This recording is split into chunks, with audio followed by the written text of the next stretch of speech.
While others begin their journeys as formidable figures, I find myself transformed into an insignificant canine while they are imbued with divine powers. I am thrust into a wilderness of survival. How, as an ice wolf, am I to endure in this realm of ice and fire? The Game of Thrones is a domain for humans, yet I am merely an unremarkable little dog. Like many ordinary girls, my greatest aspirations are to attain beauty and wealth, and if I could achieve both simultaneously, it would be even more splendid. Perhaps I must rely on the whims of fate, for in my current form, there is little room for refinement. My greatest asset is my open heart and contentment.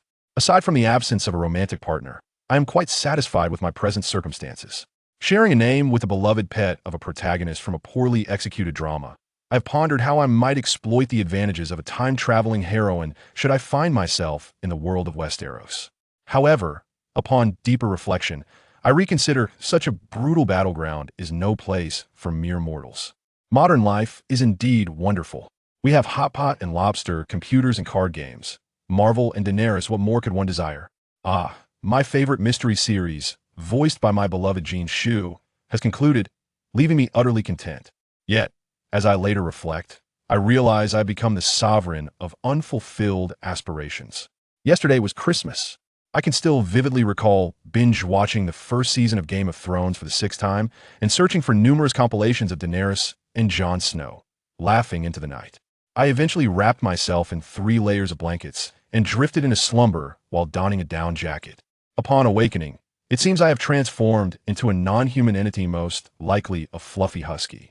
At least, that is what I surmise based on my fur and form. As a passive admirer of animals, I am uncertain. Are there truly pure white huskies? After lying motionless for some time, the dull ache coursing through my body finally compelled me to accept the reality of my transformation from human to dog. A fleeting internet meme surfaced in my mind.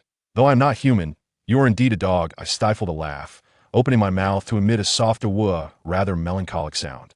Here I am, a vibrant young woman now embodied as a dog, and not just any dog, but a wounded one at that.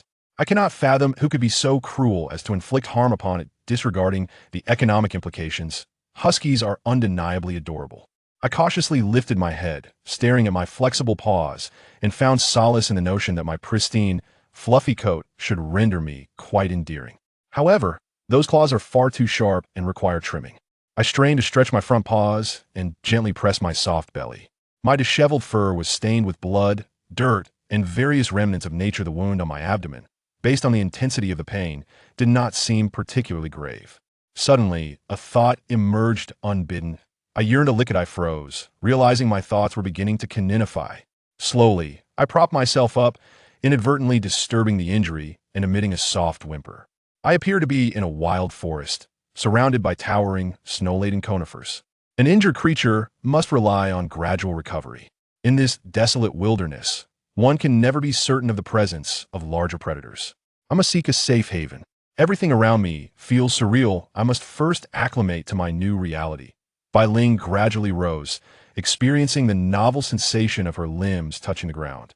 Her ears twitched slightly, as if detecting the faint sound of footsteps and forced a delicate whisper. Anxiously, she adjusted her ears and took a small step back. Yet, the air was infused with a scent that instilled a sense of calm within her, carrying a hint of familiarity.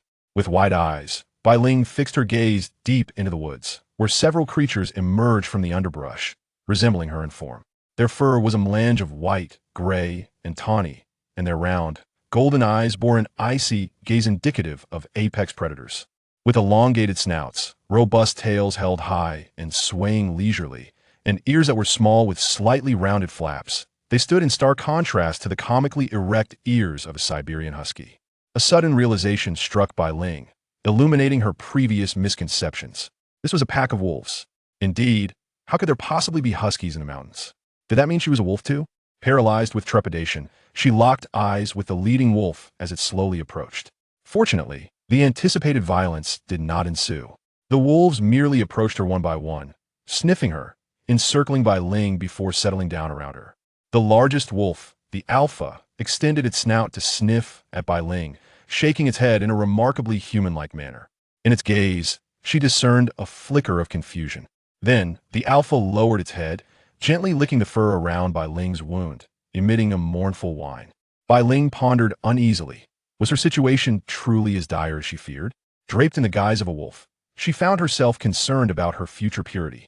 Fortunately, after licking her, the giant wolf merely nudged her with its head before taking a few steps deeper into the forest, turning back to look at her. Was it beckoning her to follow?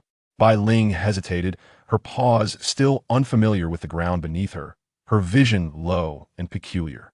The colors of her surroundings appeared slightly washed out, and even in the absence of light, she could perceive great depths ahead. The wolf pack flowed through the forest like fish in water, their forms ghostly, vanishing in an instant. Only the giant wolf remained ahead, leading the way at a leisurely pace. The terrain grew steeper as they seemed to ascend into the mountains. The trees in the forest were sparse, yet small creatures abounded. In a short span, Bai Ling had already spotted several nests of wild rabbits, with no immediate threats in sight. She felt her body light and agile, the pain from her wound gradually transforming into a tingling sensation. The wound was healing rapidly, even if she no longer considered herself human. She recognized that such a recovery rate was far from normal. A sudden pang of hunger gripped her, akin to having gone days without food. Her stomach burned. Noticing Bai Ling's slowed pace, the giant wolf halted, turning its gaze upon her. In a moment of frustration, she lowered her head and, true to form, her attempt at speech resulted in a howl. Whether the giant wolf understood her intent was uncertain, yet it did not resume its sprint. Instead, it chose a direction and ambled forward. She traversed through a thicket of thorns and wild grasses. A tranquil lake unfolded before her eyes. The moment the colossal wolf appeared, chaos erupted in the distance, with chickens flapping and dogs barking. The smaller creatures were in a frenzy, scampering away in terror. Bai Ling even caught sight of a panicked fox and a striped weasel, the air thick with a faint, foul odor. It felt reminiscent of a village overrun by misfortune, and she couldn't help but chuckle. The great wolf darted past her like an arrow, lunging toward a solitary fawn.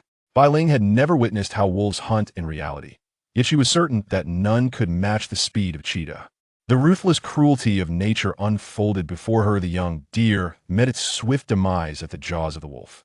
Unable to bear the brutal scene, she turned her face away. However, the giant wolf soon tossed the unfortunate fawn on her lap, thoughtfully tearing it into two halves. In a moment of delayed realization, Bai Ling understood that this was seemingly her current menu. No, absolutely not.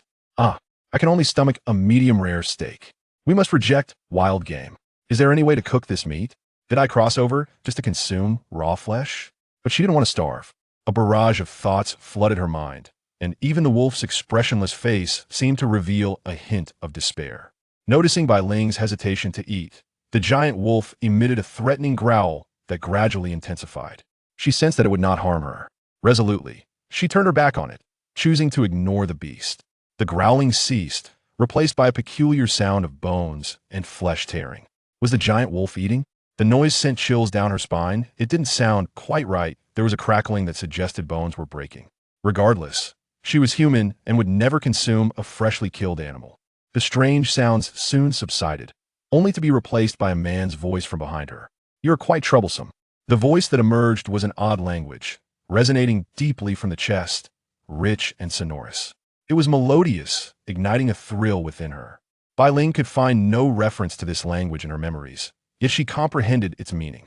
To her astonishment, why had she suddenly heard human speech? She turned her head sharply, then jerked it back with such force that the wolf nearly strained its neck. This was utterly absurd. If she were human at that moment, her face would surely be flushed enough to fry an egg. Thoughts cascaded through her mind like a waterfall. At this moment, one thought consumed her. What now? Goodness, this is not the time to panic. Calm down, Bai Ling. That is a wolf. No, not just a wolf, but a true wolf. Could it be that she had arrived in the world of twilight? How else could one explain a giant wolf suddenly transforming into a human? Or perhaps a primal, bare-skinned brute? The muscular man, seemingly oblivious to the absurdity, continued to scold her in an unyielding manner. "I've told you before, avoid mingling with humans.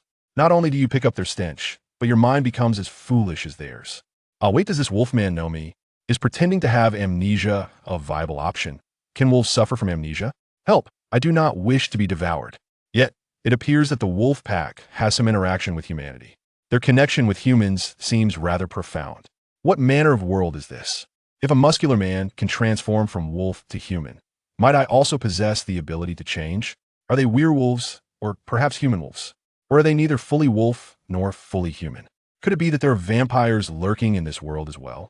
Bai Ling was enveloped in a whirlwind of questions, her mind wandering into fanciful musings. Before long, a tantalizing aroma of roasted meat pulled her back to reality. Where does that smell of barbecue originate? Suppressing her embarrassment, Bai Ling turned her head to discover that the muscular man had, unbeknownst to her, kindled a fire and was now seated on the ground, cautiously turning the deer that lay lifeless before him. She felt a wave of suffocation wash over her, although she was spared the awkwardness of seeing the gruesome sight directly. Could he not simply turn the deer's head away and skin it? Moreover, how did the fire appear so spontaneously? Sigh. Never mind. At least the wolfman can roast meat, so I shall not ask for too much. His movements were excessively cautious, maintaining a considerable distance, as if the flames were on the verge of exploding at any moment. Though he could transform into a human, he still exhibited a fear of fire, and his actions appeared rather unpracticed. A warmth blossomed in Bai Ling's heart, and instinctively, she reached out to take the stick bearing the deer meat from his hands. But as she extended her arm, 2 wolf claws emerged. Quietly, Bai Ling retracted her claws and tucked them beneath her. While waiting for the meat to cook, she observed the wolfman. His fur was dense, cascading chaotically over his shoulders. The color of his hair differed from that of a wolf, being a deep gray instead. His skin was dark and his musculature pronounced, with limbs that were long and robust. His facial structure was well defined, yet the features seemed oddly mismatched with his physique, as if his face were somewhat small in comparison to his body.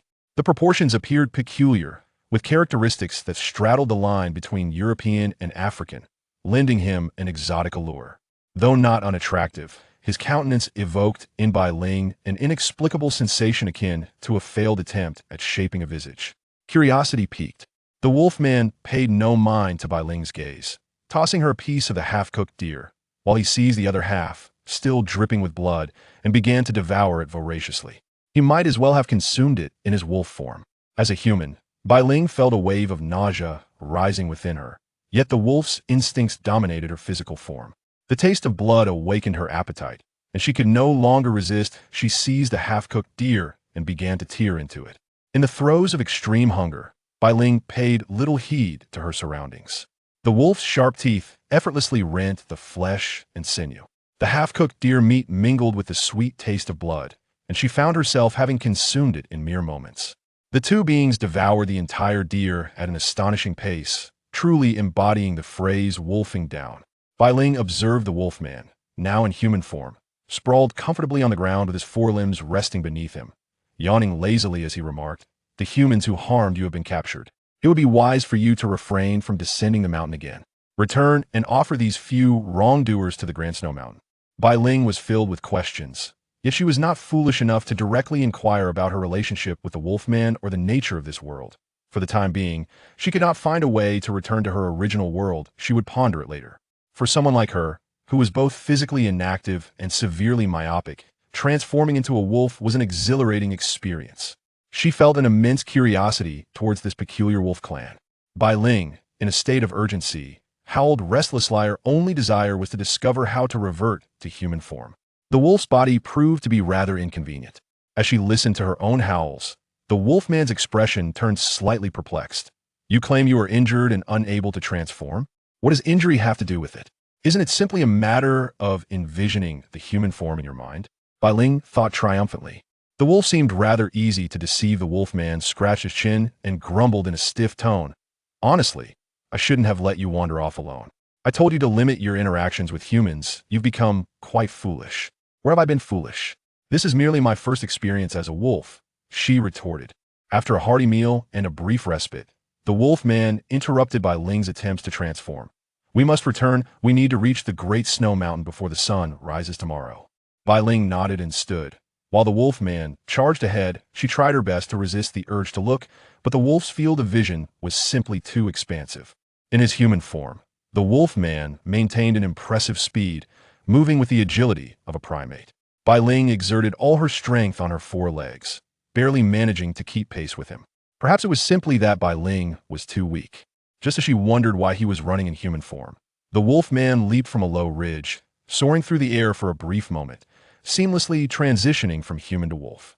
The sleek, glossy, black-gray giant wolf landed with poise and instantly accelerated into a sprint. Bai Ling felt an impulse to applaud him. A perfect score. The two wolves, one large and one small, darted through the forest, and Bai Ling experienced an unprecedented sense of exhilaration. The silver-white moonlight descended quietly, enveloping the earth like mist, and the nocturnal forest buzzed with life in the wolves' keen senses. Predators, hidden in silence, lay in wait for their unsuspecting prey, while insects produced an array of enchanting sounds. Bai Ling could even hear the faint sounds of small creatures burrowing beneath the soil. Her eyes glowed with a mysterious green light, presenting the world before her in astounding clarity. This was freedom. They ran with unrestrained joy for an extended period until the moon began to set. Though the sun had emerged, the temperature had noticeably dropped. Bai Ling, adorned with her natural fur coat, felt a chill in the air. The pace of the wolves was unmatched by humans. They had traversed lush hills and highland forests, now heading towards the towering, steep, snow-capped mountains. The ground gradually revealed only scattered patches of moss, with snow blanketing the earth, transforming the surroundings into a vast expanse of white. Bai Ling stopped, gazing blankly at the sheer cliff face before her. The giant wolf, with an agility that belied its size, leapt effortlessly upward, scaling several meters of the sheer rock face in an instant. Through the wolf's keen vision, Bai Ling observed that the spots where he landed barely accommodated the size of a fist that seemed to traverse the vertical surface with the ease of walking on flat ground. In that moment, she questioned whether what she was witnessing was a rare breed of mountain goat or a cliff-dwelling wolf. The colossal wolf paced impatiently upon a concave wall, observing her as she gazed vacantly at the rocky surface. With a nimble leap, it descended. A sudden, excruciating pain shot through Bai Ling's tail, akin to the agony of a finger caught in a heavy iron door, prompting an involuntary howl of distress. Ow! Ow-ove! Ow-ove! Turning her head, she found herself locked in the merciless gaze of the colossal wolf's piercing emerald eyes. The wolf emitted a menacing growl, threateningly stating, "Hurry and climb, or I shall sever your tail." Bai Ling, feeling overwhelmed, murmured, "How difficult this is for me." Chapter 3. The wolfpack. Fortunately, it only appeared difficult, or rather, extremely challenging for humans. Once White Spirit leaped up in her wolf form, her body's instinctive awareness activated effortlessly, mastering the art of rock climbing with ease. Pride swelled within her. What an intelligent wolf she was. White Spirit followed the massive wolf as they bounded across the snow-covered cliffs, the world around them blanketed in pristine white, the mountaintop shrouded in swirling mist. Glancing back, the land they had traversed resembled a patchwork of varying shades of green.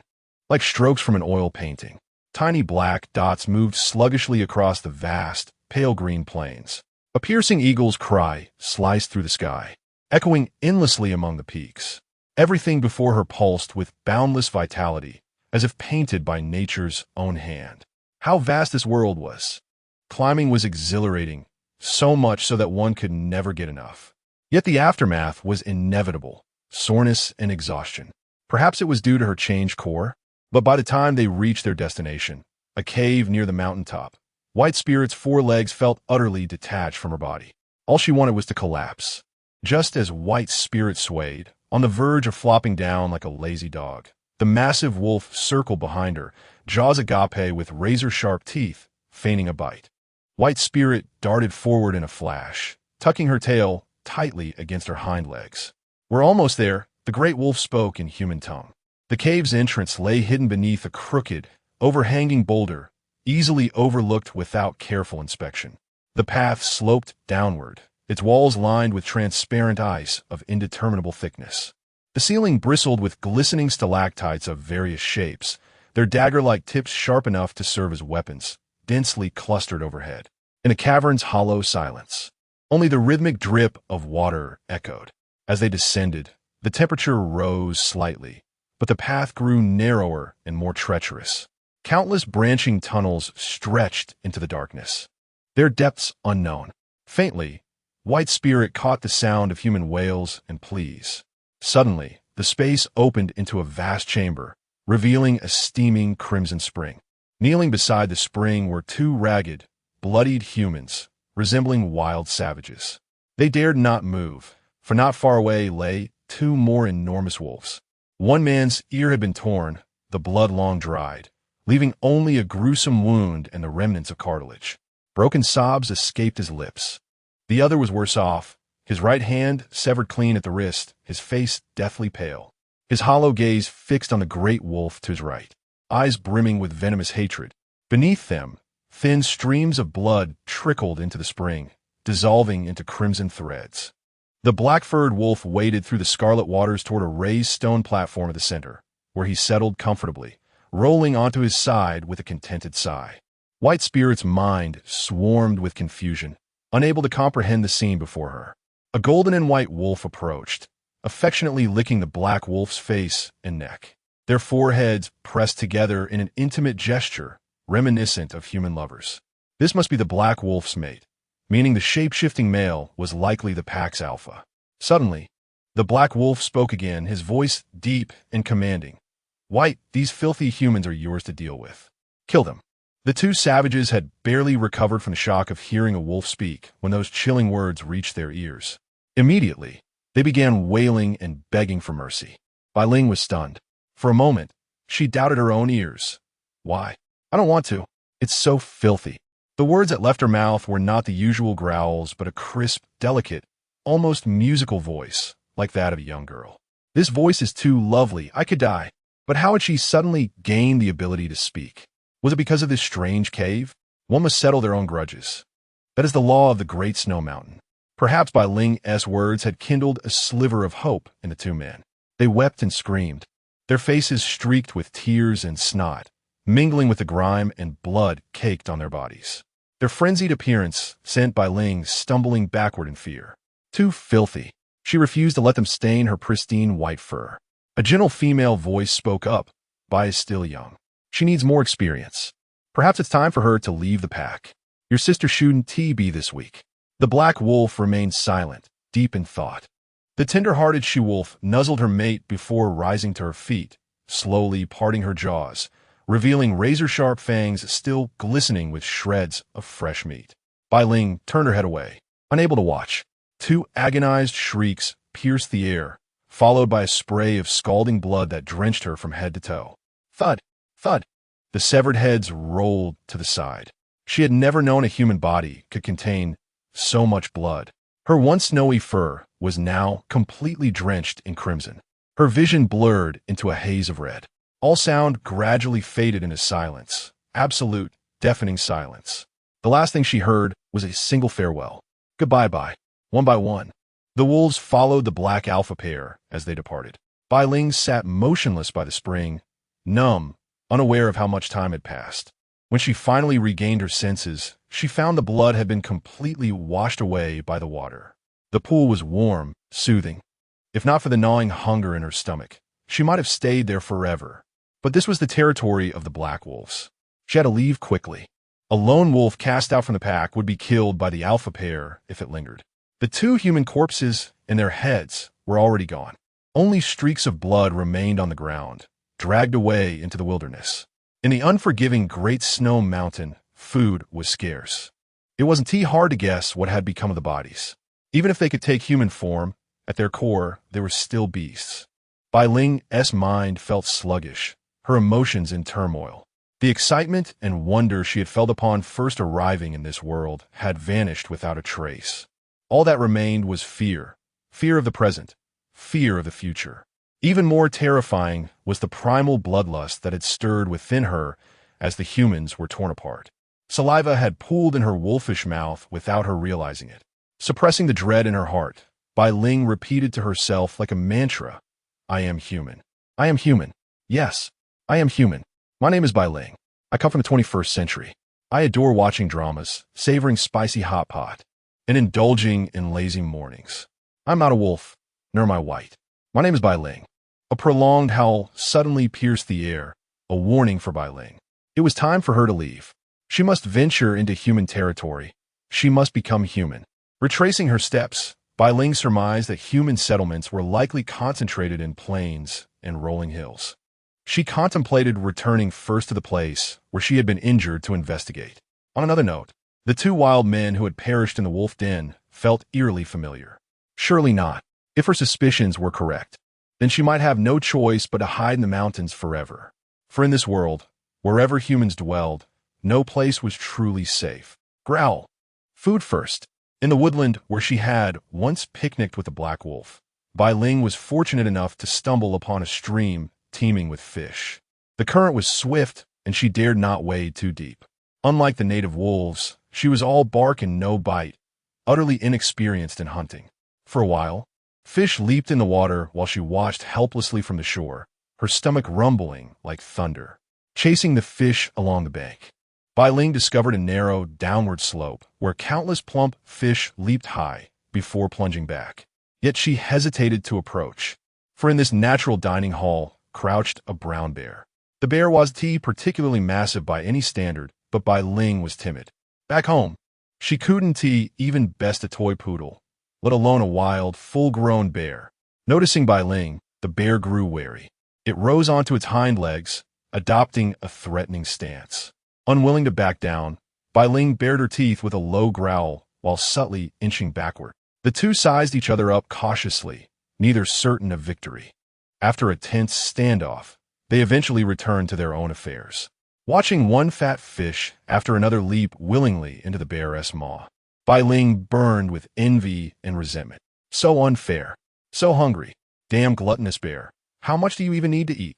Unable to contain her frustration, Bai Ling let out a pitiful whimper. The bear seemed to hear her. Pausing its feast, it turned to gaze at Bai Ling, who lay sprawled on the shore.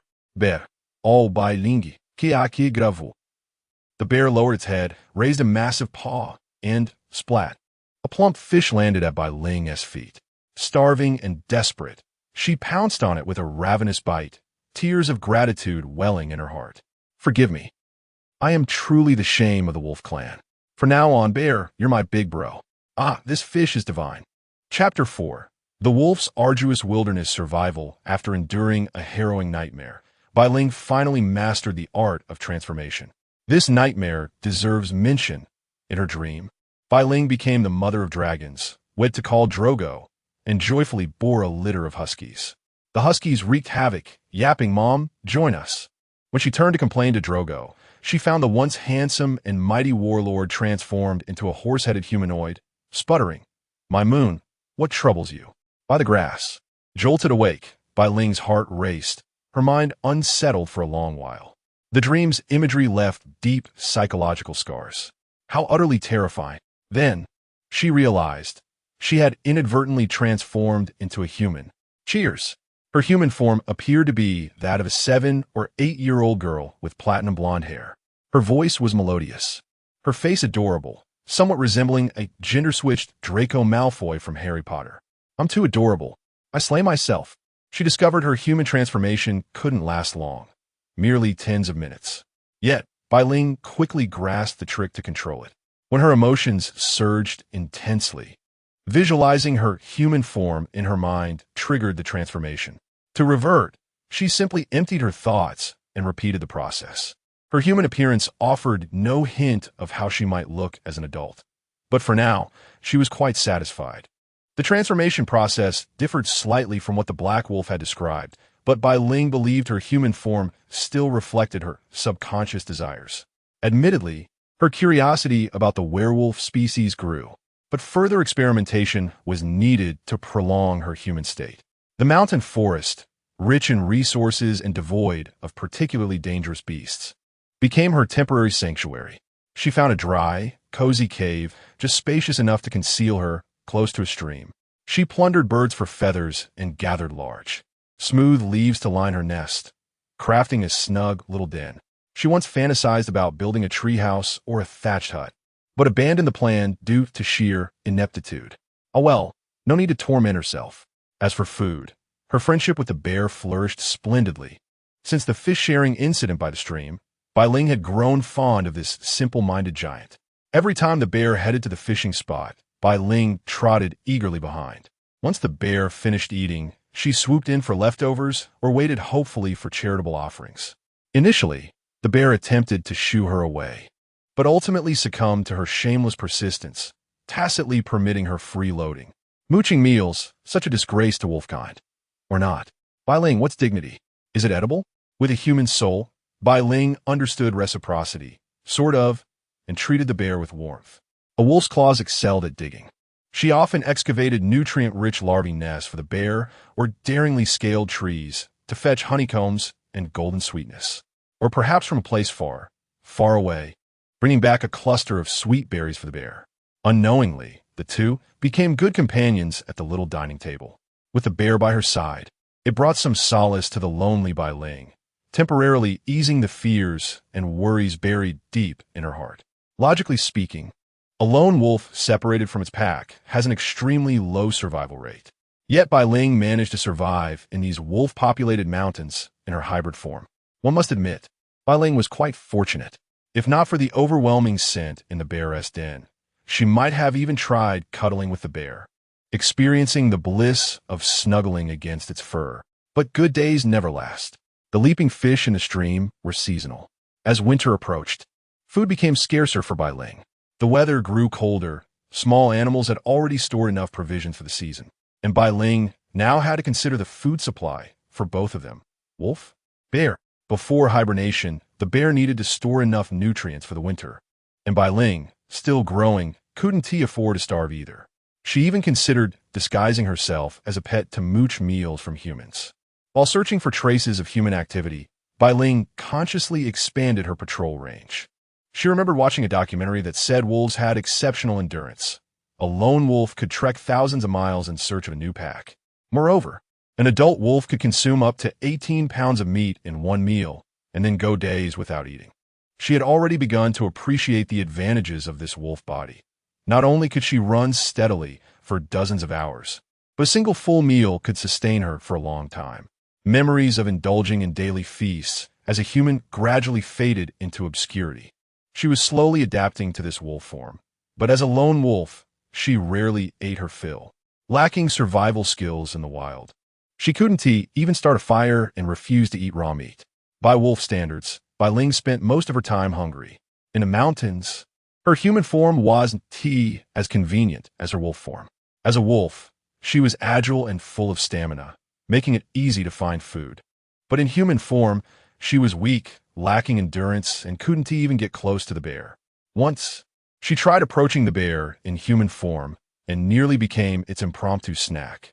Whether it was due to the stark contrast between her two forms or something else, the bear truly was a simpleton. When hunger became unbearable, she relied on berries, wild greens, and safe, non-toxic mushrooms to get by. She had almost forgotten the taste of human food. Occasionally, when the bear went hunting, it would bring back fresh meat and share some with Bai Ling. But aside from fish, Bai Ling never touched the raw animal flesh. When the first snow silently fell, the bear grew increasingly irritable.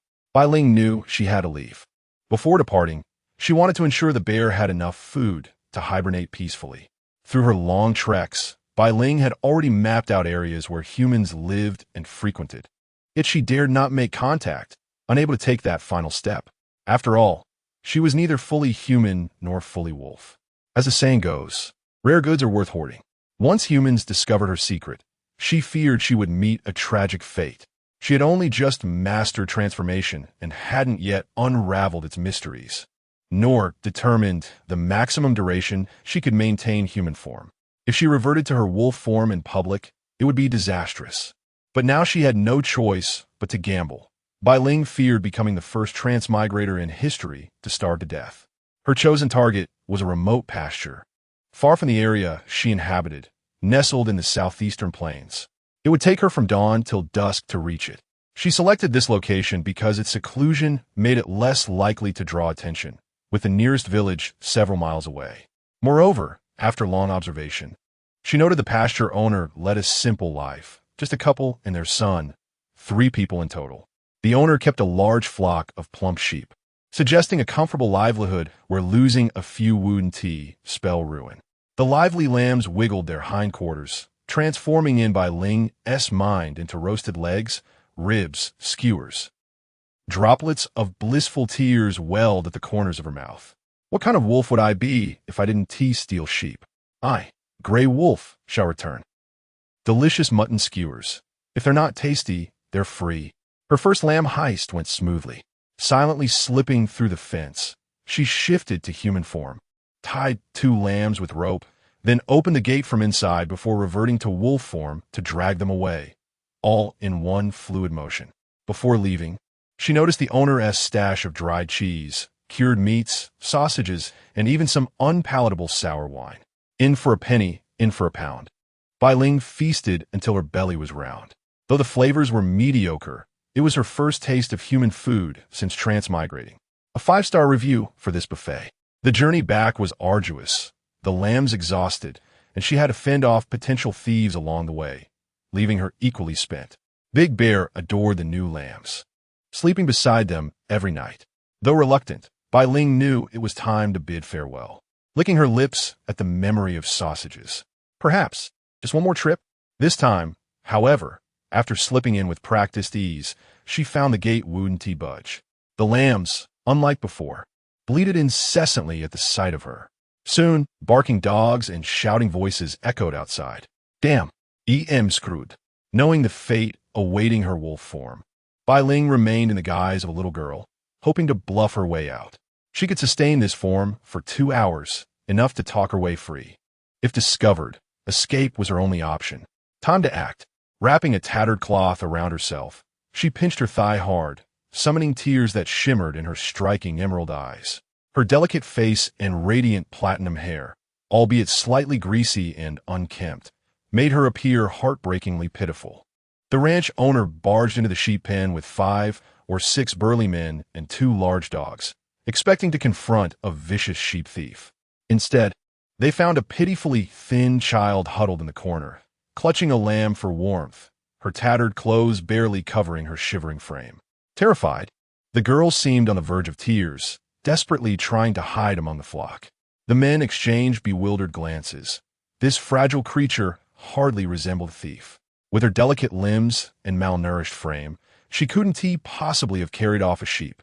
She must have been a lost wanderer, seeking refuge from the cold. Trembling uncontrollably, her pale lips parted, but only the faintest whisper escaped. The elderly farmer, his heart softening at the sight of such a helpless child, spoke gently. Little one, what are you doing here? In a voice so frail it nearly dissolved into silence, she murmured, Uncle. I was cold. Chapter 5. The Wolf and the Hunters. The frail, pitiable, yet utterly endearing little girl instantly won over the old rancher's heart. The burly men paid her little mind, instead leading their dogs in a noisy search for the sheep thief. The rancher's wife guided Bai Ling into the cottage, seating her at a broad, weathered table. The hardwood bench was far too high, forcing the elderly woman to fetch a wooden stump for the child to rest her feet upon. Years of malnutrition had left Bai Ling emaciated in both human and wolf forms.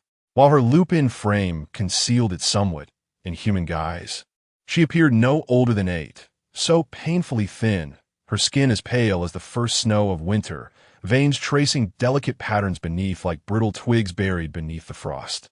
The rancher's wife took one look at her and was overcome with pity, promptly laying out a feast upon the table. Bai Ling gazed longingly at the food but hesitated, turning to them with a whisper, May I eat this? The old woman clutched her chest, then her face, exclaiming, Of course, child. Eat, it's all for you. Bai Ling beamed, radiant. Thank you, madam. You are truly kind. The rancher, too, found himself pressing a hand to his heart, both spouses utterly disarmed. What a sweet, well-mannered child. Could she be of noble blood? They wondered. How tragic that she wandered into these wilds. To spare her any discomfort, the couple stepped outside to discuss matters. The townsfolk summoned for aid had already departed, but the rough men with their hounds were not so easily dismissed. A hefty payment was due, though no thief had been caught. They had guarded the sheepfold for days. Their wages could not be denied. The dogs, however, were another matter. They snarled and howled toward the inner room, frothing at the jaws, their collars biting into their flesh as they strained against their leashes, heedless of pain.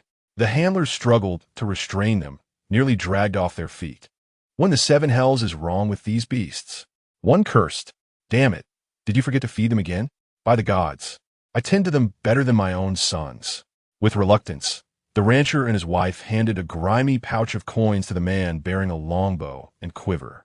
From her seat, angled toward the doorway, Bai Ling nibbled at her meal, ears pricked for the commotion outside. The hunters were clad in rugged leathers and fur-lined garb. Their gloves of supple hide reinforced at the knuckles for protection, yet tapered at the fingers for dexterity. The one who took the payment had a piercing gaze, his longbow nearly as tall as himself, a short sword hanging at his hip. His face was gaunt, skin stretched taut over sharp cheekbones as if carved by a blade. Narrow, slitted eyes, nearly closed like a myopic scholar-s, completed his severe countenance, with a prominent yet slightly aquiline nose, downturned lips, and drooping eyelids that gave him a perpetually drowsy appearance. His features were far from the conventionally attractive European countenance, though neither particularly tall nor robust. He wore an enormous, lifelike animal helmet that dominated his silhouette. Bai Ling could feel his gaze circling her like a vulture, not the look one give a person, but the predatory stare reserved for prey. This man evoked in her a visceral dread, stirring profound aversion from the depths of her soul. Lord Harley, this is all we have. You see, the man nicknamed Cunning Wolf shifted his gaze from Bai Ling, weighing the coins in silence.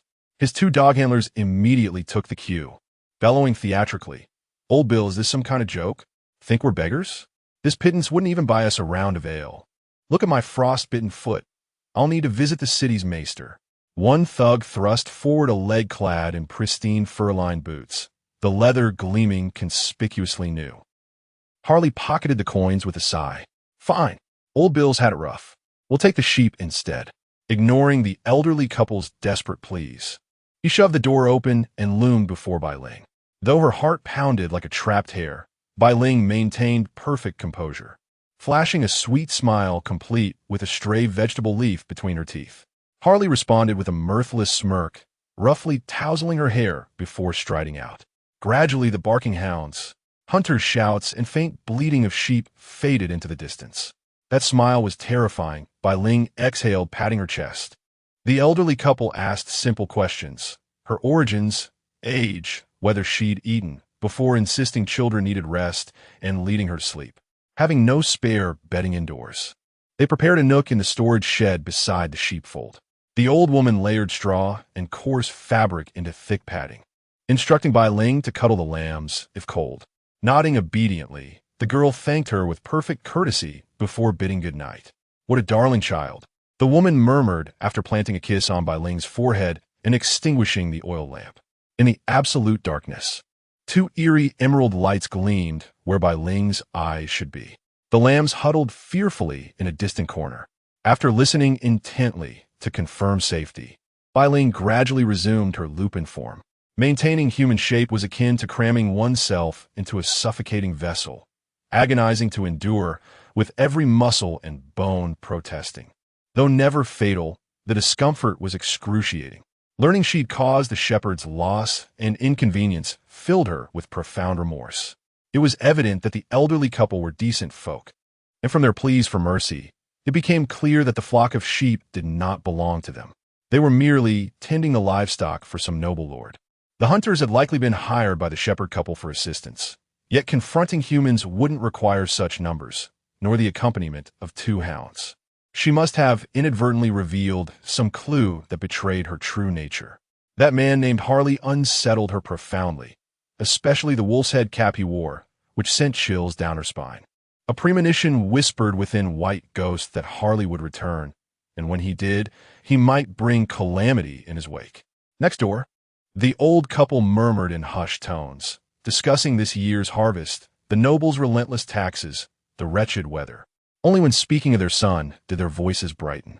Their benevolent master, they claimed, had permitted young Rao to learn horsemanship and swordsmanship, rewarding his diligence with fine gifts. Every few sentences, they interjected with reverent praise. The Starks are good people, truly. White Ghost slowly closed her eyes, an eerie sense of inevitability settling over her. The faces of those wildlings surfaced in her mind once more. The snow-capped mountains, the emerald vastness of the north, the spectral packs of wolves haunting the wilderness. Winter is coming. She had long harbored suspicions, yet now that certainty dawned, a profound disquiet gripped her. Stock?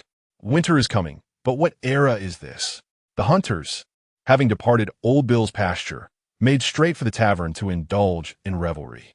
Inside the Dreadfort's inn, the raucous shouts of men and the shrill laughter of women rose and fell like crashing waves, drowning out the feeble strains of music. The minstrels and musicians strained their voices to be heard, their cracked notes drawing jeers from the drunken crowd. The stifling heat of sweat, the cloying stench of cheap perfume, and the sour tang of watered-down ale composed the tavern's intoxicating allure.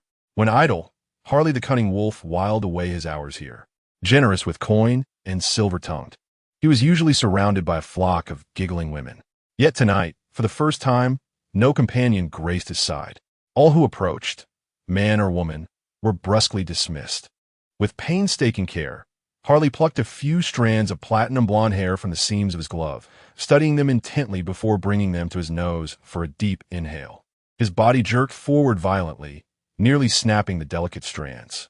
A drunkard, stumbling into him, grinned and raised his tankard. "Huh! Harley, you bastard!" Harley surged to his feet, his fist crashing into the fool's face with brutal force. The man hurtled backward, shattering 2 tables before crumpling against the wall. Silence gripped the room, then erupted into chaos. Whistles and shrieks filling the air. Slowly, deliberately, Harley retrieved his wolf's head cap and settled it upon his brow. He spat on the fallen drunkard and strode out into the night. The clamor in the tavern rose again in chaotic waves, as the patrons whose table had been smashed nonchalantly moved to another. No one paid any attention to the drunkard who had been knocked unconscious. Stepping from the warmth into the frigid night air, Harley involuntarily shivered, exhaling a puff of frosty breath. Returning to his room, Harley sat for a while before retrieving from the cabinet drawer a pale wolf fong nearly as long as a forefinger. He carefully wrapped his platinum hair around the fong and tucked it securely into his chest pocket. Chapter 6. The Harsh Life in the North at the Break of Dawn. Old Bill set out for work. His wife was equally industrious, bustling about from the early hours. Clad in a faded coarse apron with a hood, she chopped firewood, fetched water, tended the stove, and swept the floors, never pausing in her labor. Though the small pasture was impoverished, it was meticulously tidy, a testament to her diligence. After preparing breakfast, she tiptoed to the storage room to wake Bai Ling Arya. "Time for breakfast," Mrs. Bill called affectionately, gently shaking Bai Ling and unable to resist stroking her lustrous platinum hair. Bai Ling had been awake for some time, merely feigning sleep. The previous day, when the couple had inquired, she found the name Bai Ling peculiar and opted for the common alias Arya. She had even fabricated a tragic backstory, a fallen noble family, a journey gone awry, and the loss of her kin. Yet the couple refrained from probing, perhaps to spare her sorrow. Pretending to stir, Bai Ling yawned and opened her eyes. "Good morning, madam. You look radiant today." Mrs. Bill beamed, increasingly convinced that Bai Ling was a noble's daughter, adorable, graceful, and impeccably mannered. "Oh, I'm no madam. Just call me Aunt Misha. Are you hungry? Come, let's eat." Obediently, Bai Ling rose and took Misha's hand as they walked out. On the worn, elongated dining table lay only 2 simple meals. Bowls of overcooked porridge, its contents reduced to a mushy blend of wilted greens and shapeless tubers. A wooden plate held 2 oval lumps resembling mud, likely some form of bread. Compared to the fare she had been served the night before, this was starkly inferior. Bai Ling now grasped the depth of the Bill's destitution. The smoked sausages and dried bread with cheese she had consumed earlier must have been rare luxuries they could scarcely afford. Guilt weighed heavier upon her. Noticing Bai Ling's hesitation, Misha patted her head. "Why aren't you eating, Arya?" Then, with remorse, she added, "We haven't much, but have some for now. When the old man returns with earnings, I'll bake you an apple pie, all right?" Bai Ling shook her head hastily. "No need, Aunt Misha. This is fine." To reassure her, Bai Ling lifted the bowl and gulped down the porridge. It was dreadful, like a week-old congee of leftovers, soft yet unpleasantly salty and bitter. Still, she feigned satisfaction, finishing it swiftly and nearly choking. The mud-like bread she left untouched. "I'm full, Aunt Misha." It was quite tasty, she declared cheerfully. Misha stroked the girl's head tenderly. Having eaten the same fare day after day, she knew its true flavor all too well. The child appeared to be of noble birth, yet possessed a remarkably kind heart. She had witnessed the lavish feasts of the lords at the Dread Fort, where even their hounds dined better than the poor, gorging on generous chunks of succulent meat. May had to drive her flock to distant pastures for grazing. Before leaving, she instructed Ghost to stay obediently at home, hiding silently in the cellar should strangers approach or danger arise. Ghost nodded dutifully, and only after repeating the instructions twice did May reluctantly depart, glancing back repeatedly as she herded the sheep into the distance. By dusk, the weary couple returned home, one after another, spotting Ghost waiting obediently at the edge of the pasture. Exchanging a glance, they reached an unspoken understanding. Dinner was unusually plentiful. Small pieces of dark bread, a clear vegetable broth, and a modest plate of salted pork that Aunt May had carefully sliced. Though Ghost wished to leave more for the couple, May promptly tipped the entire portion into her bowl. A bittersweet ache stirred within Ghost, summoning long-forgotten memories of her mother. Would she worry now that she was gone? Or would she secretly rejoice, relieved no longer to see her disappointing daughter? Once long ago, her mother had told her gentle stories and prepared delicious meals. But later, unnoticed, Ghost's eyes reddened, tears stubbornly clinging to their edges, refusing to fall. May and Old Bill watched her with tender gazes. Flustered, Ghost buried her face in her bowl. "Would you like to stay with us, Arya?" May asked softly. Ghost stared at them, their faces weathered by hardship, yet radiant with kindness. "I would, May." Life in the north was harsh, especially near the wall. The barren northern lands yielded little, with only a few territories sustaining themselves through fishing, hunting, or rare timber. Fertile soil lay mostly in the south and southeast. Balding Stocklands, Old Bill's wretched pasture, his flock, and even the man himself belonged to House Bolton of the Dreadfort. Though the Starks had repeatedly reduced taxes, they could not curb the exploitation by lesser lords, who plundered their people underhandedly, some even disguising their soldiers as bandits to rob merchants. Bill and May never questioned why Ghost wandered alone. Under Bolton's cruelty, they had seen too many commoners, even minor nobles, driven to ruin. For this reason, Bill had sent his 12-year-old son to live with his brother, Little Bill. Though not wealthy, Little Bill's family dwelled near Winterfell, owning a plot of land and 2 horses. Under Stark rule, they lived securely, perhaps even able to arrange a marriage for the boy someday. Old Bill and Mayshaw had resigned themselves to a hopeless existence, yet their son still held the promise of a brighter future. Moreover, their boy had even secured a position as a servant to young Master Ned Stark. The arrival of Bai Ling brought a glimmer of light into the couple's dull and monotonous lives. They genuinely wished to embrace her as their own daughter. Bai Ling could sense their sincerity, but staying with them posed an immediate challenge: food. Given her appetite, even half a meal would likely bankrupt the poor couple within days. Yet, in her previous life, she had been utterly useless, her knowledge pitifully limited. For the moment, she could think of no viable solution. If only she had a spatial ability or a system. Chapter 7. The Cunning Wolf. Harley, as the saying goes. Even a hero can be brought to his knees by a trifling sum. Since her transmigration, Bai Ling not only felt the sting of poverty, but also the harsh reality of living through a real-life version of Don't Starve. Her current form was convenient, yes, but it came with an insatiable hunger. Who would have guessed that this seemingly 8-year-old girl had an appetite rivaling 2 grown men? These days were so dire that even a bite of meat was a rare luxury, and she found herself contemplating shifting into her wolf form to hunt and supplement their meager meals. But she was no proper wolf. Hunting was beyond her skills. Even if, by some stroke of luck, she managed to catch something, how would she explain it to Misha and the others? Claim that a rabbit or some other creature had conveniently dashed itself to death against a tree? What kind of idiotic animal would do that? Useless and inept. Bai Ling could only assist where she was capable. That day, as Misha prepared to herd the sheep out as usual, Bai Ling hurried over. "Aunt Misha, let me help with the herding. One to you? You're exhausted. You should rest." Touched, Misha patted Bai Ling's head affectionately. "Arya, you're such a good girl." But Auntie isn't tired. She gently declined the offer. Tending to the flock was grueling work. Unable to afford feed, they had to graze the sheep far afield, where the grass was plentiful. The journey was long, and the sheep had to be constantly watched and guided, lest they scatter and vanish. Old Bill's work as a carpenter in town left the herding duties to Misha alone. Between the sheep, household chores, and odd jobs, she was worn thin by the end of each day. Bai Ling tried another approach.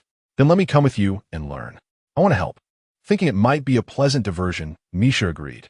Strangely enough, the usually unruly sheep behaved impeccably in Bai Ling's presence, obeying her every command without protest.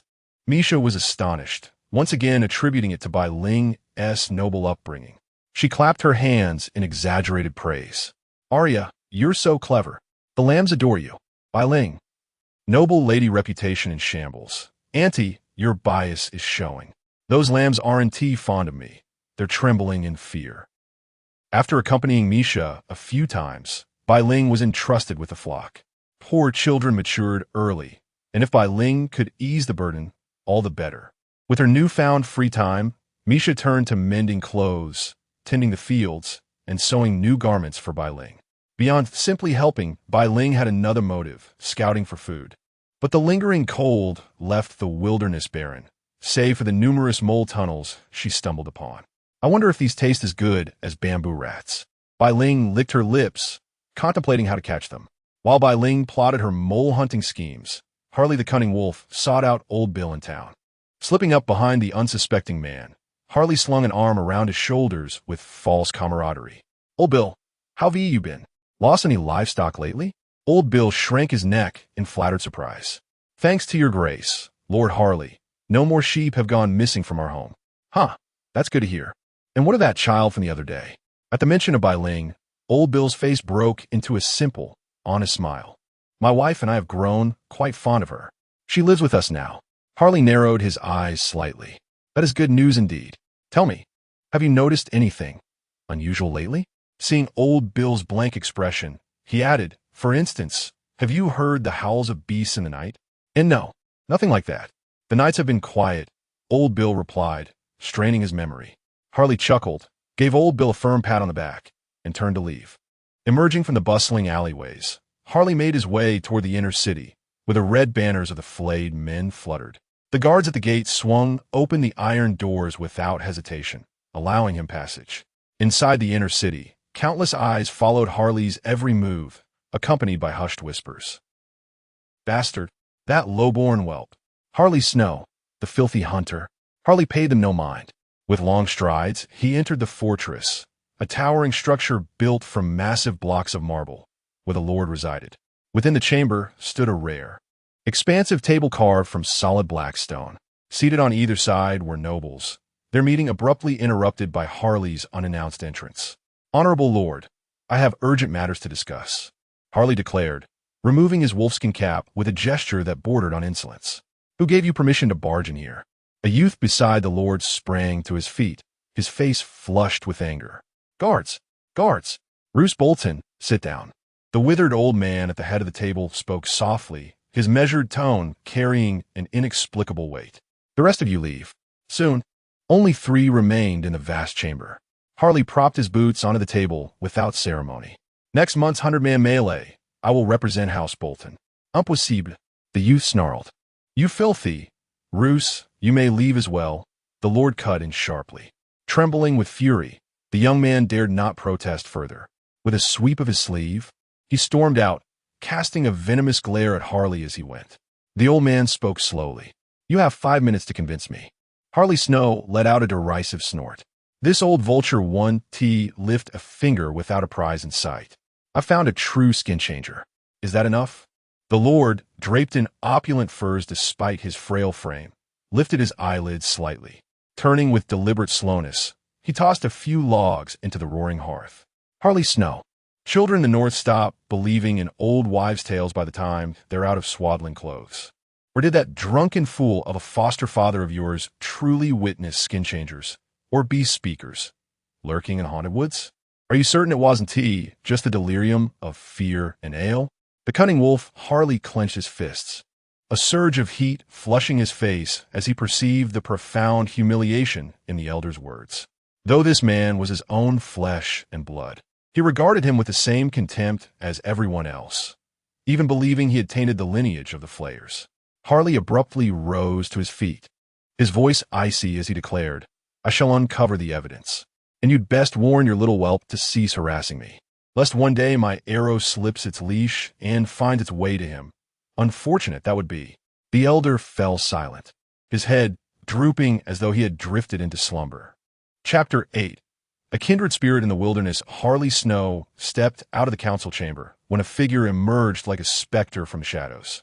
The cold edge of a long sword pressed against his throat, forcing him to halt and slowly raise his hands. "Easy now, young Lord Roose," Harley murmured, his voice laced with caution. "Steady your hand." Roose Bolton smirked, the blade dipping slightly, drawing a thin line of crimson on Harley's neck. Harley swiftly amended his tone. "My lord, how may I be of service?" Roose Bolton was a youth of refined features, his dark brown hair neatly combed into a sleek side part. Though handsome, he bore his father's aquiline nose, and despite his youth, an air of gloom clung to him. "I want let a low-born bastard steal the spotlight," he hissed, "and my father would never heed your words." Harley's lips curled as he leaned in, ignoring the blood trickling down his neck. Roose had no choice but to withdraw the blade. Unless he truly intended to kill Harley, he had to retreat. The gesture betrayed his posturing. Harley gripped the young lord's shoulder, his voice a venomous whisper. "Do you know how hunters describe wolves and hounds? A hound's bark is loud, but no real threat to man. It's the wolves, silent in the dark, tearing out throats and drinking blood, that bring true fear." His voice slithered like a serpent's hiss. "Tell me, young Roose, which do you think men dread more?" To liken him to a hound, Roose Bolton erupted in fury, wrenching free and raising his sword with a roar. "I'll kill you, you wretched bastard." Attendants and knights swiftly intervened, restraining their young lord like monkeys clinging to a tree. Harley Snow laughed heartily as he strode away, tossing over his shoulder, "Oh, how terrified I am." Only when Harley was long gone did Roose Bolton's enraged expression smooth into icy detachment. His men released him at once. Roose wiped his blade clean on a servant's tunic before sheathing it. His voice was frigid. "Have him watched. Find out what he is plotting." The 100-man melee was also called the 100-man hunt, or, more formally, the Northern Noble Hunting Season. Some nobles of the southern Westerosi mainland dismissed it as the barbarian circus. It sounded entertaining, but in truth, it was brutal. Rumors told of a southern lord who once sent an entire retinue of knights to compete. Not only did they lose, but their horses and swords were stolen. Even their polished boots and gleaming armor nearly stripped from their bodies. No lives were lost, but the noble's pride was shattered, and he slunk home in disgrace. Thus, the event was perilous in every sense, though perhaps this was merely the North's way of teaching the Southerners a lesson. The Northmen, forged in harsh lands, were unyielding and blunt, their blood steeped in savagery. The 100 Hunt is a brutal competitive event among the northern noble houses to hone their strength and unleash violence while hunting wild game. Unlike the chivalrous tournaments favored by Southerners, this savage contest has no rules, no regard for life, and absolutely no pretense of decorum. Each hunt inevitably ends in carnage. What begins as a competition for prey descends into mutual slaughter, where mounted combat with spears degenerates into biting and eye-gouging. When rival houses with existing grudges meet on the hunting grounds, they'll fight until brains are dashed upon the earth. Hundreds of elite warriors from across the north engage in this melee, with only one house emerging victorious. Historically, House Stark claims most victories, though House Bolton has occasionally prevailed. In recent years, through Stark intervention, the event has gradually evolved towards skill development and strength demonstration rather than mindless bloodshed. One might speculate the original purpose, established by Stark ancestors, was simply large-scale winter hunting, though how it devolved into its current form remains a mystery. Ghost blinked her large, innocent eyes and asked in a childlike voice, "Aunt Misha, is the 100 Hunt very exciting? Can we see the Starks there?" Misha added 2 logs to the brazier and tucked Ghost's feet under the blankets. "Of course, all the northern lords will attend." "Which Starks will come?" Ghost inquired. Misha's words tumbled out in excited reverence. "Lord Ricard will surely attend, along with the handsome Brandon, young Ned, and little Benjen. Oh, and the formidable yet beautiful Lady Lyanna." Her eyes grew misty as she clasped her hands in admiration. Lady Lioness Stark shines as brightly as the stars themselves. Ghost thought to herself, this disturbingly familiar fangirl tone. Are the Starks some sort of celebrity family? Yet upon reflection, she understood. To Northerners, the Starks aren't merely rulers. They're the backbone and protectors of the North. For millennia, House Stark has led their people through disasters and wars while supporting the Night's Watch with manpower and resources. From Misha's words, Ghost confirmed her position in the timeline. Still early, with ample time to intervene and save her favorite dragon-wolf pairing. Currently, Lord Ricard Stark rules with Brandon as heir, both still untouched by the Mad King's cruelty. Major world-shaping events, the tourney at Harrenhal, Robert's Rebellion, remain years away. Ghost mused, Littlefinger must be somewhere. I'd love to meet him. While deeply familiar with the Game of Thrones second-generation characters, she now found herself in their grandparents' era. Figures like Robb, Sansa, Daenerys, and Joffrey didn't even exist as concepts yet. Determining Lyanna's age would reveal how many years remained before these pivotal events. But first, she needed to overcome immediate challenges. Perhaps some entrepreneurial venture during the 100 Hunt? Bai Ling couldn't help but recall modern sports events. If this was the grandest occasion in the Northern Territories, perhaps she could arrange some snacks, peanuts, melon seeds, mineral water. No, more like finger foods, beverages, and popcorn. Did the Northern Territories even have sunflower seeds? Making popcorn wouldn't be difficult, but producing large quantities would require one of those old-fashioned rotating furnaces that could pop an entire sack with a single bang. With wide eyes, Bai Ling's mind wandered as she pondered deeply to ensure she wouldn't starve to death prematurely. The more her thoughts churned, the drowsier she became, and before she knew it, she had fallen asleep. In the dead of night, Bai Ling's fluffy ears twitched slightly, as if catching some faint disturbance. A faint, putrid scent wafted into her nostrils. The lambs grew restless, bleating anxiously. Silently, Bai Ling rose and crept toward the source of the odor. Hundreds of meters from the pasture, she spotted her target, a black wolf lurking in a burrow amidst the wasteland, drooling hungrily toward the sheep pen. The wolf noticed Bai Ling too and slowly emerged from its hiding place. The two wolves locked eyes in silence. The black wolf seemed agitated, pawing at the ground restlessly and emitting a low, threatening growl. Though Bai Ling was much larger in stature, she knew she was all bark and no bite. If it came to a fight, she doubted she could overpower this lone wolf. Yet, refusing to back down, she lowered her stance slightly and answered with a soft, rumbling growl of her own. The black wolf was pitch dark, as if carved from coal, its fur matted and patchy with bald spots. It was noticeably smaller than Bai Ling, likely an outcast, driven from its territory after losing a brutal fight. The lone wolf sniffed the air and took a few cautious steps back. Tilting its head slightly, it stared at Bai Ling, unmoving. Huh? How? Adorable. It looks just like a well-behaved dog. Does it? Want to be friend with me? Chapter 9. Nature's Enchantment. Bai Ling was about to let out a friendly howl to greet her kin and foster camaraderie when the black wolf spoke first. Awoo. Awoo? Hey, want to mate with me? Grass. What? Bai Ling's eyes widened in shock. I thought we were bros, but you're trying to get with me?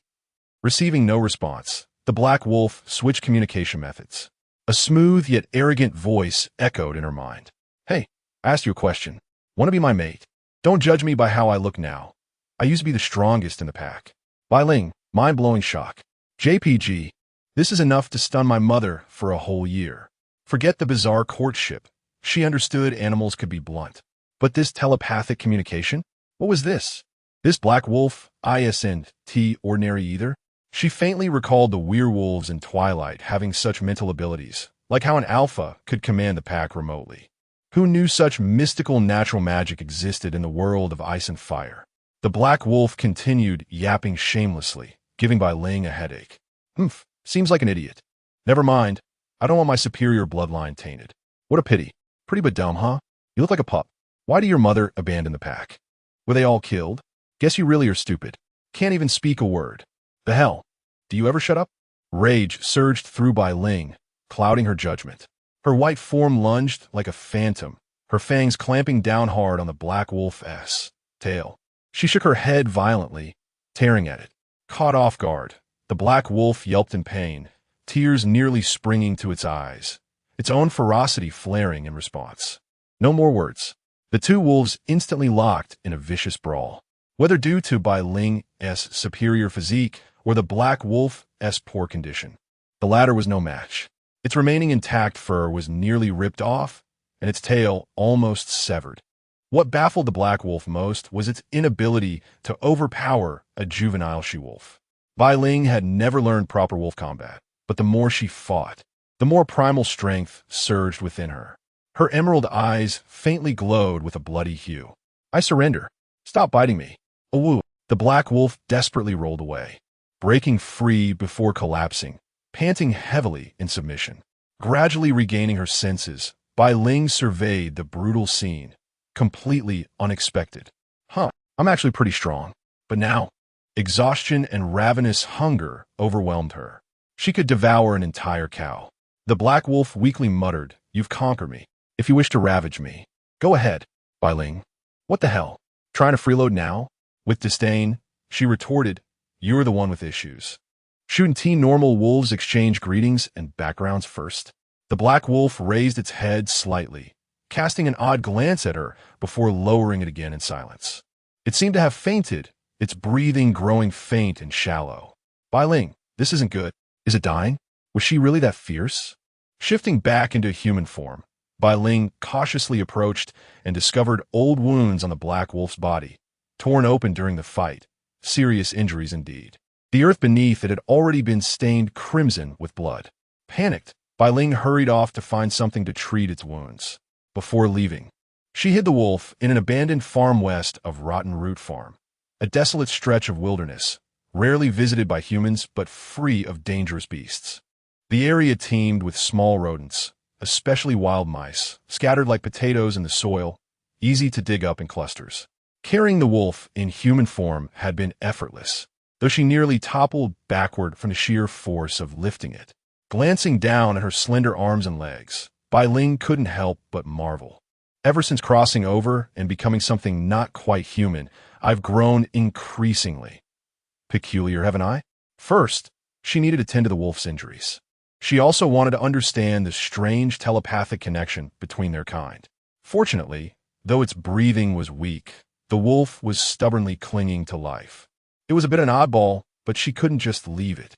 A lone wolf with such severe wounds would only become food for the vultures. Sneaking back home, Bai Ling grabbed some coarse rope and clean cloth.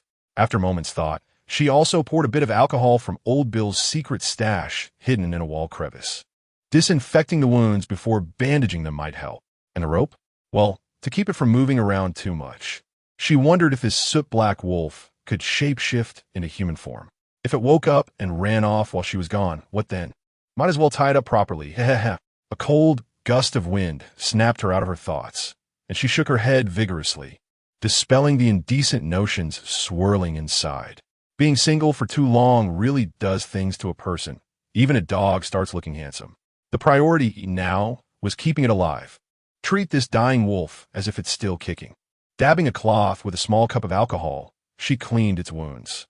The wolf seemed to sense the pain, letting out faint whimpers in its unconscious state. Bai Ling, a former dog lover in her past life, felt a pang of sympathy. Her bandaging skills were admittedly terrible. She even accidentally wrapped two of its legs together.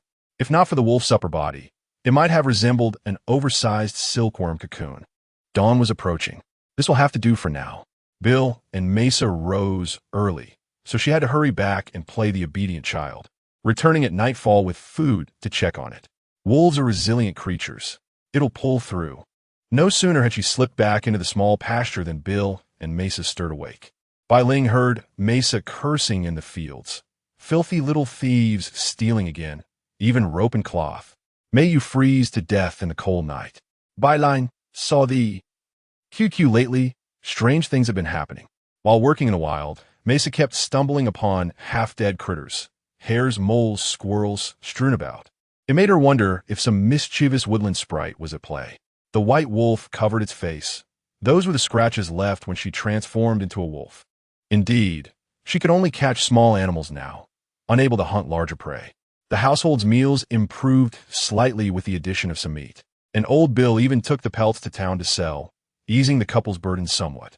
Bai Ling, praised lavishly by Misha and Beer for her exceptional shepherding skills, or so it seemed, found herself increasingly admired, their adoration growing with each passing day. Yet one matter weighed on Bai Ling's mind. Old Bill mentioned frequently encountering the cunning wolf, Harley, who had been purchasing all the wild game he sold, claiming it was to feed his dogs. But Harley was Lord Snow, the noble's trusted houndmaster. Surely his hunting dogs wouldn't lack for meat? Still, money was money, and Old Bill chuckled, dismissing it as inconsequential. Bai Ling, however, grew uneasy. This Harley, there was definitely something amiss. Chapter 10. Harley Snow's Revenge within the grim walls of the Dreadfort. Harley Snow leaned casually against the stone, arms crossed, his gaze fixed with dark amusement upon the restless hounds pacing their kennel. Though their troughs brimmed with fresh meat, the beasts merely sniffed at the offering, refusing to eat. A puzzled stable hand muttered under his breath, "Strange, why won't the beasts touch their meal?"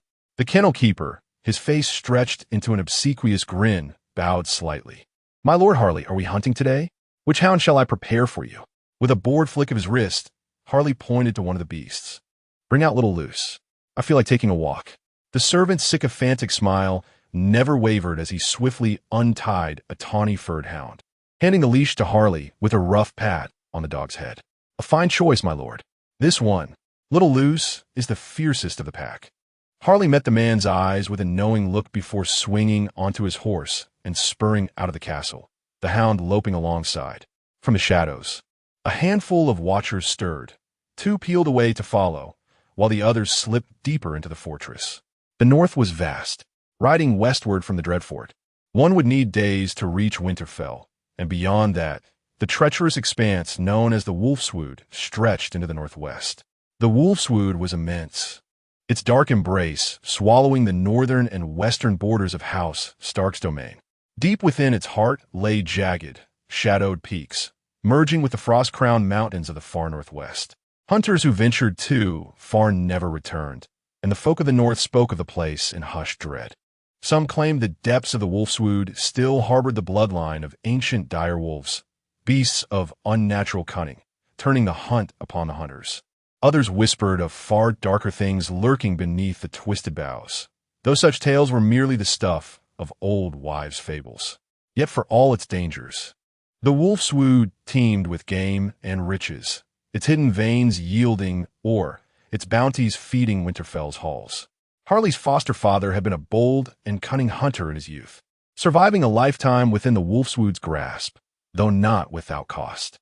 A leg and several fingers had been the price, and the pelts of wolves and bears he'd slain were said to carpet the Dreadfort's great hall.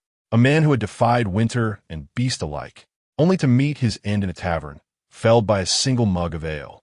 Now, Harley Snow rode alone, one man, one horse, one hound, pushing through the snow-laden trees after a brief stop in Winterfell for supplies. At last, he halted before an ancient oak, its girth so vast that 6 men could scarcely encircle it. High upon its trunk, weathered carvings twisted into words, the home of Urgen and Harley. Dismounting, Harley secured both horse and hound before scanning the surroundings with a hunter's wariness. Satisfied, he turned back, crouching to peel aside a bark-covered door and slipping into the hollow beneath the roots. The space within had been carved into a hunter's den, cluttered with tools, axes, buckets, hanging pelts, and strips of dried meat. A ring of stones marked a fire pit, its ashes still clinging to charred wood, while a small pot dangled from an iron tripod. Settling onto the earth, Harley struck flint to tinder, then pulled a leather flask from his coat, drinking deep. His gaze remained fixed upon the wall, where hung a colossal crossbow nearly the height of a man, a contraband item he had secretly procured from smugglers at White Harbor at great expense. When its steel bowstring was drawn taut, this monstrous weapon could effortlessly pierce through even the finest floating plate armor crafted by House Lannister. Its power several times that of ordinary hunting crossbows.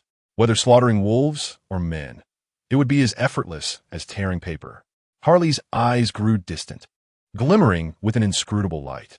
"Come then, little dogs. This shall be your burial ground." As night fell, Bai Ling slipped out once more. Along the way, she dug up a few nests of field mice, intending to feed them to the wounded. Upon arrival, she found the black wolf still unconscious.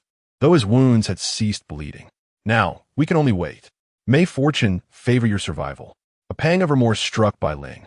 She couldn't quite explain what had come over her earlier. Some old, painful memories had surged forth, and then, truth be told, many events from her past life had gradually faded from memory. What remained were only those that had left deep scars. Staring blankly at the ground, Bai Ling suddenly pinned down a field mouse that had feigned death and now attempted escape. She toyed with it, pawing it back and forth, eliciting frantic squeaks. Spare the poor creature. What if I found it a home? A weak voice echoed her mind. The black wolf had awakened. Bai Ling brightened and leaned closer. You're awake. A home for the mouse? Where? The pain of his wounds made the black wolf whimper pitifully, his voice hoarse and feeble. You're a vicious she-wolf. Refusing to mate is one thing, but trying to kill me? Still, any pups sired with you would be formidable. They'd surely rule the pack. Then, he opened his maw wide, signaling for Bai Ling to toss him the mouse. Bai Ling exhaled sharply and flicked the rodent into his jaws. The black wolf chewed contentedly, then attempted to shift, only to find himself utterly immobilized. He glanced down. Oh, whoop. His eyes widened in disbelief. How did you tie me up like this? Impressive. Bai Ling couldn't resist retorting. Shouldn't the normal question be why I tied you up? The black wolf shook his head. Right. So why did you tie me up? Bai Ling deftly changed the subject. Let me change your bandages first. They're soaked through. If you're hungry, then. She turned, only to find the field mice had long since fled. The black wolf blinked. Then you'll just have to stay hungry. The black wolf protested vehemently in her mind, howling, You're abusing me. You want to starve me and then eat me, don't you? Whoa. Bai Ling, is it too late to abandon him now? Sighing, she stepped outside. The restless black wolf gnawed at the mummy-like bindings around his torso and legs when suddenly, a tiny human child wandered in. Stunned, the black wolf immediately screeched in Bai Ling's mind like a slaughtered pig. Whoa, a human. Save me, save me. They're here. Bai Ling pressed her ears forcefully, yet the piercing noise still penetrated her skull, threatening to split it apart. In desperation, she seized a stone from the ground and, under the black wolf's despairing gaze, brought it down with a decisive thud. The wolf collapsed into unconsciousness without ceremony. Damn it, finally silence. Trapped in her lupin form, she found herself utterly useless for any meaningful labor. With visible reluctance, Bai Ling shifted back into her human form before the unconscious beast. She meticulously replaced the bandages on the wolf's wounds, then ventured outside to scavenge whatever edible roots and insect nests she could find, carelessly tossing them aside without further thought. On her return, an idea struck her, a method to earn coin without excessive effort. Thanks to a former colleague from East China in her past life, she recalled vivid tales of regional delicacies, among them roasted field mice. Here, such rodents thrived in alarming numbers, their unchecked reproduction making them as plentiful as targets in a game of whack-a-mole, though she herself had no appetite for them. Field mice were a rich source of protein during lean years, perfect for roasting and selling. Grilling was a skill Bai Ling possessed in spades. As for other ventures, nothing concrete came to mind yet. Perhaps starting with street food? While Bai Ling idled through her rustic existence, blissfully unaware, Harley Snow's hunting grounds were meticulously prepared. Though he felt a twinge of guilt toward Old Bill's family, patience was no longer a luxury. Roose Bolton would soon uncover his intentions. As the favored son of the Dreadfort's lord, Roose commanded a formidable following. To eliminate him without suspicion or consequence, the chaos of a 100 hunt was the only viable stage.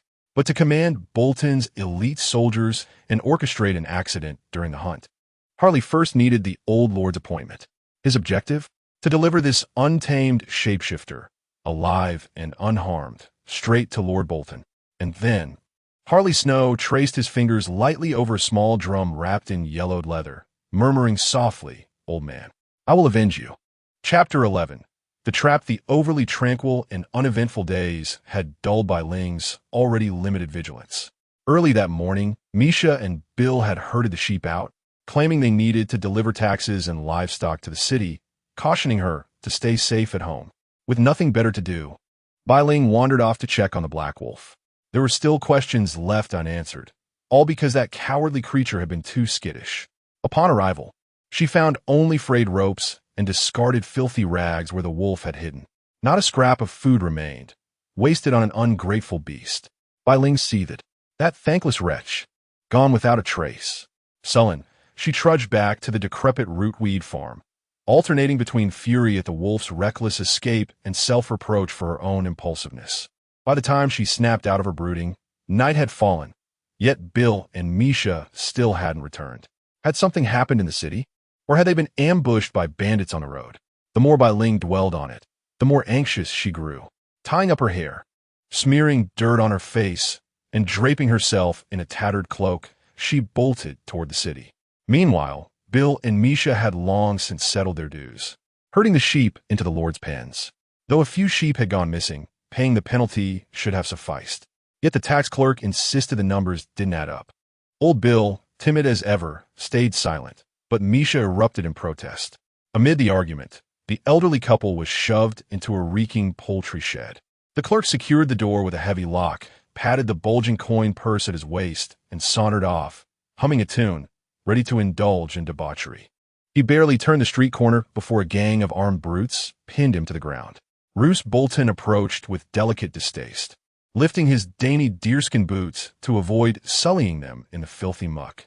He rarely ventured into this district, a cesspool teeming with thugs, harlots, thieves, and the stench of poverty. Lurth, taking bribes again? His voice was silk over steel. What crime did these peasants commit? The clerk's eyes darted, scheming. Nothing worth your concern, Lord Roose. They simply fell short on their taxes. A retainer's boot descended slowly onto the clerk's fingers, not even applying full force before the man shrieked in confession. It was Heron Snow. I took Heron's coin to detain these dirt grubbers for 2 days. Just 2 days? Roose mused. How? Disappointingly mild. Fitting for that weakling bastard. His spies blanketed the territory, yet Heron, skilled in hunting, shrewd, and elusive, rarely lingered in the city. Clearly, he had other hideouts. But why target these coarse farmers? A feint? No. The 100 hunt loomed less than a fortnight away. If Heron failed to sway old Bolton soon, he'd lose his chance to strike. Roose took precautions even when relieving himself, guard stationed outside. This was bait. But for whom? What connection did these peasants have to something greater? Lost in contemplation, a subordinate hastily approached. Young Master Roose, a peculiar child, was just inquiring about the old Bill couple in the city. The lads intended to seize him, but after exchanging a few words with another urchin, he hurriedly left the city. Roose turned his gaze to the scribe, groveling on the ground.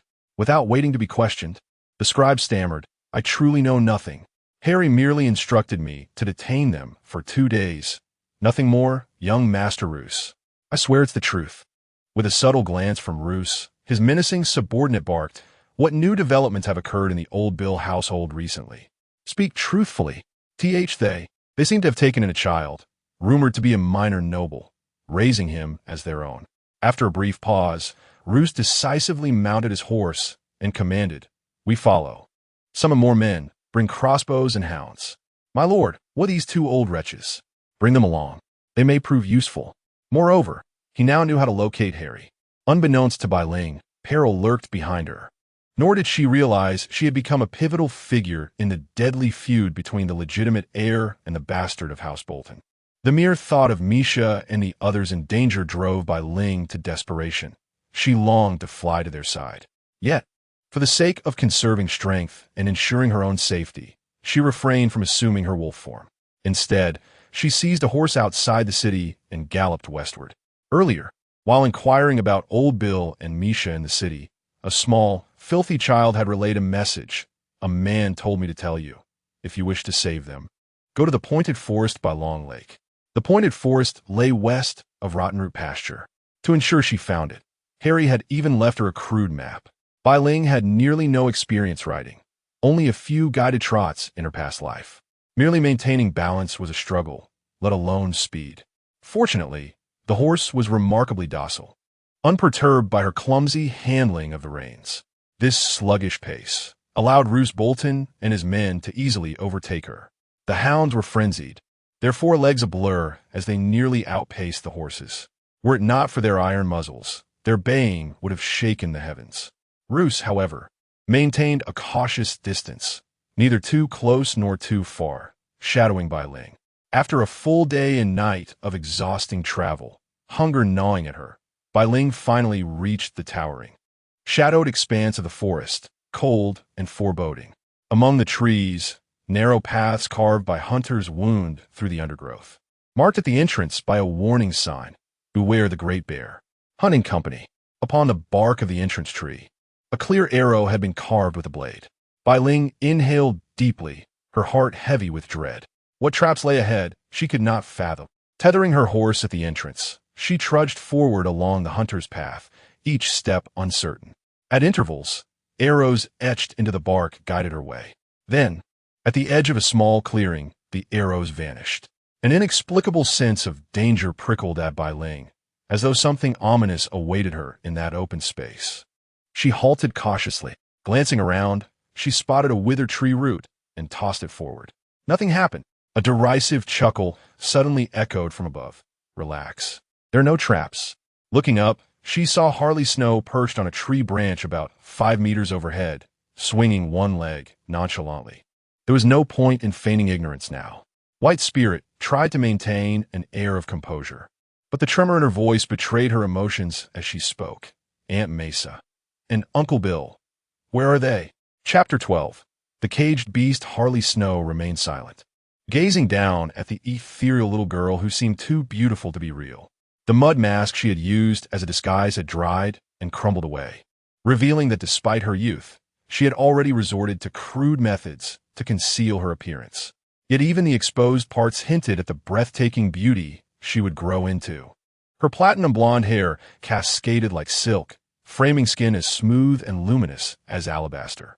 A delicate, high-bridged nose arched gracefully above lips the color of cherry blossoms, while deep-set eyes, shaded by long lashes and crescent brows, gleamed like emeralds treasured by noble women for centuries. Her face was small enough to cradle in one hand, with lips perpetually upturned as if she were born smiling. She resembled the first winter rose of the north, its petals still furled, yet radiant with the promise of bloom. Even Harley, who prided himself on a heart of iron, felt an unwitting tenderness stir within him. "How old are you?" Harley suddenly asked, the question so unexpected it surprised even himself. The girl blinked. What game are you playing?" Harley leapt down from the tree, brushing snow from his cloak before cautiously pressing, "I don't want to make this difficult. Tell me what kind of skin changer you are, and I'll let you go." White Ghost tensed. Why would he ask that? Does he know something? But she wasn't he like Bran, who could slip into the minds of beasts and command them. She might have been born an animal, for reasons unknown. "I don't understand," she deflected. "Where are my uncle and aunt?" "TCH. Then let me rephrase. What animal can you become?" White Ghost's eyes darted subtly, scanning for escape. She forced a dry laugh. "You've mistaken me for someone else. I can pay you, or go with you. Just release Bill and Misha first." Harley shook his head, unslinging his longbow and knocking an arrow with deliberate slowness. "I don't usually resort to force with girls." Then, with a roar, "What beast are you?" "I'm not." The bowstring snapped. White Ghost staggered back under the impact, agony exploding from her shoulder like wildfire. She collapsed to her knees with a scream, fingers trembling as they brushed the shaft embedded in her flesh. Blood gushed forth, painting the snow in vivid crimson blossoms. Harley's bow, crafted from fine yew, had driven the arrow nearly clean through her fragile shoulder. Tears streamed down White Ghost's face. Her left arm hung useless, but the pain only fanned her defiance. Her eyes burned with hatred so palpable it could have scorched the air. Harley arched a brow, amused. Definitely not human. A normal girl would he fainted from the pain by now. He drew another arrow, this time aiming for her right shoulder. A gust of wind. The girl vanished. Harley didn't flinch. Bow raised. He pivoted slowly, scanning the woods before calling out. Old Bill's kindness was his downfall. Poor as dirt, yet still playing the saint. And picked up such a harmful thing like you. If he loses his life, it's his own fault. In this world, good people simply cannot survive. Before the words could fade, a massive white shadow flickered into existence from a point in the air, appearing instantly before Harley and pouncing on him. It was as though this creature was no mere beast, but some spectral entity wielding strange magic, a dangerous, breathtakingly beautiful silver wolf. Harley found himself at a loss to describe the creature before him. An ice wolf, a species rumored to be on the verge of extinction. The most striking feature was its emerald green eyes, encircled with a ring of gold. Its fur was pristine white, without a single blemish, shimmering faintly with silver. Under the sunlight, it nearly blinded Harley. Had those razor-sharp fangs not been poised at his throat, he might have even reached out to touch her. Despite the arrow embedded in its forelimb, blood dripping freely, the white wolf effortlessly pinned Harley down, a low, guttural growl rumbling from its throat. Its flaring nostrils betrayed its fury, and Harley had no doubt it could snap his neck with ease. Then, to his shock, the wolf spoke, its voice delicate, almost musical. "If you wish to live, tell me, where are Mesa and Bill? What is your purpose?" The sudden shift stunned not only Harley but also Roose Bolton, hidden behind a snowdrift in the distant woods. His heart hammered violently against his ribs. Clamping a hand over his mouth, he buried his face deeper into the snow, desperate to cool the feverish chaos in his mind. Only when the icy chill threatened to suffocate him did he lift his head, marginally calmer. In all his years, he had never witnessed anything so extraordinary. A girl transforming into a wolf. A girl so ethereal she seemed unreal. Who could have imagined she could become a wolf? Perhaps those foolish tales old Nan used to tell held some truth after all. Thankfully, he had the foresight to station his men at the entrance while he scouted ahead. He had to possess her, no matter what. When Bai Ling assumed her wolf form, her senses sharpened, her hearing, her reflexes, while pain dulled to a distant throb. The burning ache in her shoulder pulsed with each heartbeat, gradually fading into a strange, tingling numbness. Poison? As crimson seeped into her vision, the fear and resentment in her heart twisted into something far darker. Rage. A phantom whisper slithered into her ears. "Kill him. He will expose you. Kill him, or you'll never be human again. Everyone will know you're a monster. Kill him." Bai Ling threw back her head and howled, a sound so hauntingly human it resembled a sob. Before her massive jaws clamped down, ivory fangs sinking deep into Harley's shoulder. Harley screamed, his arm going limp. Desperate, he raised his other forearm to brace against the wolf's maw, his fingers scrambling through the rotting leaves and soil beneath him. The agonized cry jolted Bai Ling back to her senses, her grip loosening slightly. Feeling the pressure ease, Harley's expression darkened with something unreadable. To my surprise, this wolf cub who resembled a woodland sprite actually sank its teeth into me. Yet, it deliberately avoided the arteries and major blood vessels, biting only into the muscle tissue. A young wolf. Such soft-heartedness won't do. Just as Harley was about to speak, the sharp whistle of arrows abruptly pierced the forest air. A black feathered shaft suddenly shot forth, embedding itself deep in White Fang's back. Oh, whoa. In quick succession, more arrows came shrieking through the trees. With no time to hesitate, White Fang turned and fled deeper into the woods. But she failed to notice that some of those arrows weren't meant for her. They found their mark with deadly precision in Harley's chest and abdomen. Harley grunted softly, fresh blood bubbling at his lips as he collapsed weakly to the ground. From the shadowed depths of the forest emerged Roose with his men and hounds, encircling Harley with leisurely menace. "Well, well," came the mocking voice, "if it isn't Harley, the Terror Keep's finest hunter?" Chapter 13. The Fleeing Wolf and the Frostrose Roose Bolton. The younger brother who saw himself as a thorn in his side, the rightful heir to the Dreadfort. Despite all precautions, he had seized his opportunity. Harley knew his fate was sealed today. At least he hadn't acted recklessly earlier. Run, little wolf, run far away. Perhaps this was for the best. Before death claimed him, he would drag Roose down with him. Blood trickled from Harley's lips as he gasped weakly. Well, if it isn't little Roose. Out for a hunt? Roose pressed his boot against Harley's face, grinding it deeper into the dirt. He spat, "Filthy bastard. Still running your mouth, even now." Harley struggled to lift his head, panting, "Spare me, and I'll tell you the secret of the skin changer." "How about that?" Roose hesitated, suspicion flickering in his eyes. "A skin changer?" He glanced toward the direction where the white wolf had fled. "You mean that wolf that was once a woman?" "Yes." "Don't you want to know how she transforms?" "In the wolf swood. Harley's voice faded, as if death were moments away. Roche bent closer, gripping Harley's collar and shaking him. What in the wolf's wood? Speak. This angle, now, was his chance. Harley's hidden hand, buried beneath rotting leaves, yanked the fishing line trap he had prepared. In an instant, a crossbow bolt as long as a man's arm shot out from an unnatural angle, skimming the ground before thud. Flesh tore like paper. Roos collapsed without so much as a scream. It happened too fast. His men stood frozen, until Harley's wheezing laughter shattered the silence. Damn it. Save a young lord. Two of you after that wolf. It can't have gone far. Back to the castle. Fetch the maester. 7 hells. If he dies, we're finished. Numbness spread through white Fangus limbs, creeping toward her core. Her body grew heavier, her vision blurring. The baying of hounds and the shouts of hunters grew clearer. She might not escape. Despair settled in her heart. Uncle Bill and Aunt Mesa were likely dead. The thought of their kindness twisted like a knife inside her. The Flayers, who once styled themselves the Red Kings, were the cruelest house in the north. Their words, a naked man has no secrets. Perhaps dying in atonement was fitting. Her strength waned. The world swayed before her eyes. How will I die? Will death return me to the modern world? Maybe they de-skin me whole, sever my tail, fashion me into a cloak or a scarf. Ah, it would be warm at least. In the half-year since arriving in this frozen world, the initial thrill had long faded.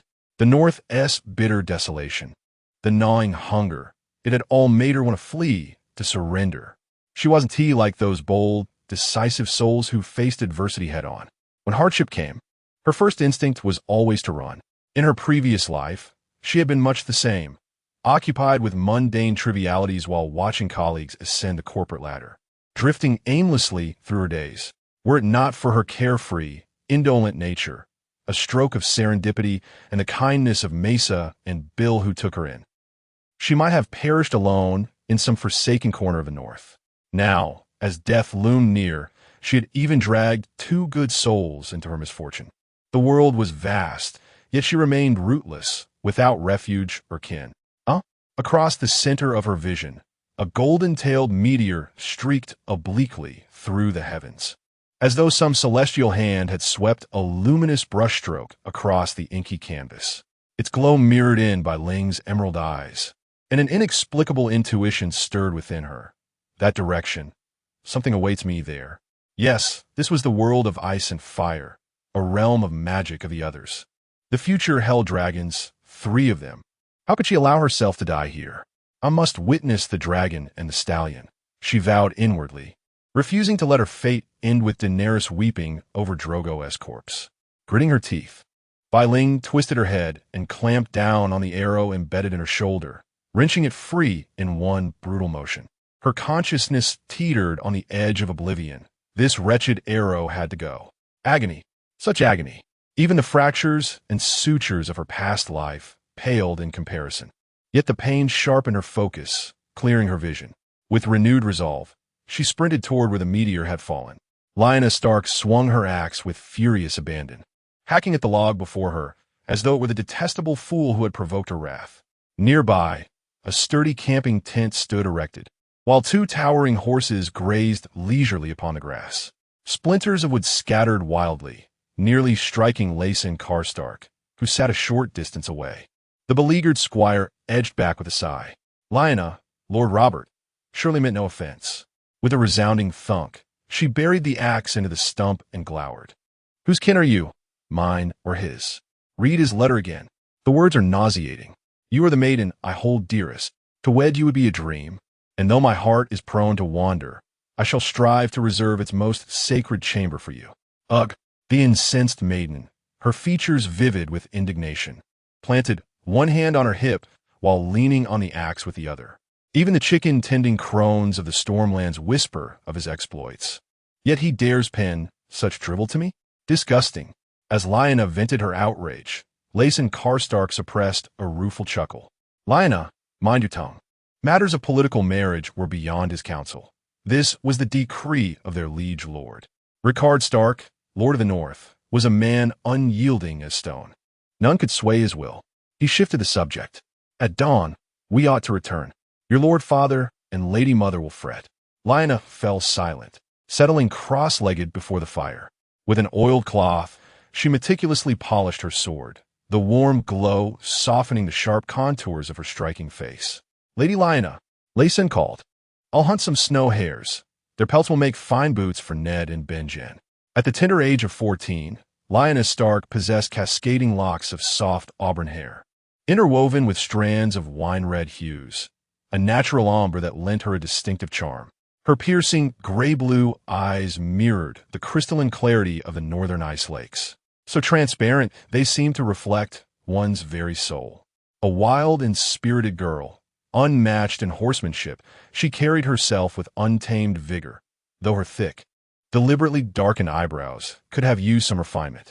Suddenly, Lyanna frowned and halted her movements. Listen, did you hear that? Lison's expression darkened as he slowly unsheathed his sword, nodding toward her before gesturing in a particular direction. Swords raised, they advanced cautiously toward the source of the sound. The noise grew clearer, a desperate plea for help. Help! Please, someone. Lyanna's eyes widened in shock before she bolted forward. At the child's voice. Wait, Listen called out, but she was already sprinting ahead. Foolhardy, who knew whether the voice belonged to a person or something far more sinister. Unbidden, tales of the others and monsters whispered by old grandmothers surfaced in Listen's mind, sending a chill down his spine. Wait for me, Lyanna. Ahead, Lyanna froze in place. Listen caught up, breathless. What is it? What did you see? God, a direwolf. Her face pale, she pointed in a daze at the unconscious white wolf sprawled on the snow. She turned into a wolf. Listen blinked. What? Lyanna swallowed hard. I swear I saw a little girl. Then she just changed. Are you feverish? Hallucinating? I heard her. I saw her. Didn't you hear the child crying for help? Listen's face drained of color, his gaze shifting uneasily. I only heard the wind. The snow-white direwolf lay grievously wounded, its foreleg mangled, arrows embedded in its back. Behind it, pristine snow was marred by scattered crimson droplets. Certain she hadn't imagined it. Lyanna insisted on taking the magnificent beast back to their tent. Listen, wary of the danger it might bring, argued for killing it, but in the end, he relented. Meanwhile, the Bolton hunters tracking the blood trail met an unexpected ambush. Their hounds whimpered and circled, refusing to advance no matter how they were beaten.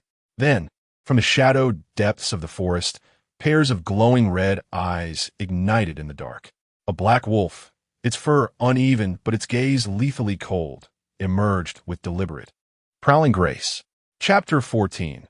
Lord Rickard Stark of the North Lyanna and Lyson had slipped away in secret. For these past few days, she had been engaged in a one-sided cold war with her father.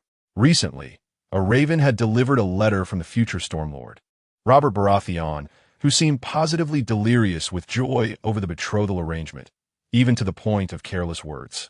Translated to modern terms, telling a girl though my heart and body belong to many, I love you too. How would that go over? Lord Rickard remained silent on the matter, while her mother, fully aware of Lyanna's dislike for the man, still forced her to practice endless embroidery for wedding gowns, study tailoring patterns, and learn the art of noble diplomacy along with managing lands for her future husband.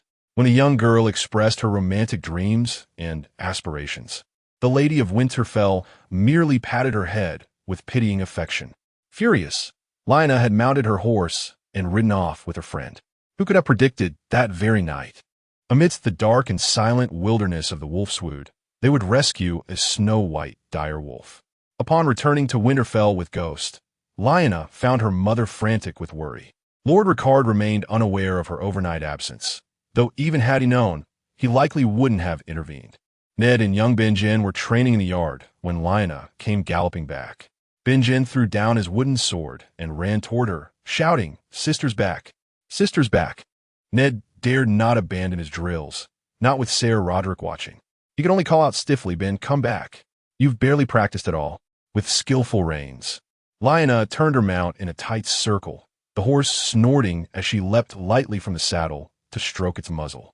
Then with some effort, she lifted her little brother. Slacking again, I see. But today your sister brings no treats. The boy grew heavier by the day, nearly too much to carry now. Benjin pouted unhappily until Lina added, "However, I did bring back a beautiful dog." At Benjin's excited cries and endless questions, Lina explained the creature was injured and needed rest before play, then mercilessly returned him to the training yard.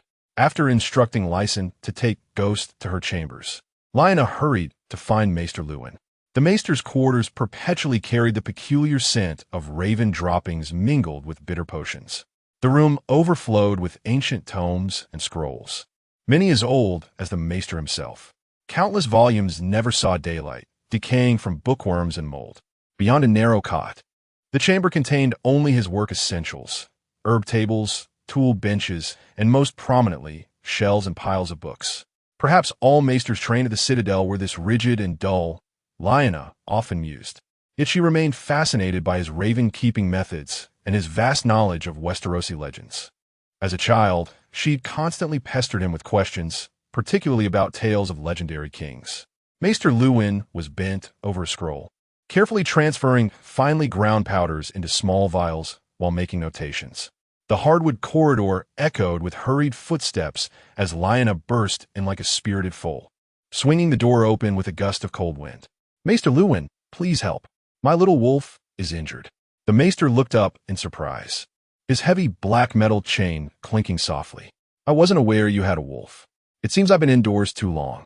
Lina tugged at his sleeve urgently, pulling him outside before he could even gather his tools. When Maester Lewin laid eyes on Ghost, he paused. Never had he seen a wolf of such pure, silvery fur in the north, shimmering faintly in the firelight, radiant and ethereal.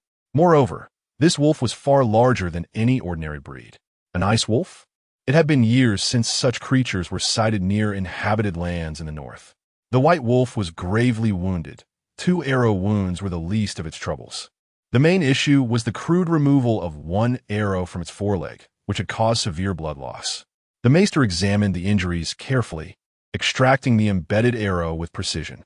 After cleansing the wounds with boiled wine, he bandaged them, leaving the rest to nature's healing. Wiping his hands, he remarked, "It must have narrowly escaped a hunter-esque grasp. Judging by its teeth, it's still a pup." Lina's brow furrowed deeply. After a moment of hesitation, she asked, "Maester Lewin, do skin changers truly exist beyond the wall?" The Maester nodded, then shook his head. According to the Citadel's records, 1 in 1,000 first men bore the gift of skin changing. They could command any beast with their minds. Thousands of years ago, skin changers and the children of the forest were everywhere. He turned slightly, gazing toward the castle's heart tree with a sigh. Now they're gone, vanished. No one has seen them in ages. There was another legend, one even he found dubious, whispered in the Citadel's secret tomes. For every 1,000 skin changers born of first men's blood, one would become a green seer. Green seers wielded the magic of nature and the green sight, seeing all that was and all that might be. Lina turned back to Ghost, whose breathing had steadied. The wolf would recover. Its kind were far hardier than men. But what of the desperate cry she had heard in the wolf's wood? And that strange, fleeting figure? Had it truly been just the tricks of shadows and wind in the dark? Maester Lewin gathered his tools, his tone grave. Though still a pup, this wolf is large enough to kill a grown man.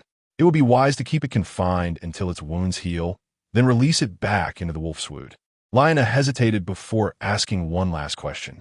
"Maester Lewin, if skin changers can control beasts, could there also be beasts that take human form, like werewolves?" The Maester chuckled warmly. "Still fond of old Nan's tales of monsters and magic, are we, my lady? I shall take my leave now. Let Lassen assist you with moving the cage and relocating the wolf to the stables," said Lewin. Lina, though visibly disappointed, responded with courteous gratitude. "Thank you, Maester Lewin." Throughout dinner, Lina remained distracted, barely noticing when Benjin mischievously piled all the carrots onto her plate. Tensions had lingered at the Stark family table due to Lina's recent quarrel with their father.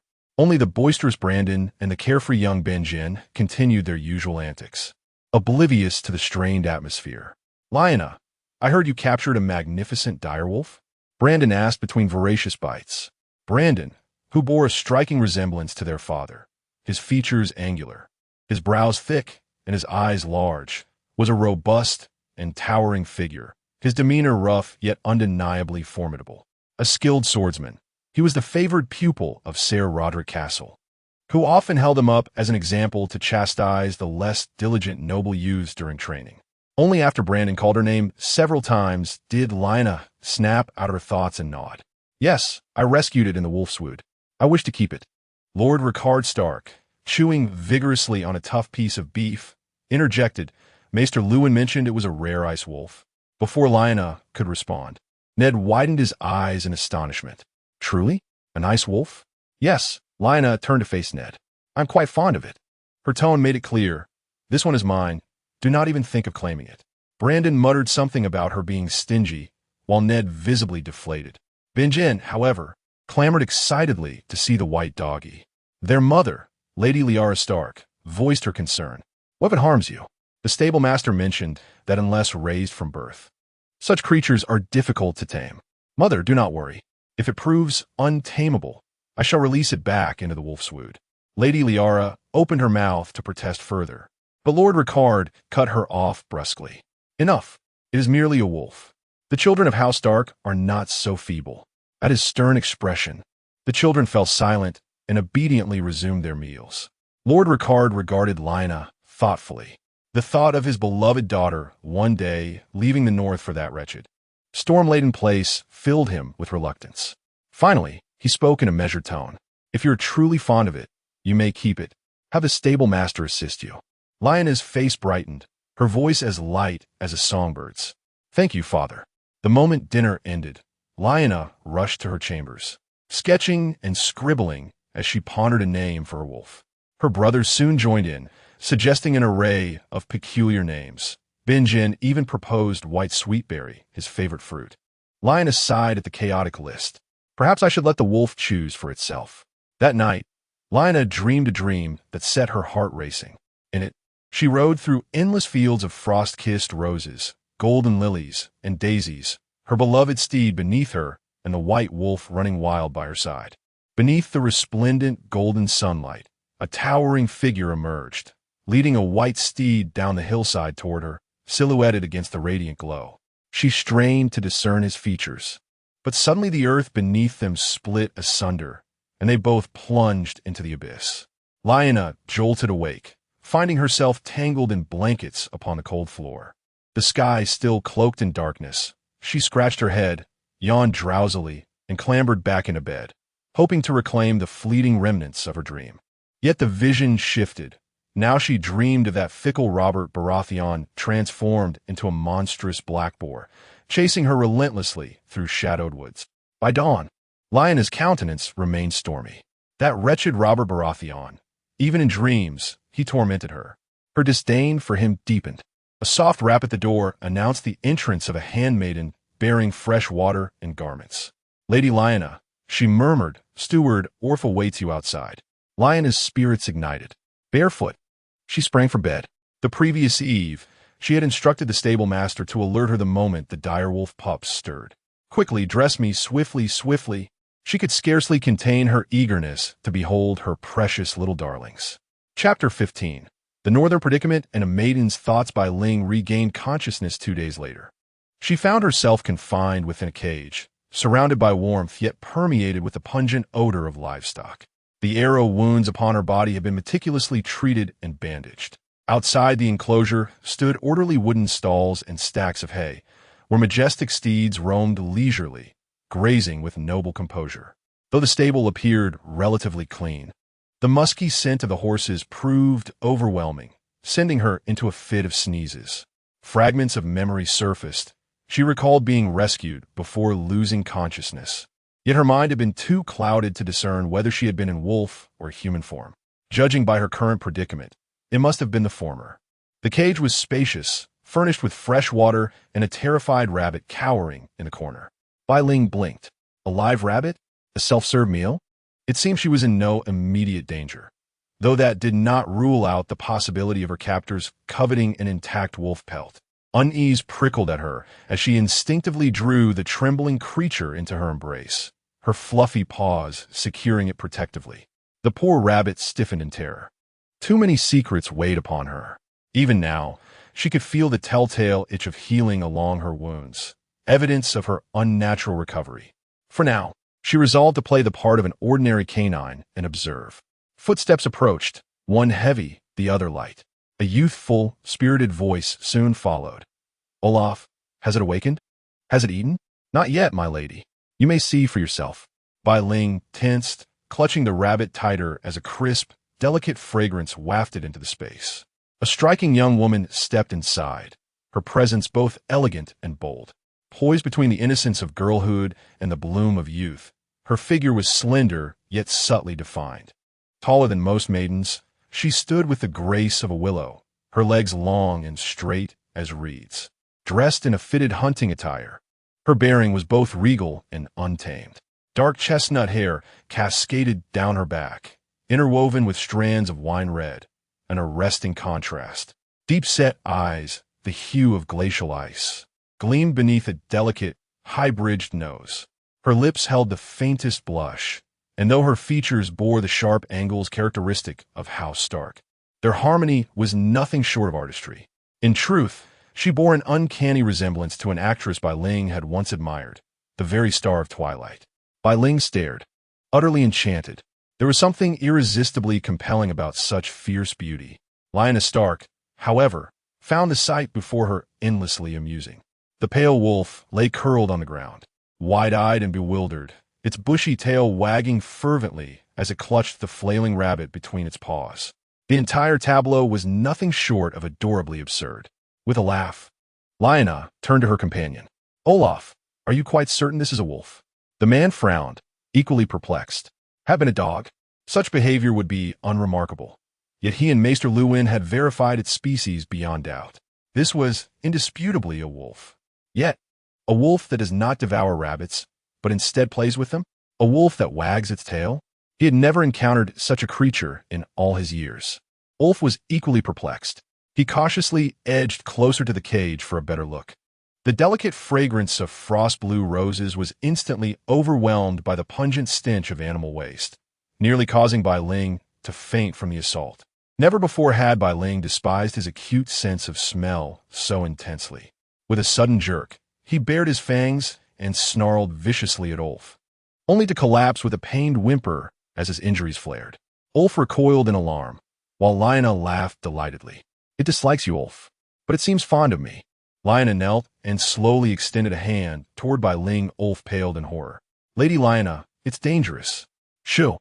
Lyanna smiled, her voice tender as she approached the caged wolf. "Little one, my name is Lyanna." Bai Ling froze. This was Lyanna Stark? Ned Stark's sister, Jon Snow's mother? This exquisite young girl, appearing no older than 13 or 14, was she truly destined to perish in less than 3 years? Lyanna was certain she glimpsed something almost human in Bai Ling's glistening round eyes, a trace of sorrow. Was it distressed for being confined? Her voice softened further. "Once you're healed, I'll set you free, all right?" As if understanding her words, the white wolf let out a faint whine and gently nuzzled Lyanna's hand. Ulf's heart pounded in terror, torn between intervening and risking the wolf's wrath. Sweat drenched him as he watched in agonized suspense. The girl and the wolf gazed at each other with mutual affection. Bai Ling's tongue flicked out, tenderly licking Lyanna's fingers. Overjoyed, Lyanna leaned closer, stroking Bai Ling's head. "Ulf, look, it's so gentle." Ulf exhaled in relief, though doubt gnawed at him. Could it truly not be a wolf, but a dog? Perhaps consulting the maester would be wise. Bai Ling, exhausted, soon drifted into slumber after their brief interaction. Lyanna mused aloud, "This place is unfit. What if we moved it to my chambers to recover?" Ulf suppressed a groan. Hadn't it just been relocated from a room? Besides, no matter how docile it seemed, a wolf remained a wild and perilous beast. Eric hesitated before speaking. "My lady, its injuries. Perhaps wait a few more days before moving it?" Spotting the unfortunate rabbit that had been treated as a plaything, Ulf seized an idea. "It seems unlike other wolves. Maybe you could visit the kitchens, my lady, and find something it might enjoy eating?"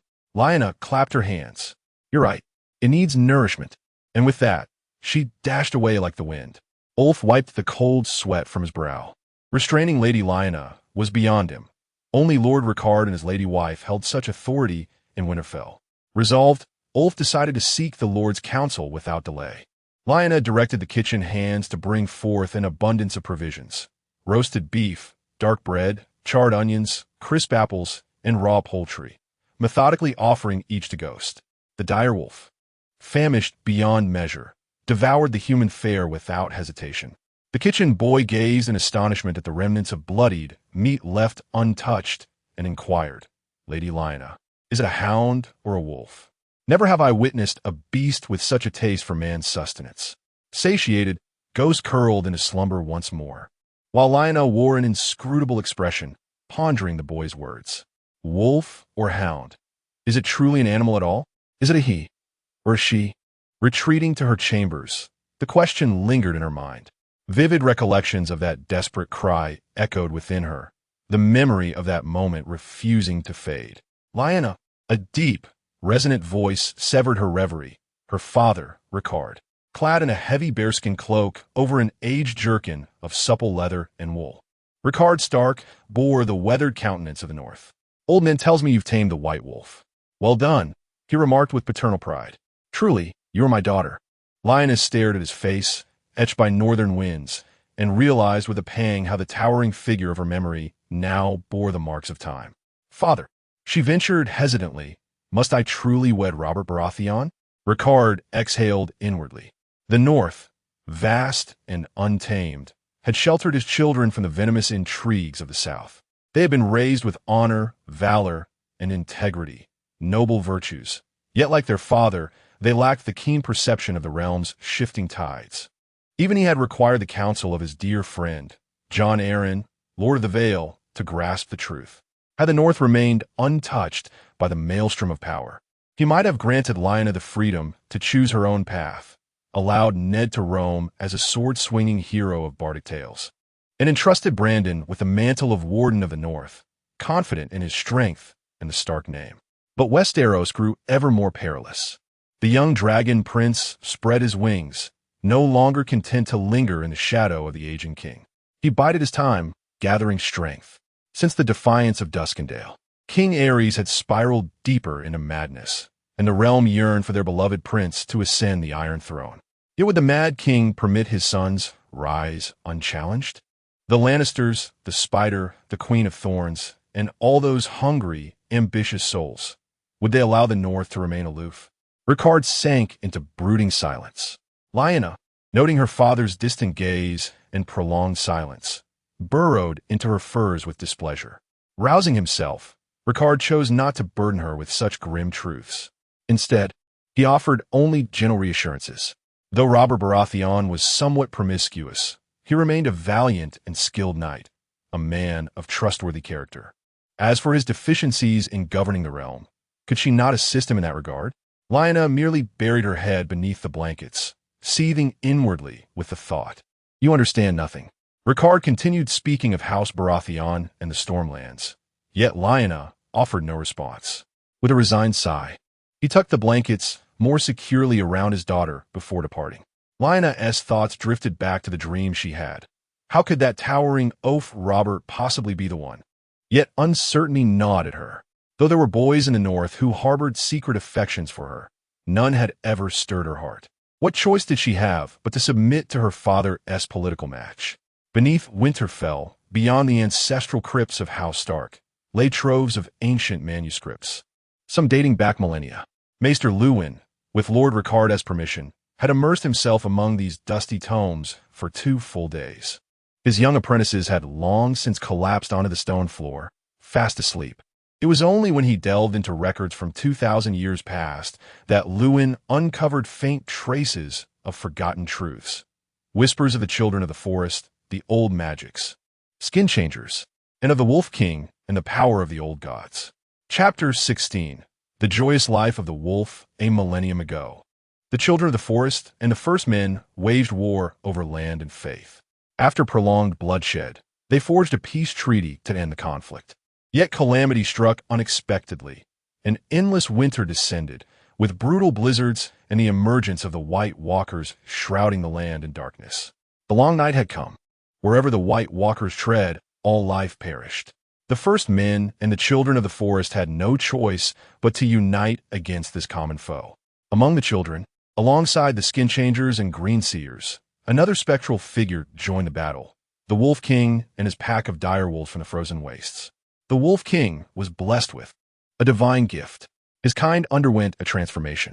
The direwolves became the sovereigns of the great snowy mountains. This ancient chronicle had long decayed.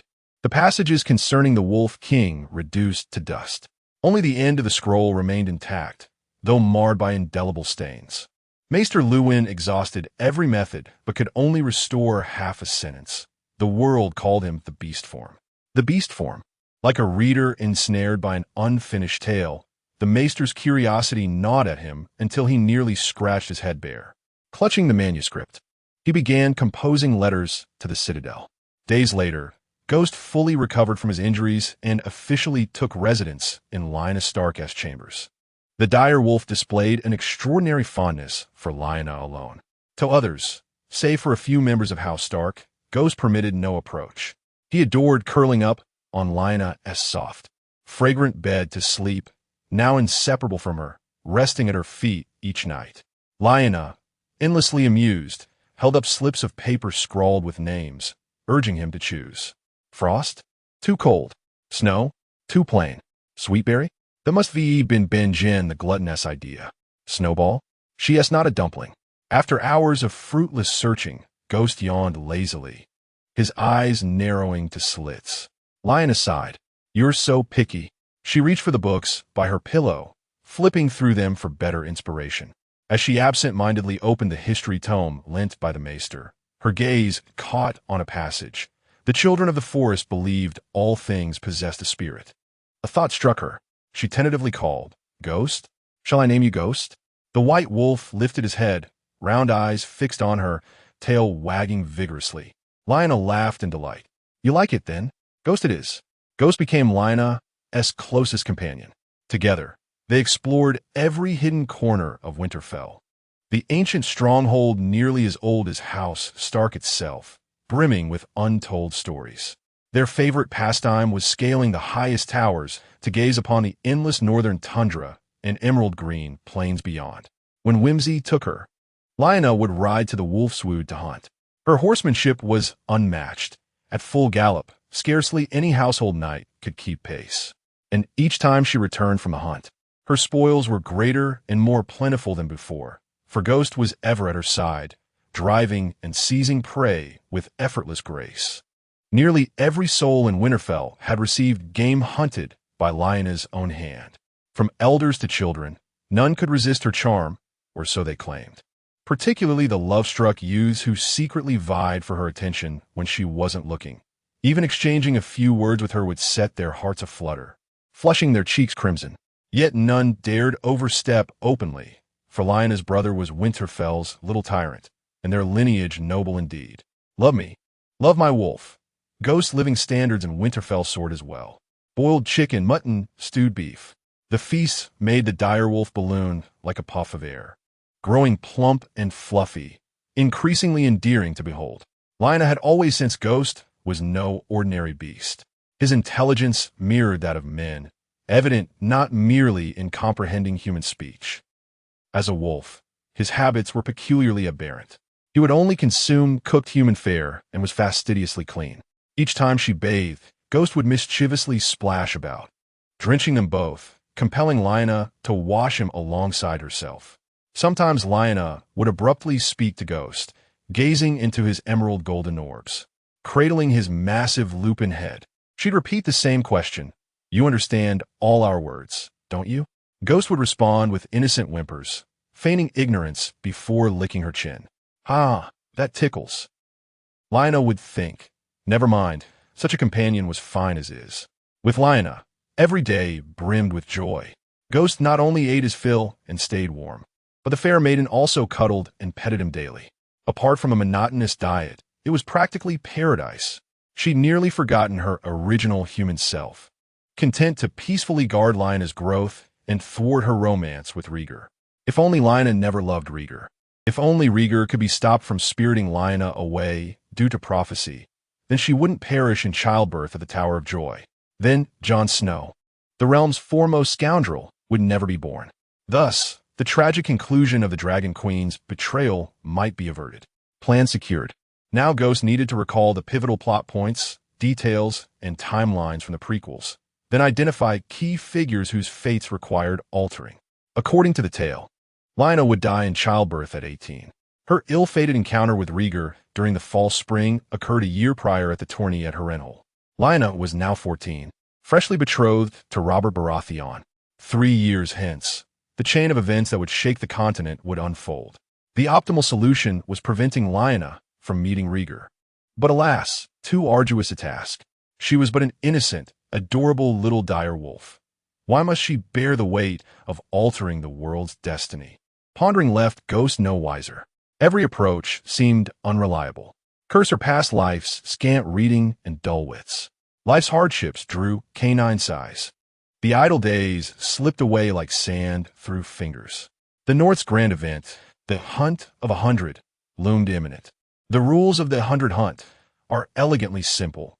All noble houses of the North capable of mustering 20 participants may join, led by their champions. The hunting parties depart from Wintertown beyond Winterfell's walls. Over 3 days, they must procure ample game before returning.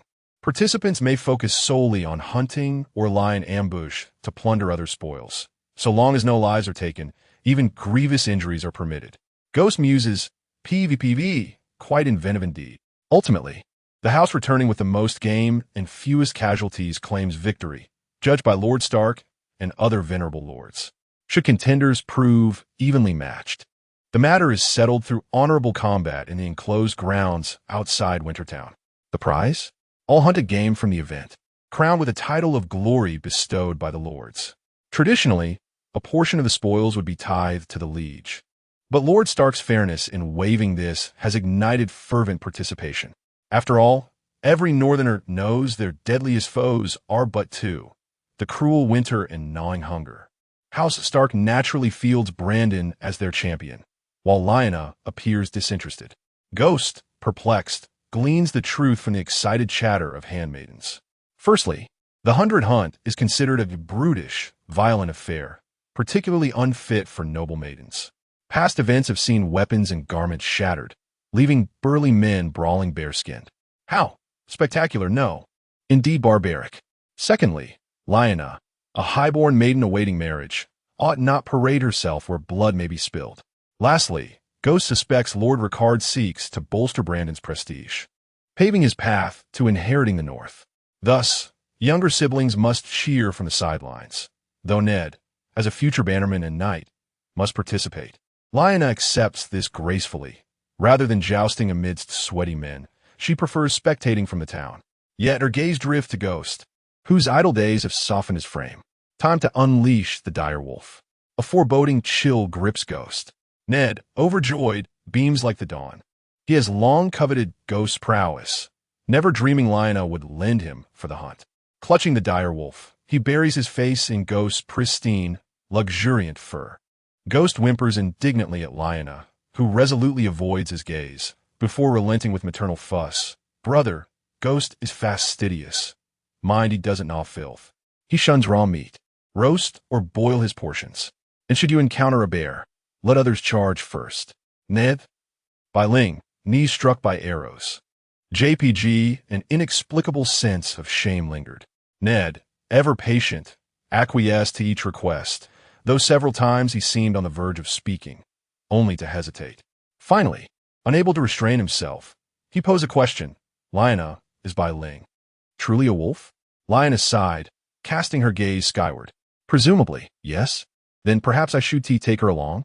Lyanna, kneading by Ling's plush fur and soft hindquarters, steeled her resolve. No, she needs more exercise. What kind of wolf lazes about like this? By Ling, another arrow strikes the knee. Ned nodded in agreement. Indeed, she ought to roam the wilds. A wolf must not lose its primal instincts.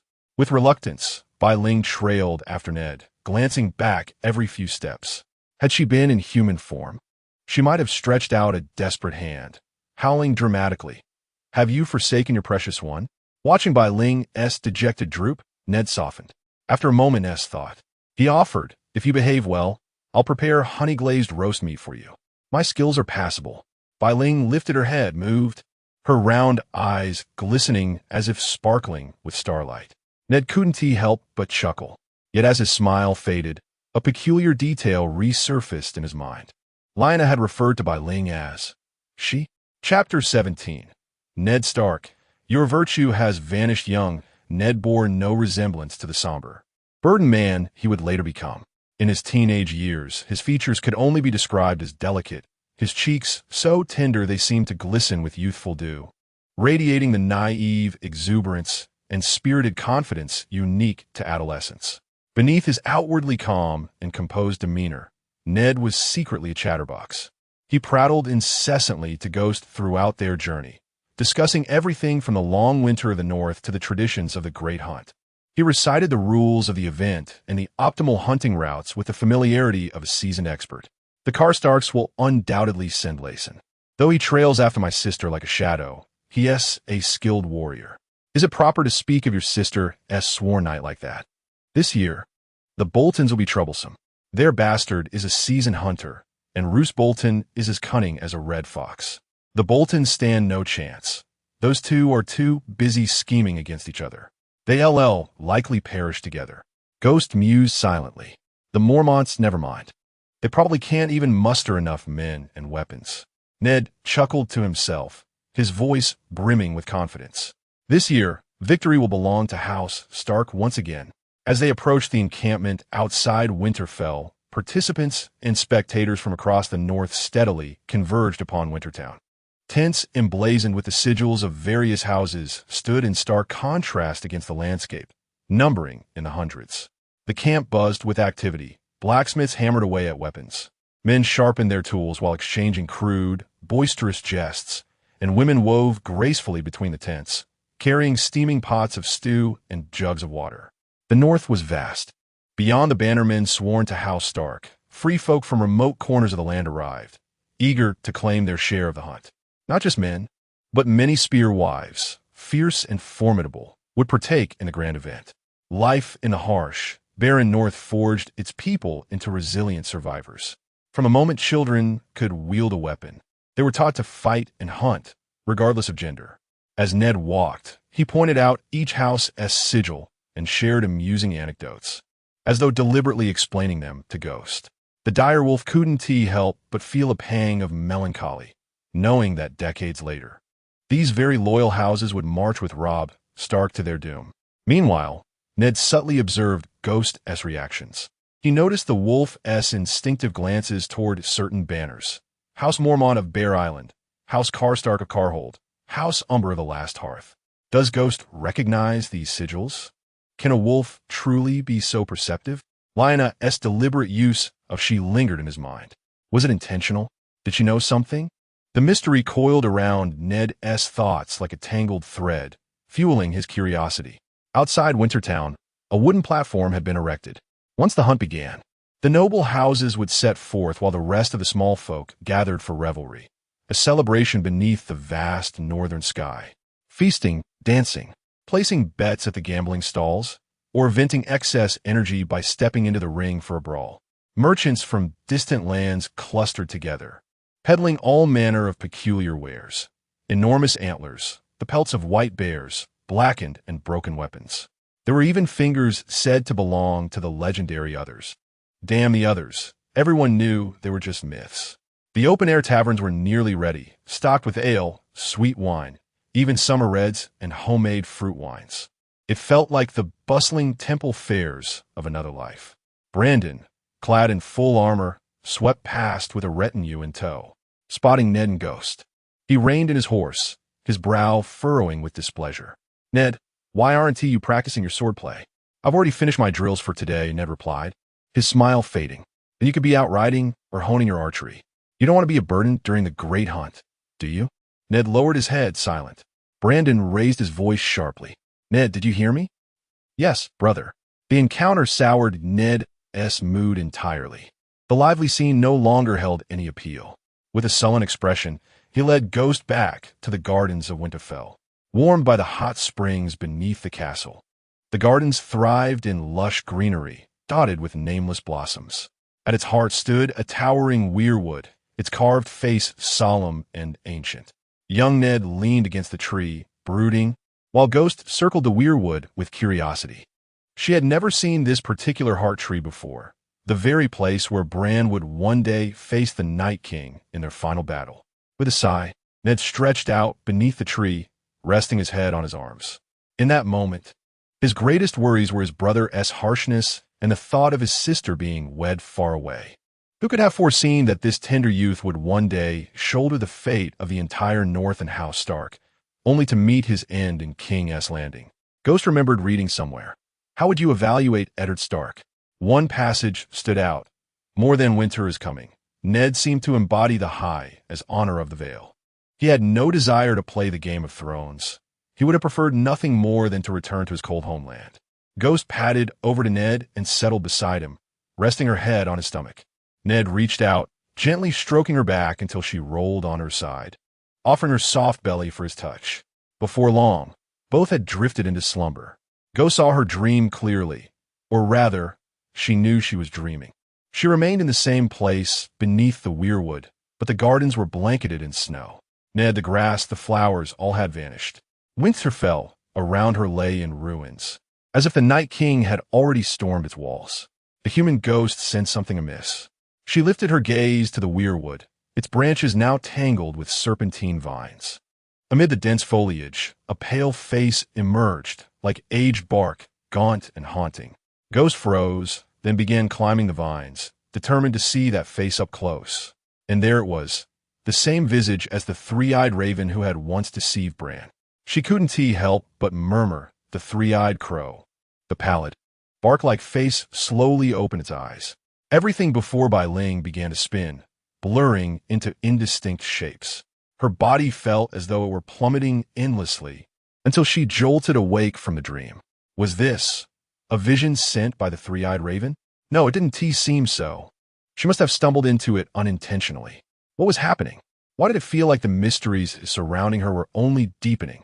Ned stirred awake with a contented sigh.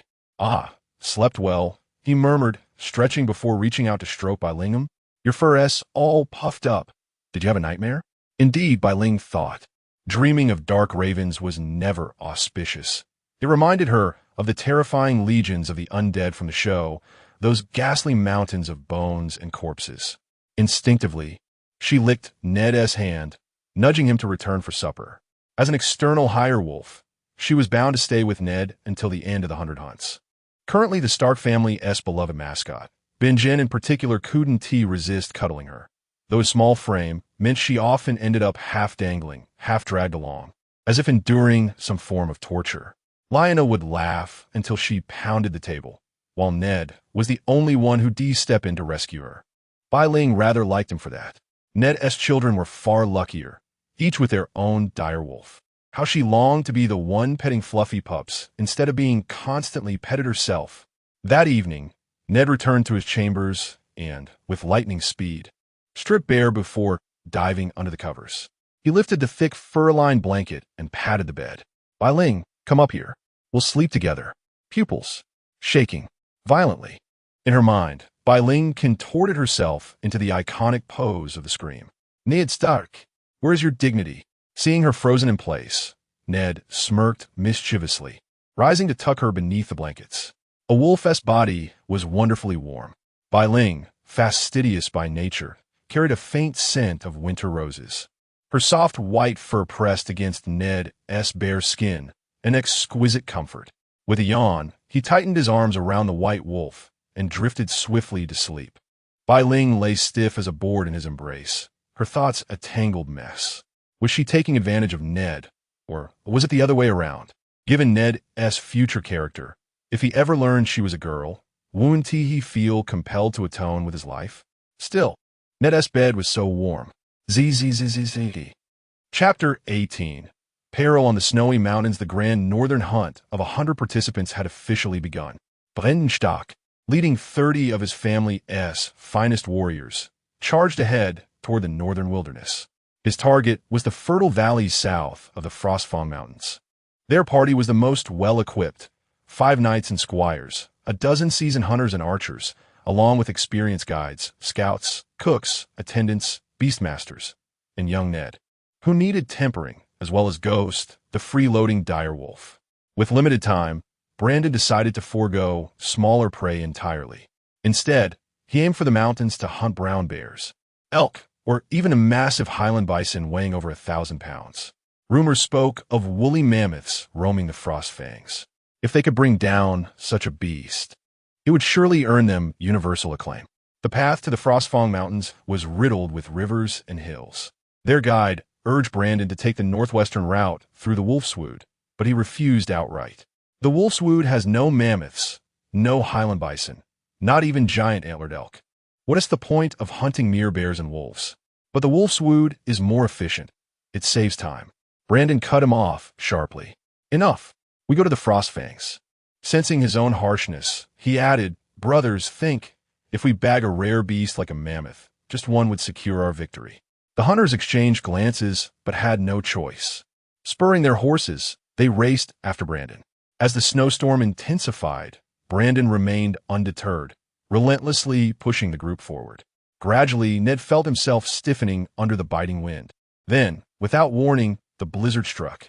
The once bright sky darkened in an instant, the howling gales laced with icy shards that stung their faces. Damnable weather, changing on a whim. The storm's worsening. We need shelter, the vanguard shouted over the wind. There's a cliff ahead. Beneath it, the terrain dipped into a low basin, and the overhanging cliff provided a natural barrier against the storm.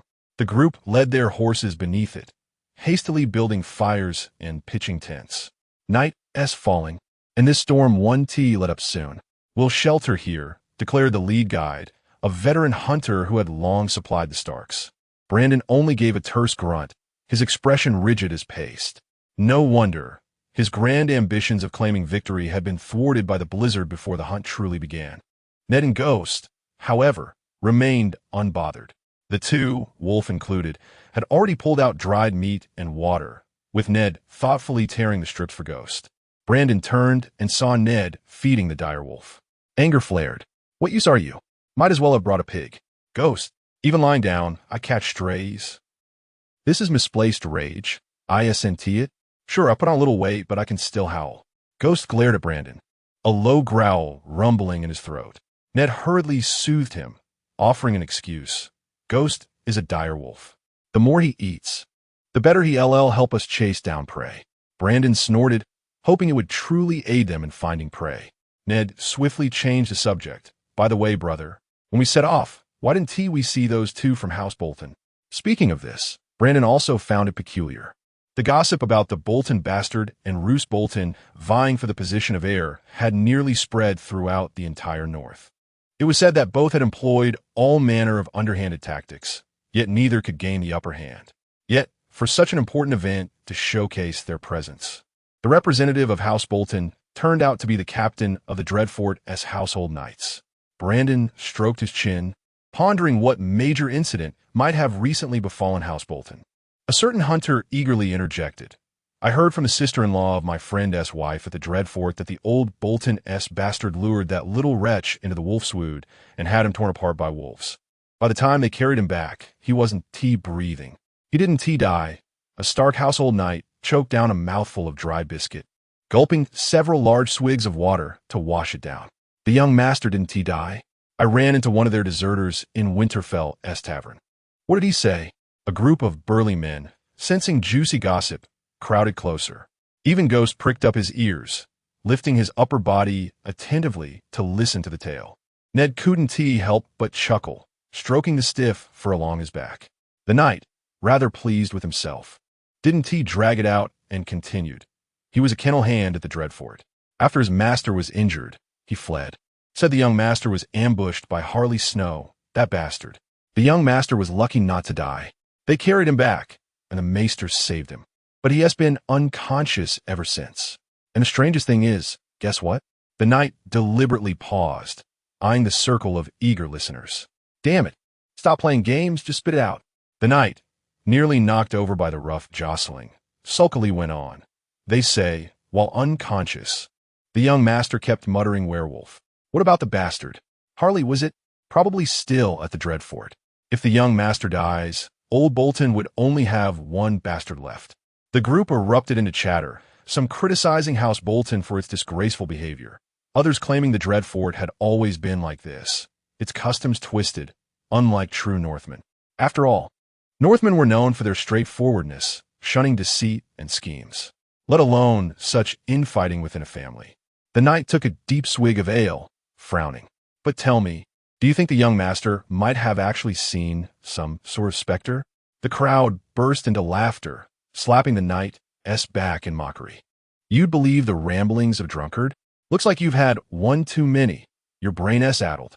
Brandon laughed until tears streamed down his face, clapping the knight on the shoulder. All right, let us thank Carol for his bedtime ghost story. Time to rest. A few of us will take turns keeping watch. At the mention of werewolf, Ned's expression shifted as he glanced at Ghost, who pretended not to notice, burying his head as if asleep. The cold of the wilderness seeped into their bones. Ned, wrapped in thick furs, clung tightly to Ghost just to feel a semblance of warmth. He whispered into White Spirit's ear, "White Spirit, you understand our words, don't you? Are you, Ned struggled to articulate, searching his memory for that obscure term. Are you a skin changer? Are you controlling the White Wolf? No, White Spirit thought to herself. Her kind didn't seem to exist in the original lore of Ice and Fire. Even she wasn't entirely sure. Oh well, one step at a time. She had a feeling the three-eyed raven might send her another vision. White Spirit playfully twitched her ears, the fine, soft fur brushing against Ned's skin, tickling him until he sneezed. Overcome by drowsiness, he succumbed to sleep. The snowstorm gradually subsided, but a sharp, keening sound, almost like weeping, pierced the air. White Spirit's ears pricked up in alarm. The night watchman seemed oblivious, one nodding off intermittently, the other feeding the fire and rubbing his hands and face for warmth. The strange noise faded as quickly as it had come. White Spirit shook her ears and settled back down. The night passed without incident. At the first light of dawn, Brandon impatiently urged the party onward. Their guide suggested detouring east along Long Lake to avoid impassable snow-capped ridges, but Brandon dismissed him again, insisting that scaling the cliffs directly would be faster. When the others protested, Brandon's eyes flashed as he drew his sword. "Do as I say. I am the leader of this hunting party." With that, he ignored them and led the way, his horse in tow. The hunters exchanged uneasy glances, sighed, and reluctantly followed. White Spirit gazed at the distant snow-capped peaks, a strange sense of familiarity tugging at her. Had she been here before? And something else. She felt as though they were being followed. Brandon paid no heed to small game along the way, consumed by youthful recklessness. He was deaf to reason, fixated only on legendary beasts. The mountain terrain grew steeper, their progress arduous. The horses struggled, their hooves slipping on the treacherous slopes. Suddenly, White Spirit lifted her head, ears swiveling toward the ravine. A low, menacing growl, wolves. Another howl followed, freezing the human party in their tracks. White Spirit pawed the ground restlessly. It was the rallying cry of a pack closing in on prey. The hunters shouted in alarm, scanning their surroundings. Stranded on the mountainside, they were vulnerable. Warriors, draw your swords and form ranks. Archers, stay inside the circle. Watch the overhangs. Brandon commanded coolly. Their 20-strong party was well armed. Only an overwhelming pack could threaten them. White Spirit threw back her head and howled, a lone wolf's warning. Stay back, or face the consequences. She wanted neither wolves nor men to die needlessly. If she could intimidate the pack into retreat, so be it. The disturbance in the mountains faded. After a tense silence, the group relaxed. Brandon happily ruffled by Ling's head with great enthusiasm. You're quite impressive. Even wild wolves fear you.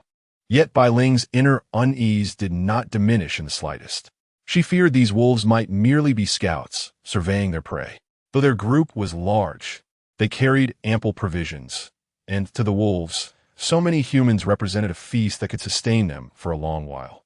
Taking initiative, Bai Ling trotted to the front of the group, sniffing the air as she led the way. They had to leave this area swiftly. The seasoned hunters, well aware of a wolf's keen sense of smell, needed no prompting.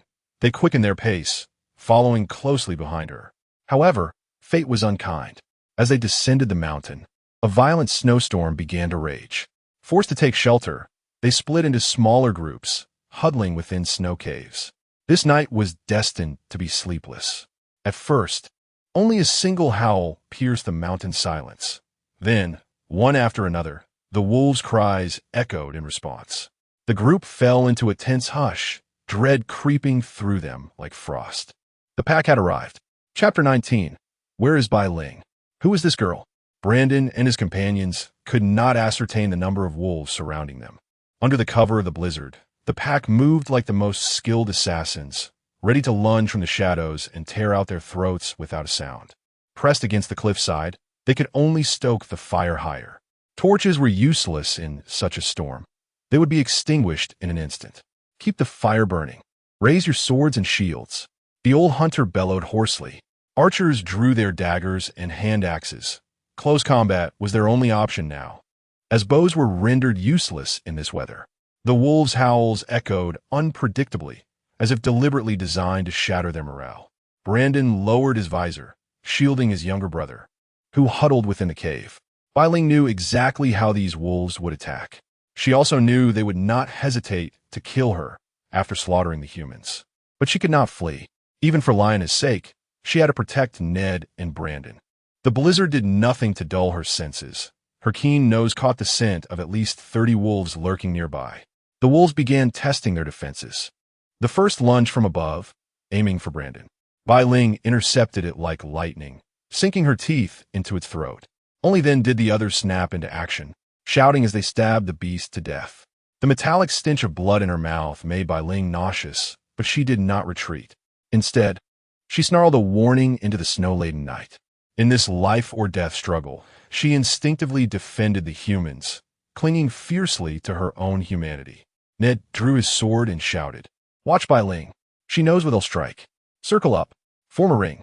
Trembling like quails seeking warmth, the men huddled together. In such treacherous conditions, defense was their only option. Bai Ling intercepted nearly every attack, but in the chaos, 2 men were dragged away by the wolves, and another tumbled down the ravine locked in a deadly embrace with one of the beasts. Her body was riddled with wounds, blood mingling with snow and freezing into clumps. Her strength waned, but the wolves kept coming, relentless and tireless. Time blurred. Axes dulled from repeated strikes. Bai Ling fought with frenzied desperation, her body numb to pain. Ned had long since collapsed, barely able to stand. Only when the first golden light pierced the snow-capped peaks did the wolves finally retreat, leaving dozens of their dead behind. Bai Ling's chest heaved with unspent fury. Throwing back her head, she let out a triumphant howl. The survivors exchanged glances, spitting blood and laughing in exhausted relief. Brandon laughed the hardest, wiping tears from his eyes before grabbing Bai Ling's head and ruffling her fur roughly. "Bai Ling, you were incredible." Too drained to resist, she slumped against him, dragging them both to the ground. When they took stock, they found only 20 or so remained, some lost to the wolves, others swallowed by the storm. The more severely wounded were mostly non-combatants. Brandon dispatched several warriors to stand guard on the perimeter while the others took temporary respite. Ghost rested for half a day and was already spirited again. Those injuries didn't seem to affect her much. A few veteran hunters sighed enviously. No wonder they say the Starks have the blood of the direwolf. Even such a formidable ice wolf can be tamed. Ghost snorted disdainfully. Tamed? As if anything, she was the one protecting Ned. Brandon could barely take care of himself. Speaking of Ned, though the boy had trained, his nerves were weak. Last night, his legs had nearly given out from fear. Ned had mostly calmed down now, gazing at Ghost with starry-eyed admiration, clinging to her like an over-affectionate pup. Only when Ghost feigned snapping at him did he laugh and finally let go. "Ghost, I really like you," the boy murmured, pressing his forehead to hers, his expression earnest and tender. Ah, to think this youthful face would, in a few years, harden into that weary, world-worn look. A pang of regret flickered through her. Could she do something to alter the fate of House Stark? "Lord Brandon, we don't have enough time left. Counting the return journey, we only have half a day for hunting." Brandon's expression darkened. This hunt had been cursed. Relentless snowstorms, then the wolf attack. "What do you suggest?" The old hunter winked. "Tracking prey ourselves is too troublesome. I say we head back now, and then—" Brandon paused, then suddenly grasped his meaning. "You mean He mimed a slashing motion. Ambush. The hunter nodded. We're short on men, and time-s running thin. This is the most efficient way. Brandon's face twisted in amusement. Dustin, I never took you for such an interesting thinker. The more he considered it, the more viable it seemed. All they had to do was lie in wait along the road back to Wintertown. If they robbed the other houses blind, wouldn't that secure their victory? Besides, Brandon was at heart a ruthless PvP enthusiast. Hunting bored him.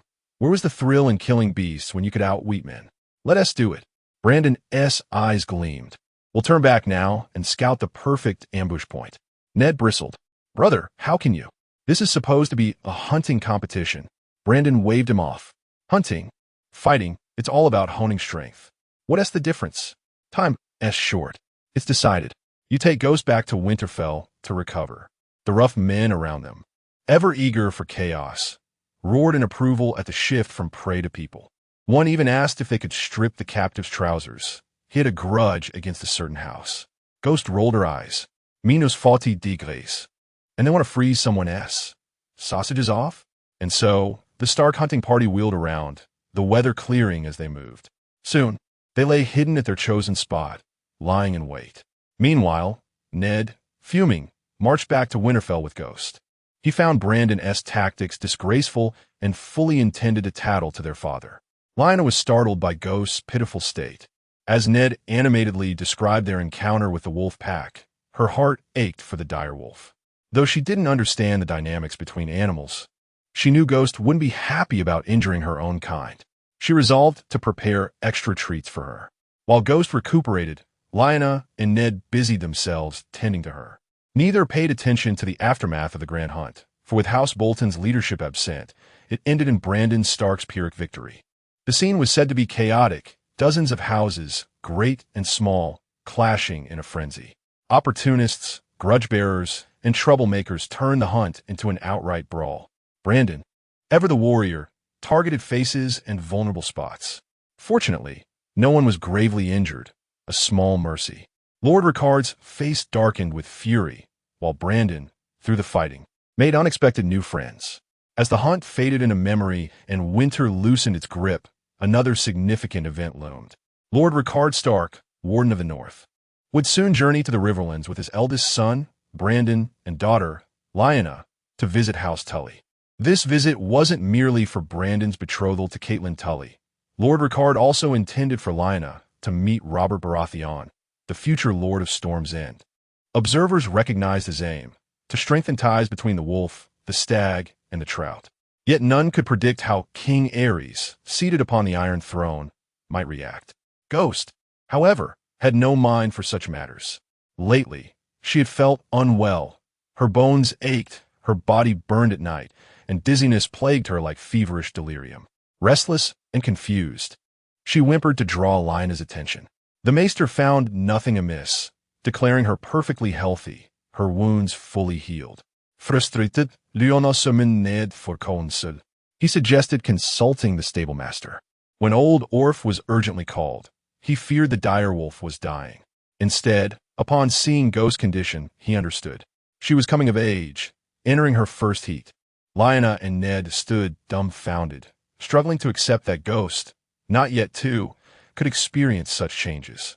Did female wolves go into heat like dogs? What do we do? Ned stammered. She seems to be suffering. Orf shrugged. It'll pass in a few days. Or let her roam to find a mate. Lyanna refused instantly. No, Ghost stays with me. Ned Vincent. How long will this last? Is it harmful? No, she'll recover soon. That evening, Lyanna was summoned by her father to discuss the Riverlands' visit. Meanwhile, Ned slipped into her chambers and carried away the dazed white wolf. Ghost, too miserable to eat, lay listless, her whimpers soft and broken. Within the walls of Winterfell, there existed a natural hot spring fed by subterranean waters. Seeking to alleviate her discomfort, Ned resolved to carry her there for a soothing soak. Having entered covertly, he came unattended, gently submerging Ghost's lower half into the thermal waters. He departed briefly to retrieve the specialized grooming implements and linens Lyanna had prepared for the direwolf. The underground spring shimmered under the radiant moonlight that danced upon its surface, casting an ethereal glow upon Ghost's form. Ned gazed upward through the window, murmuring to himself, "Why is the moon so unusually large tonight?" The colossal lunar sphere hung, suspended between the mountains, its dark markings distinctly visible, bathing the night in an almost diurnal brilliance. The moonbeams cascaded over Ghost, their cool caress bringing her momentary relief. Yet she remained oblivious to the uncanny metamorphosis overtaking her form. Her fur gradually receded, her limbs elongated and reshaped. Her bushy tail withdrew into nothingness. Lustrous platinum tresses cascaded down her newly sculpted curves. Her once coarse pelt transformed into flawless, alabaster skin devoid of even the faintest blemish. As her body fully unfurled into this liberated state, all prior discomfort dissipated. A contented sigh escaped her lips. Ned re-entered with bowed head, announcing, "Ghost, I've smuggled Lionna's body lotion for you." The sight of the golden-haired maiden in the spring petrified him. His mind erupted like a volcano, teetering on the brink of explosion. His blood surged violently, upward in one place, downward in another. The wooden basin, brushes, buckets, and assorted paraphernalia clattered noisily to the floor. Where was Ghost? Where had his massive direwolf gone? Who was this unfamiliar girl with flowing golden locks? Could it be that Ghost had become human? Chapter 20. A dreamlike turn of events. Lionna was discussing the journey to Riverrun with her brother Brandon and their parents. Upon hearing that Robert Baratheon would also be arriving at Riverrun, her expression darkened instantly. Glancing at Brandon, she noticed his face mirrored her own displeasure, and she couldn't help but laugh. "What's the matter, brother? You don't seem too happy," she teased. Brandon sighed. "You're laughing at me? I don't care for those overly proper and restrained ladies." In his eyes, Caitlin Tully of Riverrun, though beautiful and serene with her striking auburn hair, reminded him too much of their mother, serious, stern, and far too mature for a girl her age, lacking the youthful vitality one would expect. The siblings sighed in unison, much to Lord Ricard's exasperation. "What kind of behavior is this?" he chided, though amusement flickered in his eyes. "Your mother and I grew closer only after we were wed." "Liar," Brandon muttered under his breath. "Mother said you used to sneak beneath her window with flowers and gifts of fox pelt you hunted yourself." "Ahem." Lord Ricard straightened, swiftly changing the subject. "This time, we'll take your younger brother with us to Riverrun." After the celebrations, Hll returned to the Vale for a while. He turned to his eldest son. "Brandon, you're 19 now. It's time you took responsibility for your siblings. Your mother and I will depart ahead of you." "Yes, father." Lionna, before he could finish, hurried footsteps interrupted them. Ned burst into the room, panting as if chased by hounds, his face flushed. "Lionna, huff. Ghost, she." Lionna's heart lurched, a strange premonition gripping her. She shot to her feet. What has happened to Ghost?" Ned, still catching his breath, avoided their father and brother's gazes, frantically signaling to Lionna with his eyes. "Come quickly, Ghost, she's not well." "Father, we'll continue later." "Ned, and I need to check on Ghost." Without waiting for a response, Lionna seized Ned's hand and dashed out, ignoring Brandon's calls. Once out of earshot, Lionna whispered urgently, "What is going on? Is Ghost hurt?" Ned's face and neck were flushed crimson, his thoughts as turbulent as boiling water. "I don't know if it's Ghost. Only Ghost was there." Lionna's eyes sparkled with excitement, the hidden suspicion rising within her. "She changed, didn't she?" Barely containing her exhilaration, she dragged Ned along as they sprinted toward the underground hot springs. Meanwhile, Ghost slowly regained consciousness in the warm waters, exhaustion weighing heavily as she rubbed her temples. The recent physical anomalies had taken their toll. The first thing she saw were human hands and feet, a petite, unfamiliar form. How had she suddenly become human? The small pool was a place the Starks used for bathing and recuperation, but at the moment, it was deserted. "Ghost, no." She rose swiftly from the water, studying herself in the dim light. Perhaps due to the comfortable life she led recently, she appeared to have grown significantly, nearly as tall as Lionna herself. But she was still far from the age she had been in her previous life. With a slender waist and long legs, her features had matured, her nose bridge higher and more defined, the emerald hue of her eyes deeper and more profound. Her platinum blonde hair, cascaded nearly to her thighs, and the delicate curves of adolescence had begun to grace her form. What had happened? Why had she suddenly grown? Bai Ling panicked, acutely aware that someone might arrive at any moment. She had to revert to her wolf form immediately. Yet no matter how hard she tried, she couldn't transform back. Her mind blanked in desperation. What could she do? Footsteps drew near. Bai Ling hastily hid behind the changing screen. Was it Lina approaching?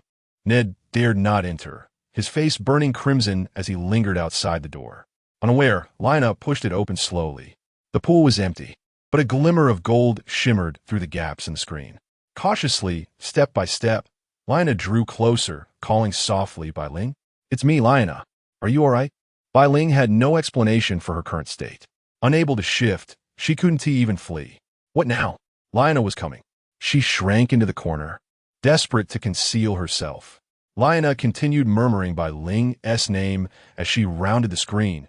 By the gods. Lina's eyes widened in shock. Ned felt like a boiled egg, an odd heat searing through him. The image from the springs seared into his mind. Ned. Lina's soft voice snapped him from his daze.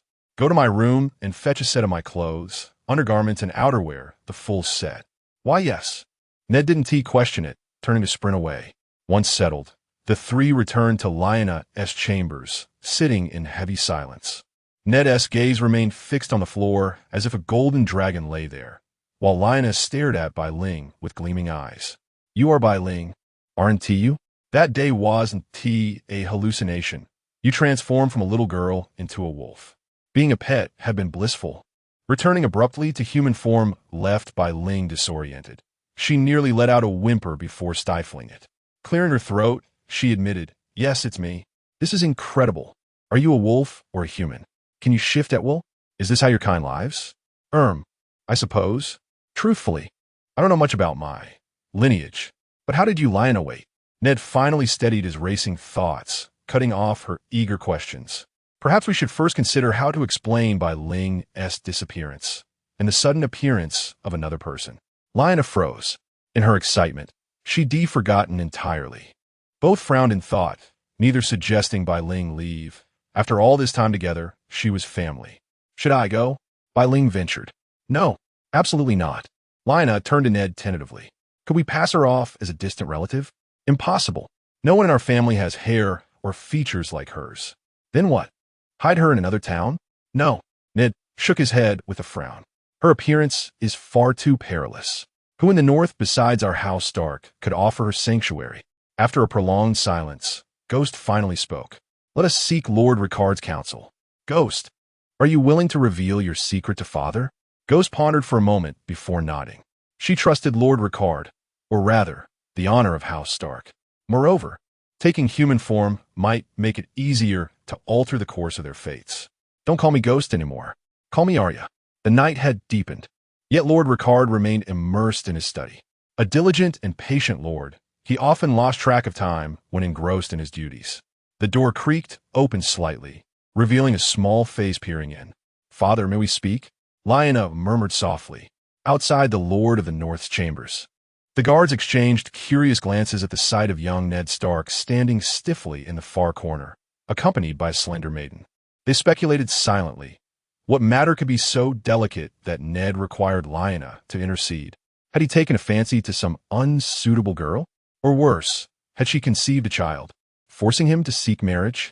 Unbeknownst to him, Ned had become the subject of their gossip. All he felt was the searing heat where Arya pressed against his back. Arya leaned close, eagerly awaiting Lina to prepare Lord Ricard, oblivious to how intimately she clung to Ned. The scent of rain-kissed blossoms and fresh greenery enveloped Ned, his pulse quickening as warmth spread across his back. Unable to bear it, he inched forward. The door groaned open, and Lina beckoned them inside. After composing themselves, they entered the Lord's chambers. Lord Ricard's eyes narrowed slightly at the sight of Arya's human form. Her features, she resembles a Targaryen, or perhaps carries the hallmarks of the ancient Valyrians from the eastern continent. After a brief glance, Lord Ricard returned to his documents. Lina has explained the situation. House Stark shall grant you temporary shelter. Arya exhaled softly, relieved. Her greatest fear had been rejection, being cast back into the frigid wilderness as a monster. Ghost, or rather, Arya. Has anyone else seen you in this form? Lord Ricard inquired calmly. Arya considered. No, my human appearance differs greatly. Lyanna interjected, puzzled. What do you mean? Arya lowered her head in thought. I'm uncertain, but within 2 months, I've aged 6 or 7 years. Ned's eyes widened. What? Will you continue at this rate? You'd wither away in no time. Likely not. Arya sensed that this rapid growth was merely her body catching up to maturity. Once fully grown, she would remain so for a long while. I was merely malnourished before, hence the lack of change. Ricard mused, addressing Lyanna and Ned. You two should retire for now. There are matters I must discuss privately with Bai Ling. The younger ones could only drag their feet reluctantly toward the door, though Lyanna couldn't resist adding, Father, please don't trouble Bai Ling too much. Ricard nodded with a faint smile. Once the children had departed, his expression swiftly hardened, his piercing gaze fixing upon Bai Ling, unsettling her to the core. Originally, there was something that troubled me greatly. Ricard's fingers began drumming against the armrest of his chair. But seeing you has given me an idea. The old lord's presence grew increasingly imposing, like an invisible mountain pressing down upon Bai Ling, making it difficult for her to breathe. Bai Ling, House Stark can be your shield and support. In return, what can you offer us? Ned's father, the old wolf of House Stark. Is this intimidating? Bai Ling nervously pondered his request before stammering, Speak your will, my lord. If it is within my power, surely as a Stark, he wouldn't ask anything dishonorable of me? Ricard's stern features softened slightly, seemingly pleased by her straightforwardness. With a faint smile, he said then, Strive to become Crown Prince Rhaegar's betrothed. What? Chapter 21. The pact with Stark. Lord Ricard reclined slightly against the back of his chair. His demeanor relaxed, as though the words he had just uttered were as casual as discussing which dish to have for supper. White Ghost doubted her own ears. My lord, what did you just say? I didn't quite catch it. The room fell into silence, save for the crackling of the firewood in the hearth. Ricard took a measured sip from the goblet beside him and remained quiet for a long moment. An invisible weight pressed upon White Ghost. Ricard's imposing presence reminded her of the aged lion Tywin Lannister from the Tales of Power and Intrigue. Both figures seemed shrouded in an aura of profound darkness. Yet, compared to Tywin's brooding severity, the old Wolf King carried a colder, almost inhuman edge. Was it inevitable that every great lord capable of ruling a domain in this world would exude such effortless authority? Very well, Ricard murmured after a moment's contemplation. I shall grant you 2 additional choices. First, you save my child. For that, I may spare an anomaly like you. You may return to the Wolfswood or any corner of the north, but you must leave Ned and Lyanna behind. White Ghost shook her head involuntarily. Ricard continued as though he hadn't noticed. Second, you may stay but never again in human form. Remain as a wolf, guarding my children faithfully. White Ghost lowered her head in silence, awaiting the third condition. Third, Ricard said, I grant you the greatest freedom. You may stay by Lyanna's side, or come and go as you please.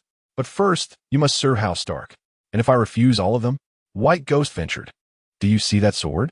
Ricard Stark gestured toward the wall, where a gleaming long sword hung, its blade pristine, its design ancient. It could only be ice. The ancestral Valyrian steel greatsword of House Stark.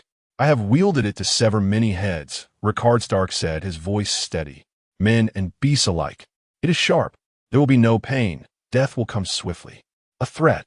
A blatant, unvarnished threat. If she refused, Ricard would likely turn her into a wolfskin cloak.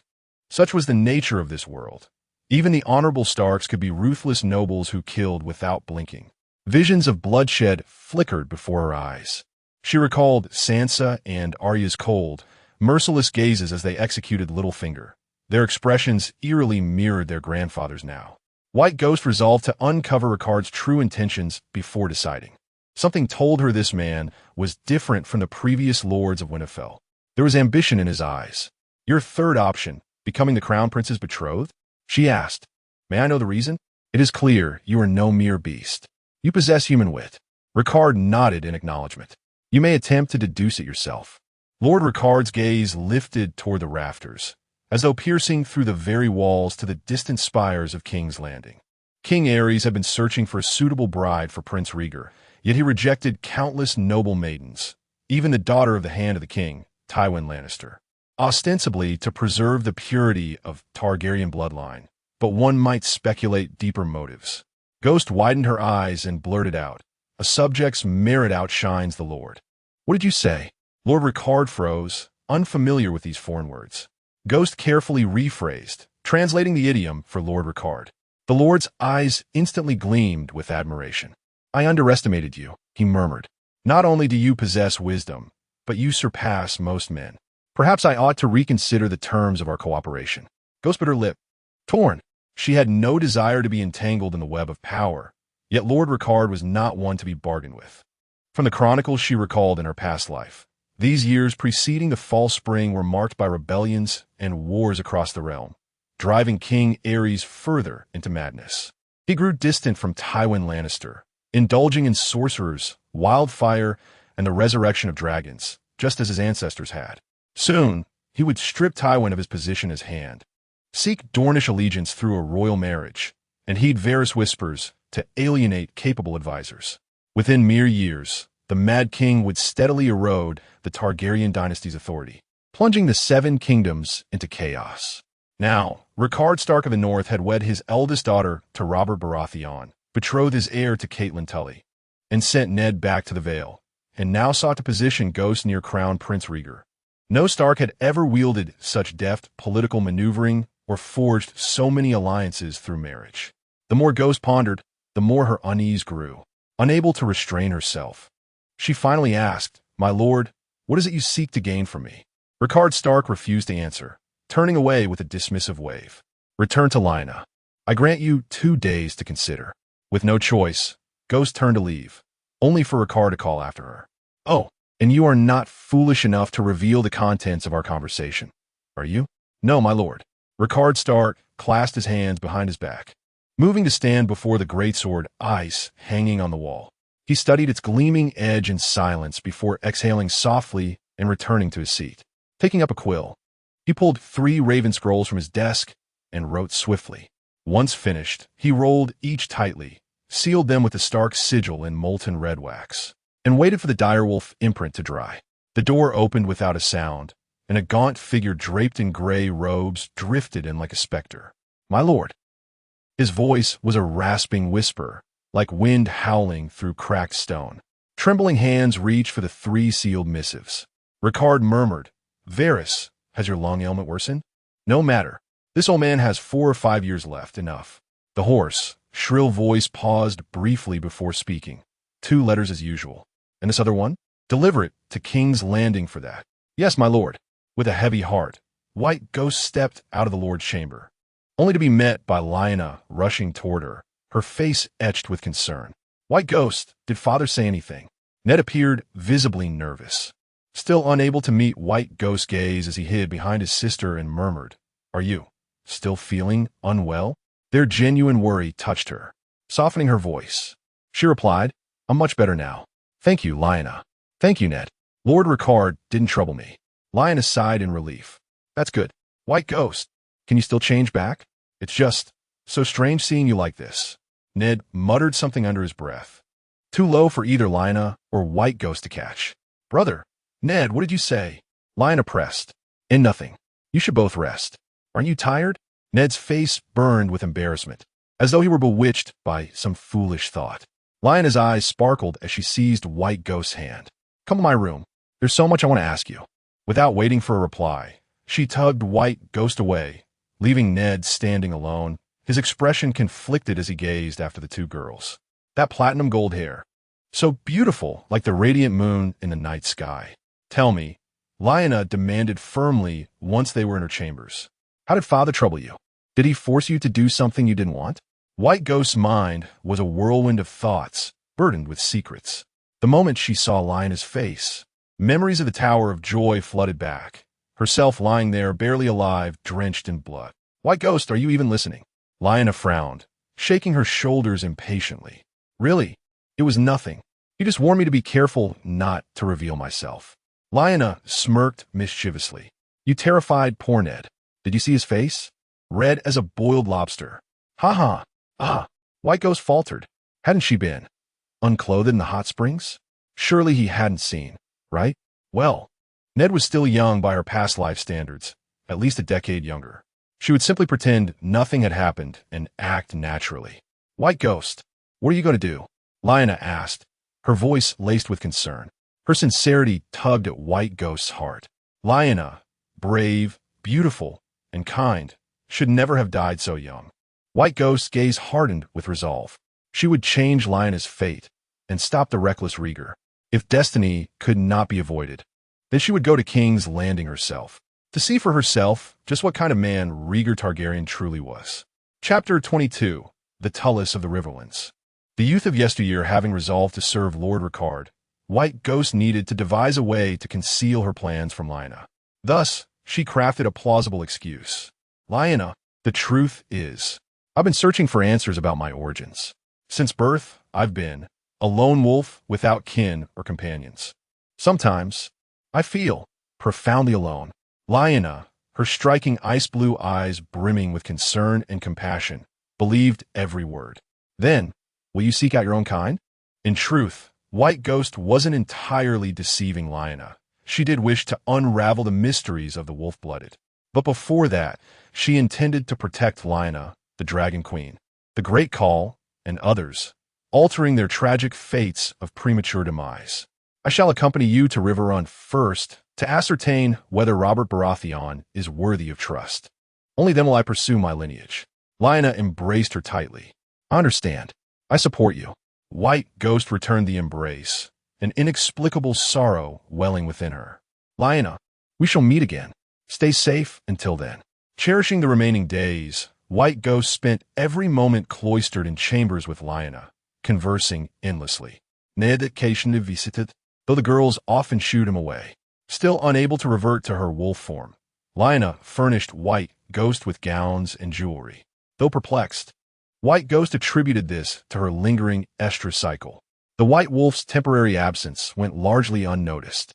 Between Lyanna's explanations and Lord Ricard's discretion, Brandon soon dismissed the matter. Even tearful Benjen, upon receiving a pup, gradually forgot about her. The full moon waned, and as the peculiar sensations in her body subsided, White Ghost regained the ability to shapeshift at will. At last, House Stark of the North set forth for Riverrun. White Ghost would travel in wolf form with the Starks to the Riverlands, then assume human guise to maneuver as needed. Lord Ricard promised to arrange everything, including forging her a new identity. The Riverlands, nestled at the heart of the Seven Kingdoms, were ruled by House Tully, whose sigil was a silver trout. The current lord was Hoster Tully, and their seat was Riverrun, situated at the confluence of the Tumblestone and Red Fork rivers. Riverrun was arguably one of the most impregnable strongholds in Westeros, second only to the Eyrie in the Vale. The castle was flanked by rivers on two sides, while the western approach was guarded by a massive man-made moat. In times of siege, sluice gates could be opened to flood the trench, transforming the castle into an island fortress, unassailable on three fronts. Its stores could sustain a siege for 2 years. In the original tale, Riverrun endured prolonged encirclement by Frey forces without falling. Only through Jaime's persuasion of Edmure, who then betrayed his own house, did the castle succumb from within. Hoster Tully was a schemer and strategist equal to Jon Arryn. A master of political maneuvering, he not only betrothed his eldest daughter, Catelyn, to Brandon Stark, heir to Winterfell, but also sought to wed his second daughter to Jaime Lannister of Casterly Rock. Regrettably, the immensely wealthy Tywin Lannister held the Blackfish family and their daughter in utter contempt. With superficial courtesy, Tywin declined the Tully marriage alliance, only to mock their delusions of grandeur at a family gathering. He remarked, the Tully words, family, duty, honor, are quite poetic. Chanted long enough, even they might start believing them. Hoster Tully seethed with humiliation, yet remained powerless, silently marking the Lannisters for future retribution. Outside Riverrun, a retinue escorted several youths in procession. Their pace was leisurely, led by 2 young maidens of 16 or 17, followed by a slender boy. Trailing behind was an even younger lad, still very much in his mischievous years. The foremost maiden rode ahead with effortless grace, her auburn hair cascading like willow catkins in the wind. Her figure, full at the chest, tapered sharply at the waist into a perilous curve. A vision of beauty from behind. The girl behind her bore similar features, but with a downturned, hooked nose that lent her a severe expression. Though also red-haired, her locks lacked luster, resembling tarnished metal. With concern, she glanced at the frail, dark-haired boy behind her and called out irritably, "Sister, slow down." Edmure can barely breathe. Perched comfortably before a servant, Edmure Tully, not yet 10, blinked in confusion at his elder sisters. I'm fine." Lisa Tully cut him off sharply. "Look at his flushed face, sister. Slow down." Reluctantly, Caitlin Tully eased her horse's pace, her gaze sweeping over her siblings. The youngest nibbled absently on his fingers, while Lisa refused to meet her eyes, her fervent attention fixed elsewhere. The moment the frail, dark-haired boy locked eyes with Caitlin, his face brightened. He straightened his slight frame, panting softly to steady his breath. Caitlin suppressed a sigh. She had little patience for these burdens on her outing. How could they tire so quickly? She doubted they'd withstand the sight of blood during the hunt. Eager to conclude matters, she declared, "You all go picnic by the lake. I'll hunt in the woods alone." Rumors of northerners favoring vibrant pelts had inspired her to seek fine fox furs, perhaps a stole, or something grander. Ignoring Lisa's pointed glares, the frail boy hastily offered, "I'll help." Lisa snapped, "Don't bother. You can't even keep up with her horse." Peter Baelish flinched, bowing his head. "Forgive me, Lady Caitlin. I'll join the ladies and Lord Edmure for the picnic." Caitlin shot her sister a warning look, but nodded. "Very well. Stay close to the castle. And Peter, prepare some floral arrangements for the feast, would you?" Edmure was at that detestable age where he loathed picnics and flower picking, petulantly declaring, "I want to stay with big sister. I won't play with little finger." "Wah!" Exasperated, Caitlin snapped, "Edmure, mind your manners." With a curt command to the knights, "Take good care of the young lord and the second lady," she swiftly rode off with a retinue. Lisa, overjoyed at being left behind, eagerly tugged at the dark-haired boy's sleeve. "Let's go to the river, Peter." Peter Baelish casually turned his horse without a word, forcing Lisa to release his sleeve or risk being unseated. Just as she was about to throw a tantrum, he flashed a disarming smile. "The weather is lovely today. Why don't we escort young Lord Edmure back and then take a stroll by the river?" Thrilled at the prospect of being alone with him, Lisa beamed and immediately ordered the guards to take Edmure home, ignoring the boy's protests. The guards, vigilant about the young lord's safety, promptly whisked him away, indifferent to his flailing and wailing. Lisa and Peter walked along the lakeshore, while servants trailed at a distance with their horses. Though inwardly impatient, Peter maintained a gentle, amiable facade as Lisa clung tightly to his hand.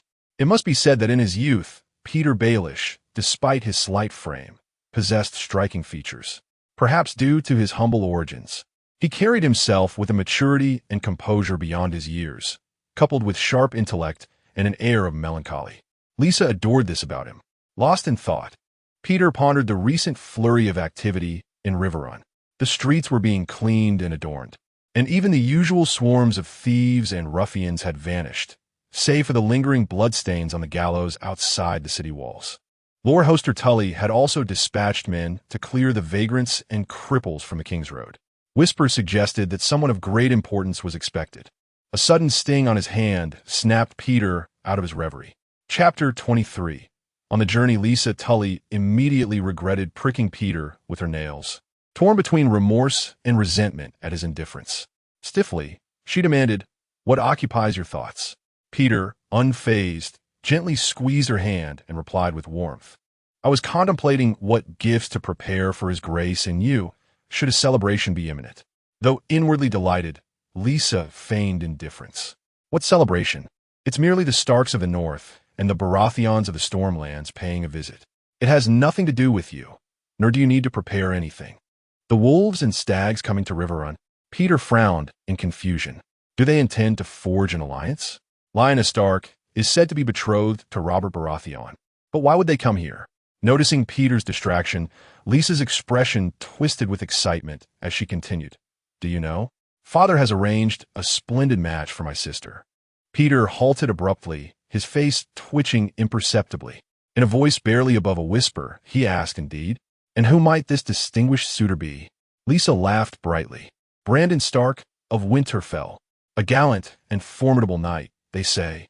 Peter clutched his chest, then feigned adjusting his collar. His voice was so faint it nearly dissolved in the wind. Is that so? Truly, a most excellent match. A triumphant smile played on Lisa Tully's lips.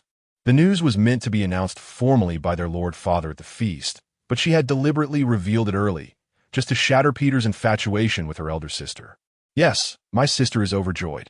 The vassals all say they are. Perfectly suited. Peter Baelish swayed slightly, his pallor deepening. His lips trembled as he stammered, of course. Yes, Lady Caitlin has always admired valiant knights. Truly, most fortunate. Witnessing his distress, Lisa felt a pang of guilt, but it was swiftly drowned by greater indignation and bitterness. Why? In what way am I inferior to Caitlin? Suddenly, she cupped Peter's face and confessed ardently. Once my sister is wed to a great house, it will be my turn. I shall beg Father to let me marry you. Wouldn't that be wonderful, Peter? At that moment, Peter found her resemblance to Caitlin grotesque and insipid. His heart threatened to cease its beating, yet this foolish girl prattled on with her delusions. He raised a hand, lingering briefly near her throat before caressing her cheek. Donotiest, Wissa. His Grace would never consent to your union with a man of no standing like me. Lisa pressed fervent kisses upon him, her voice trembling with emotion. I shall find a way. Leave it to me, dearest Peter. Oh, clenching his fists, Peter slowly closed his eyes and returned her embrace. I trust you, Lisa. Meanwhile, the northern party, accompanied by Bai Ling, trudged along the primitive medieval mud paths. Bai Ling mused that the king who had ordered the construction of the King's Road was indeed visionary. Though this dirt and wood-reinforced thoroughfare scarcely differed from the rural paths of her former world. Yet this was already considered a fine King's Road, far superior to the muddy, dung-strewn paths riddled with gaping holes that plagued the north. With such a road, their journey progressed with remarkable speed. Departing from Winterfell and traversing the sodden marshes of the Neck, they soon found themselves upon smooth, open paths. Without this royal highway, navigating through treacherous mountains and swamps would have easily consumed a month of travel. Truly, prosperity begins with well-built roads. Lyanna bore a unique burden of study, compelled to master the intricate etiquette of nobility, lessons she had previously shirked, while also memorizing the convoluted web of alliances and rivalries among the hundreds of noble houses across Westeros, particularly the great houses of the first and second tiers. Lord Ricard had assigned 3 septas to accompany her, ensuring relentless instruction, trapped beneath their ceaseless admonitions. Lyanna grew dizzy with frustration, yearning to escape like the wild wolf she envied. Ghost, lounging lazily in the carriage, only deepened her resentment, until misfortune struck. Lord Ricard then dispatched a gaunt, elderly maester to oversee her further.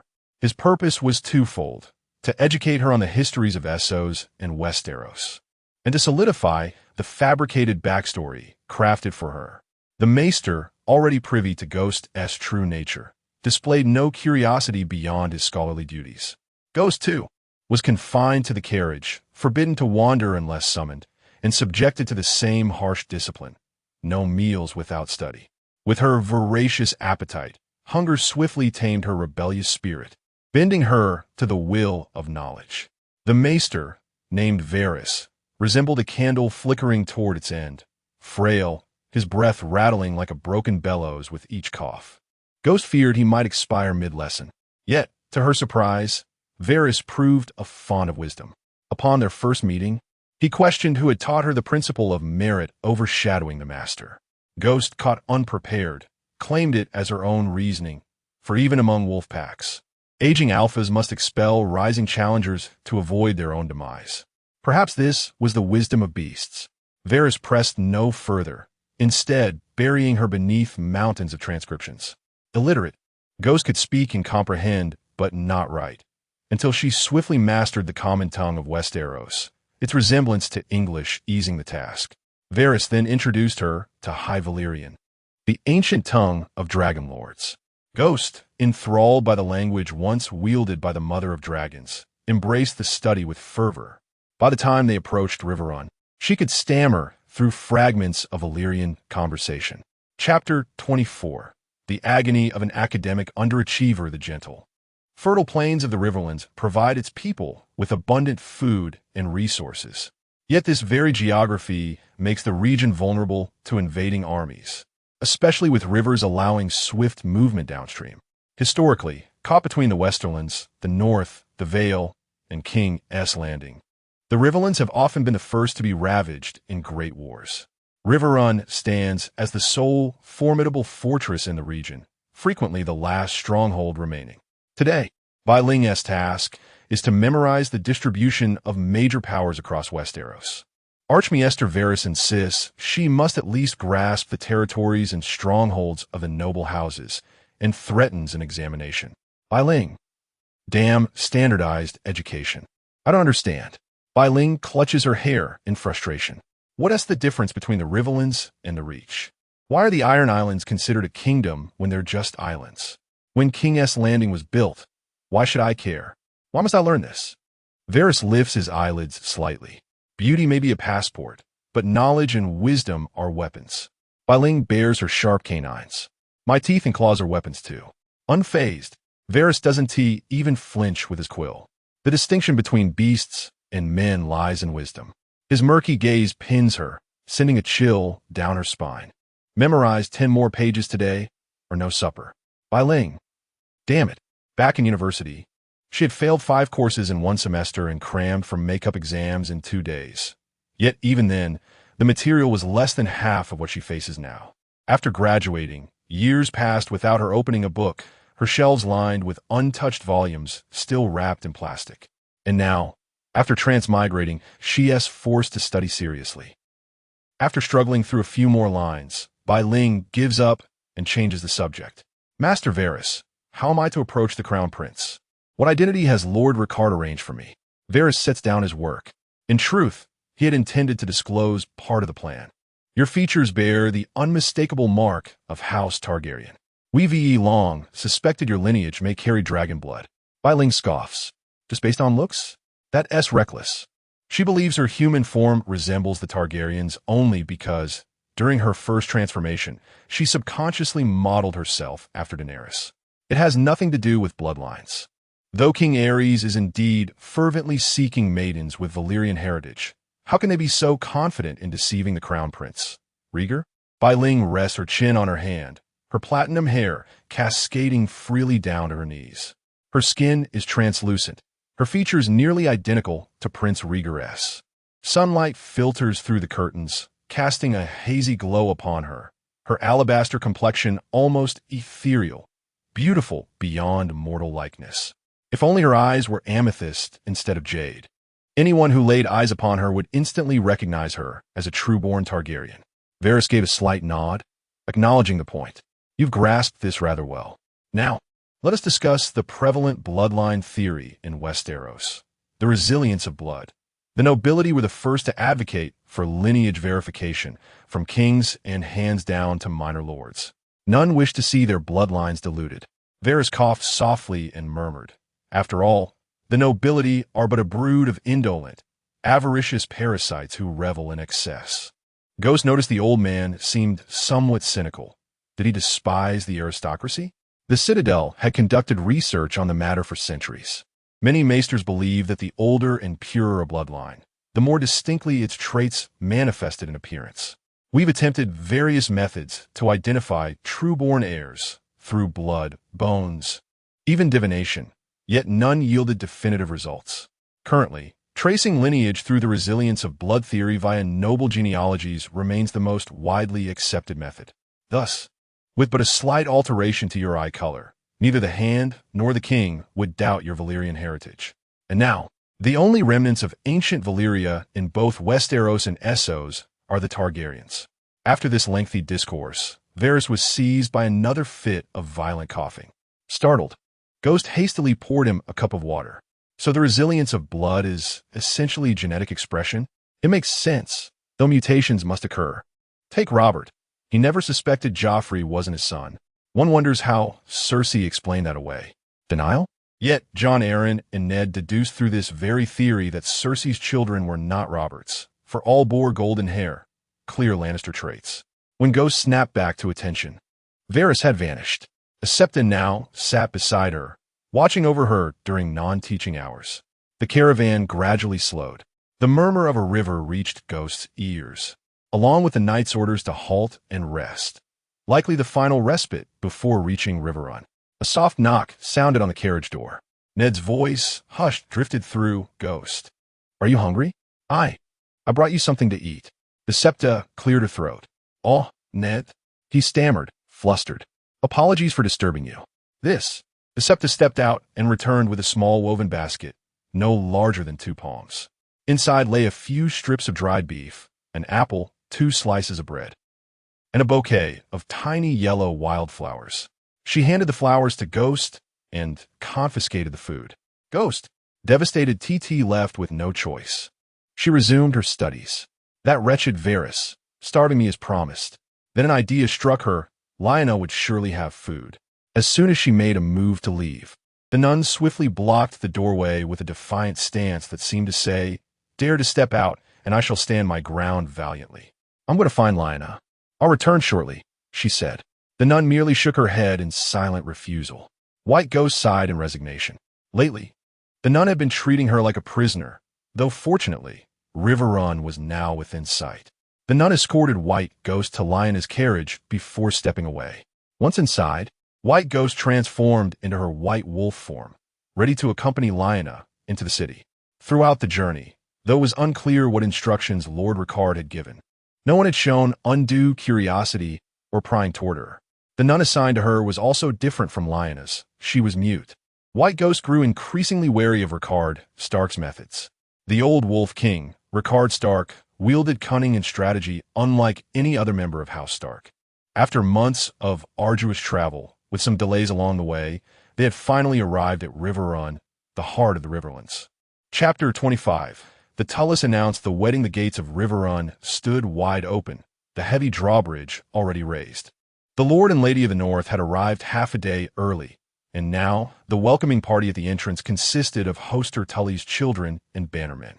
Lyanna and Ned followed behind Brandon as he exchanged pleasantries with Hoster Tully's offspring and advisors.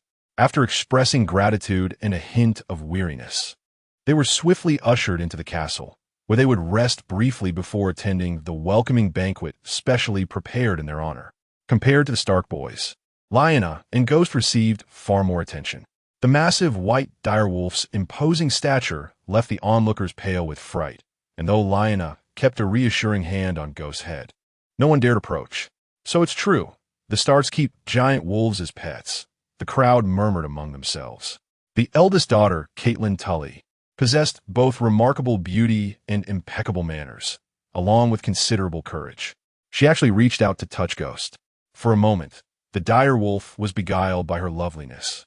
Sniffing her hand curiously, Brandon watched Catelyn with appreciative intensity, discovering a new virtue in his betrothed. Northerners admired bold women who could command a room. Under Brandon's gaze, Catelyn's cheeks warmed with a delicate flush, softening her features. Unfortunately, Lisa, standing behind her, looked thoroughly displeased. Beside the radiant and noble Catelyn, Lisa seemed almost like a mere handmaid. Peter Baelish, meanwhile, couldn't tear his eyes away from Catelyn. She had dressed with care. A flawless silver circlet of pearls accentuated the rich auburn of her hair, which cascaded like silk. Her high-necked, beige silk gown concealed her swan-like neck like a hidden treasure, while the tightly cinched waist and voluminous bell-shaped skirt accentuated her graceful figure, swaying like a slender willow in the breeze. Brandon Stark was equally transfixed. The last time he had seen Catelyn, she had been a solemn 12-year-old, mimicking the sternness of adults. Now, she had blossomed into such breathtaking beauty. Lisa, however, had eyes only for Peter. When she noticed him drifting after Catelyn and Brandon in a daze, she yanked him back sharply. "Have you lost your mind?" Lisa hissed under her breath. "Look at the company we're in." Lyanna and Ned pretended not to notice, following their brother and Catelyn inside, while Ghost turned his head curiously to observe the struggling pair. Dark-haired, slender, with faint streaks of premature silver at his temples, his features were delicate, but his eyes carried a trace of melancholy. Ah, so this was Littlefinger in his youth. Ghost felt a thrill. Young Peter Baelish, still unskilled at masking his emotions and ambitions. Beside him, Lisa looked ready to burst with frustration. "Come, Ghost," Lyanna murmured, giving the direwolf a gentle pat to remind him not to linger. Not spotting the detestable Robert Baratheon among the crowd, Lyanna politely inquired of the noble escorting her. "Pray tell, has Lord Robert Baratheon of the Stormlands not arrived?" The nobleman she addressed seemed flattered and hastily replied, "My lady, Lord Robert arrived a couple of days ago." Lyanna found it odd, by all accounts. He should have come to greet his betrothed today. Moreover, as Jon Arryn's foster sons and childhood friends, he ought to have welcomed Ned as well. The nobleman hesitated before continuing. Lord Robert went straight to drinking upon arrival and hasn't tea-woken yet.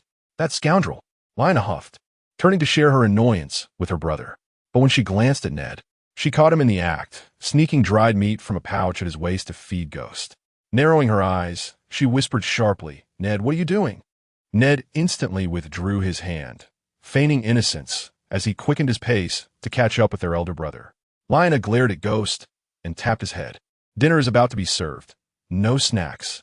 Ghost thought Lyanna sometimes acted just like a parent, though he was hardly a misbehaving pup. Mostly, studying just made him hungry. Soon, the feast began. Truth be told, medieval banquets weren't particularly appetizing. Meat was either roasted or boiled into bland stews, sparingly seasoned. To Ghost, it was nearly inedible. Still, compared to the barren north, the Riverlands at least offered variety: fresh vegetables, fruits, fowl, and fish. Lyanna adored fruit-filled pies and thick stews simmered with barley, chicken, onions, beef, and leeks. Ghost, however, was less impressed.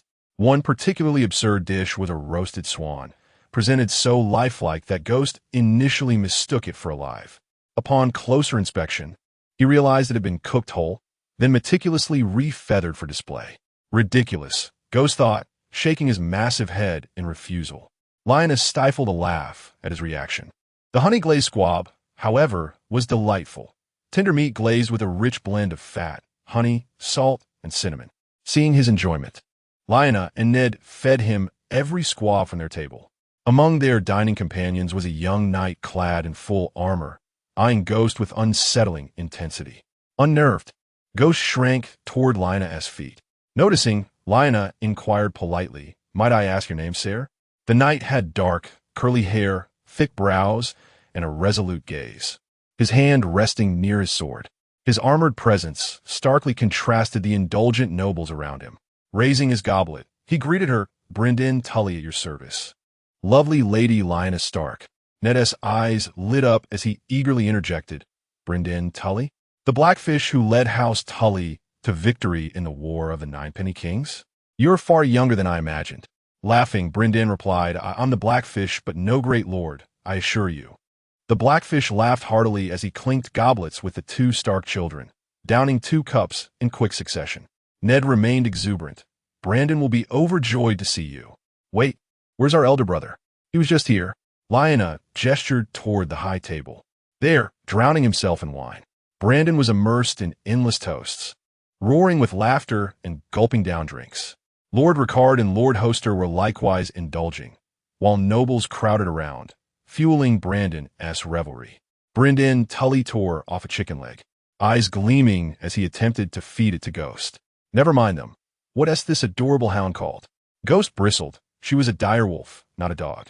Yet food was not to be wasted. With a fierce growl, she snapped up the chicken leg, tearing into it savagely while glaring at the Blackfish. Undeterred, Brynden tugged back, engaging in a playful tug-of-war, his laughter only deepening. Lyanna sighed in exasperation. "Lord Brynden, please stop teasing Ghost." The Blackfish seemed utterly charmed by Ghost, unfazed by her imposing size or razor-sharp fangs. He even reached out to pet her. What a magnificent companion she is. Ghost snarled, snapping her jaws, forcing Brynden to withdraw his hand. Before Lyanna could interject further, Lord Hoster Tully raised his palm, commanding silence. "Peace, everyone. Let there be quiet." The clamor of the hall stilled as all eyes turned to the Lord of Riverrun. Satisfied, Hoster rose, lifting his goblet. "Today marks a momentous occasion. I, Hoster Tully, on behalf of all the Riverlands, welcome the King in the North, Ricard Stark, as our honored guest in Riverrun." He extended a hand toward his eldest daughter. beckoning her to stand beside him. My firstborn, the red rose of River Run, shall enter into a blessed betrothal with Brandon Stark of the North. Under the eyes of the seven, they shall become a loving and devoted pair. The hall erupted in thunderous cheers and applause, with even Lyanna and Ned joyfully pounding their cups upon the long table. Lord Ricard smiled warmly, clinking his goblet with Hoster S. After draining his wine, Hoster addressed the crowd once more. For the next week, Riverrun shall host a grand tournament. May all revel to their heart's content. Chapter 26. Peter Baelish. A martyr in the making, Brandon was thoroughly intoxicated, utterly enchanted by his betrothed. In his drunken euphoria, he spun Caitlin around until the room itself seemed to whirl, nearly toppling over from dizziness. Clumsily clutching her delicate hand, he staggered forward, bellowing boisterously. Caitlin, flushed with embarrassment, wondered whether his antics were merely the folly of drink or something more deliberate. "Brandon, release me," she murmured, tugging weakly at his iron grip, her wrist throbbing from the strain. But Brandon, lost in his stupor, lurched sideways, nearly colliding with a nearby guest. The sudden motion yanked Caitlin off balance, sending her sprawling to the floor. Pain shot through her arm and twisted ankle, her eyes welling with tears. "Brandon, you're drunk," she pleaded, struggling against his unyielding hold. The revelers, equally inebriated, only cheered louder, encircling the pair with raucous amusement. Lyanna frowned, her disapproval sharpening. Though their family was accustomed to Brandon's drunken escapades, this was neither the time nor the place, especially not with such brutish treatment of a lady. She cast a meaningful glance at Ned, silently urging him to intervene and escort their elder brother to bed. Ned understood and rose, only to be halted by the Blackfish's firm hand. "Let me handle this." "You'd never restrain him." The Blackfish, grinning broadly with a goblet in hand, strode forward, his massive palm poised to clap Brandon's shoulder when the crisp sound of steel being drawn sliced through the air. His expression darkened, fingers instinctively darting to his own blade as he turned toward the source. A slender, dark-haired youth, trembling but resolute, had seized a broadsword from some dazed knight scabbard. Beads of sweat dotted his forehead, yet his gaze burned with unwavering determination. His frail arms shook as he raised the blade, its tip leveled at Brandon Stark. Lisa was petrified, clinging desperately to Littlefinger's waist, yet powerless as he dragged her step by step toward Brandon and Caitlin. The music ceased. The toast died mid-speech. The grand hall plunged into an eerie silence, all eyes fixed upon the slight figure advancing toward Brandon, the crowd parting in stunned bewilderment. Some watched with cold detachment, others with mocking grins. Beside the towering, formidable Brandon Stark, Peter Baelish seemed no more than a kitten daring to challenge a direwolf. To draw steel against a high lord in open court. Lisa's heart turned to stone, her body numb as she knelt, witnessing Peter Baelish march to his doom. The frail boy and his trembling sword stood no chance, yet he straightened his spine and lifted his chin, as though defiance alone could lend him strength. "Release her." Brandon slowly straightened to his full height, his imposing frame casting a suffocating shadow over the slight challenger. His face twisted with incredulous fury. "You dare address me thus? You dare point a blade at Brandon Stark of the North?" Caitlin paled, her instinct urging her to shield Peter from Brandon's wrath. Yet Brandon pushed him away rather brusquely. Anyone could see the raven-haired youth was trembling so violently he could barely lift his arms, yet his gaze remained resolute. "I said, unhand Lady Caitlin." Brandon's fury ignited into a drunken, mocking laughter as liquor burned away his reason. His hand flew to the hilt of his sword, intent on cutting down this insolent boy where he stood. Gasps rippled through the crowd, many already edging toward the exits. Yet the two great lords seated at the high table seemed oblivious to the unfolding spectacle, sipping wine with cold detachment, occasionally leaning in to exchange whispers. Swift as a shadow, the Blackfish seized Brandon Stark from behind, restraining him with an iron grip. Brandon thrashed like a caged beast, wild-eyed and snarling, but could not break free. Caitlin covered her face, tears streaming unchecked down her cheeks. She had long known of Peter's affection, but never imagined he would risk his life so recklessly for her sake.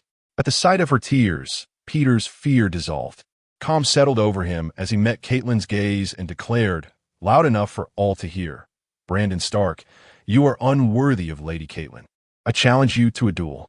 Lisa's shrill scream pierced the hall. "Peter, have you lost your mind?"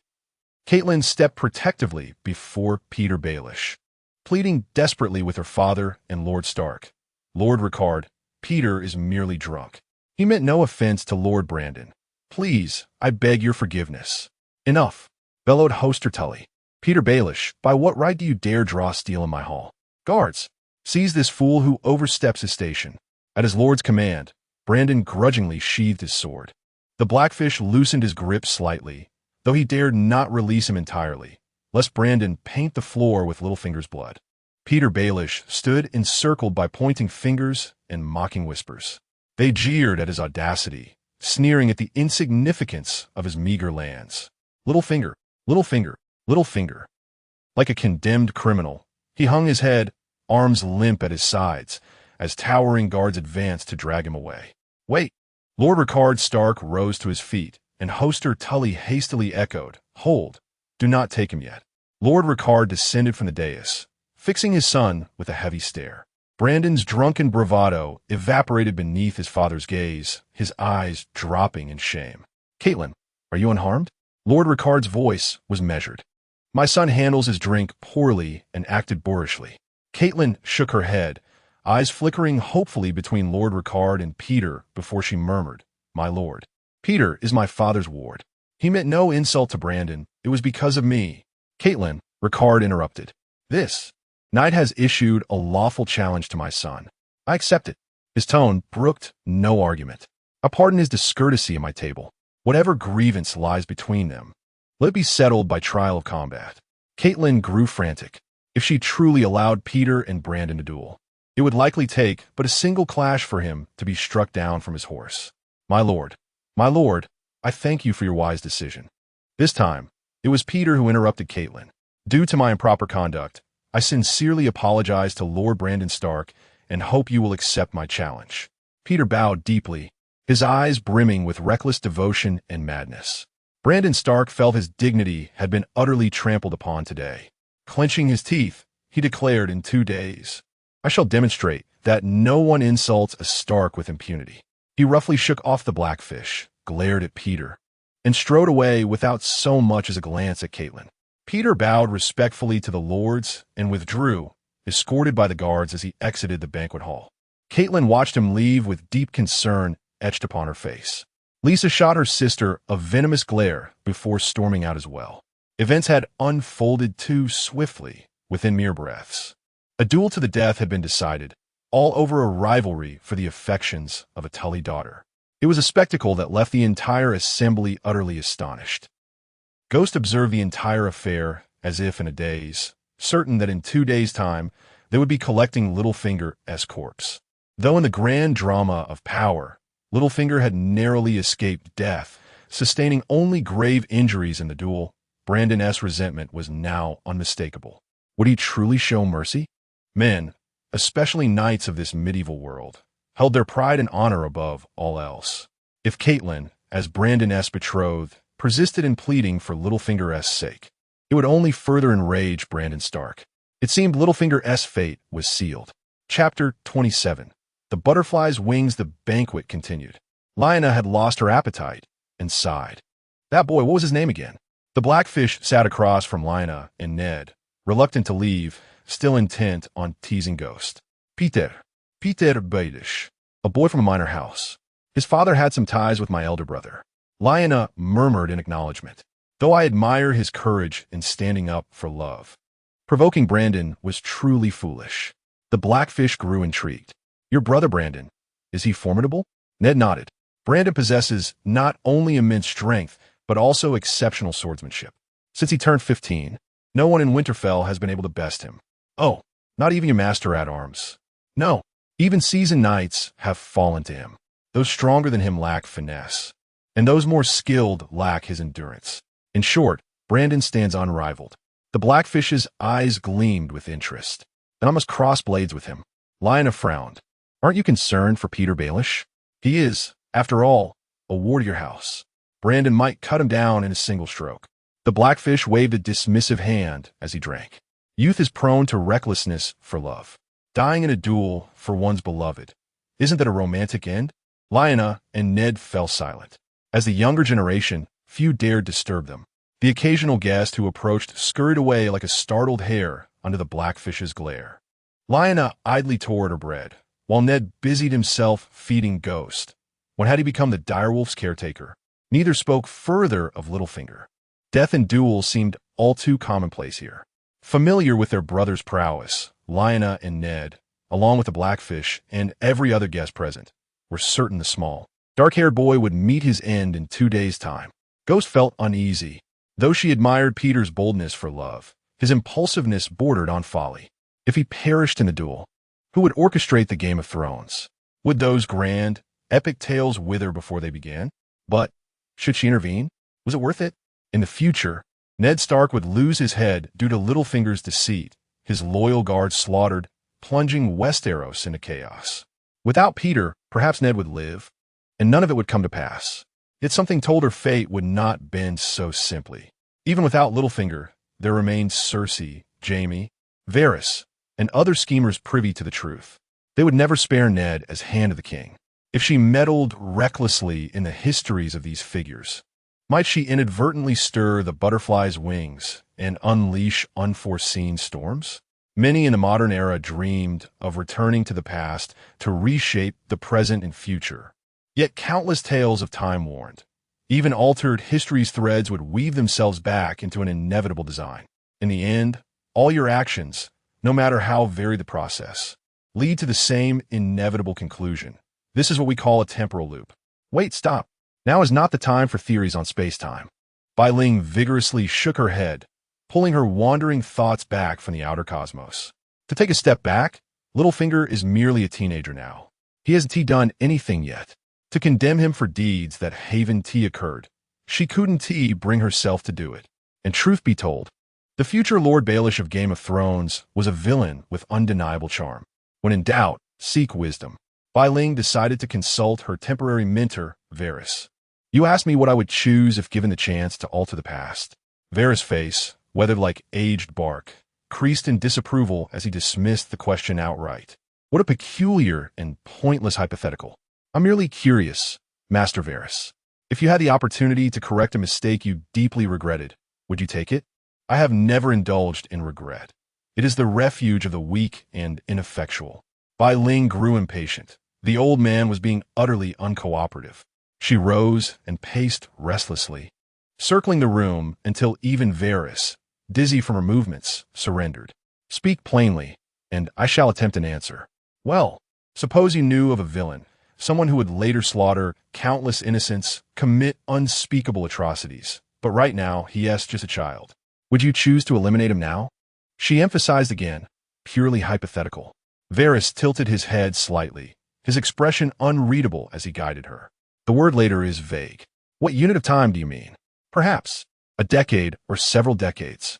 I can't say for certain. Truthfully, I can't recall the exact timeline. Varys chuckled, a sound that soon dissolved into a fit of ragged coughing. After gulping water to steady himself, he finally spoke. You wish to save those good people? That is to say, you've chosen benevolence, to steer events toward a brighter outcome. Bai Ling, oblivious to how the subject had shifted to her own choices, nodded eagerly. Yes, exactly. Varys lowered his head in contemplation. You fear his future deeds and seek to prevent them at their root? Another nod. More or less. Ideally, I do prefer to change his way of thinking. Varys exhaled a long, weary sigh. Bai Ling, human nature is intricate. To fundamentally alter a person's beliefs is nearly impossible. Moreover, by what standard do you judge who is good and who is evil? Let me offer you some examples. His voice, deep and measured, wove a tapestry of real stories for Bai Ling.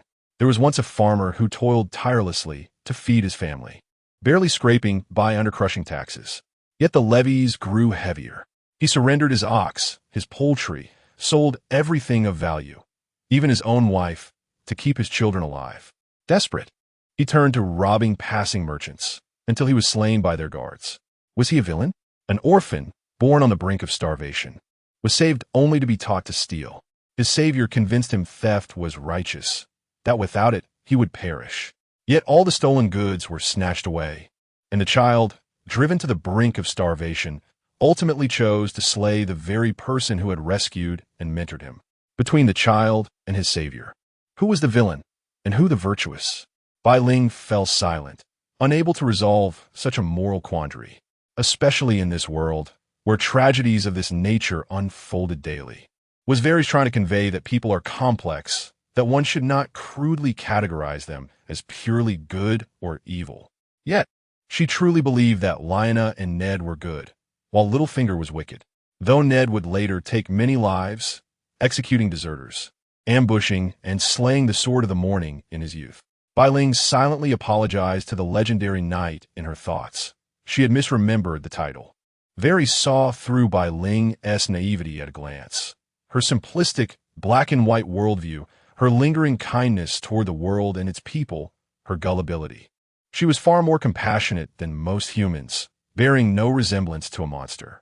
Was it because beasts were inherently straightforward in nature? Varys sighed inwardly, though his expression remained unreadable. Bai Ling, the fates of men should be decided by the gods above. Each is born with their own purpose. None have the right to act in the god's stead. Bai Ling was lost, but I don't want to see those I care about die.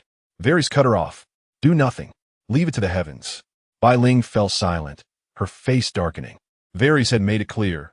He believed that regardless of whether the future held joy or suffering, human destiny belonged to the gods, or fate itself.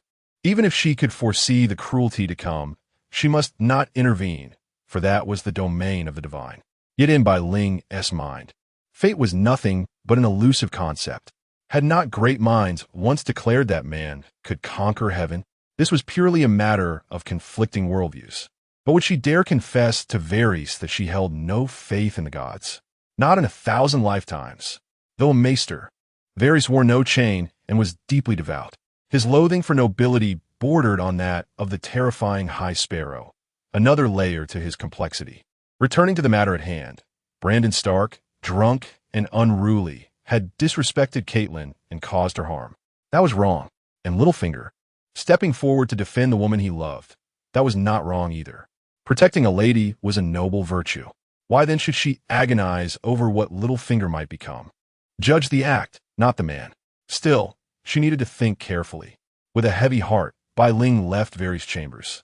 Chapter 28. The Wolfskin clan, after sitting in contemplation for a while, Varys retrieved a leather-bound notebook with yellowed pages tucked inside, a tome borrowed by Lord Rickard from Maester Luwin.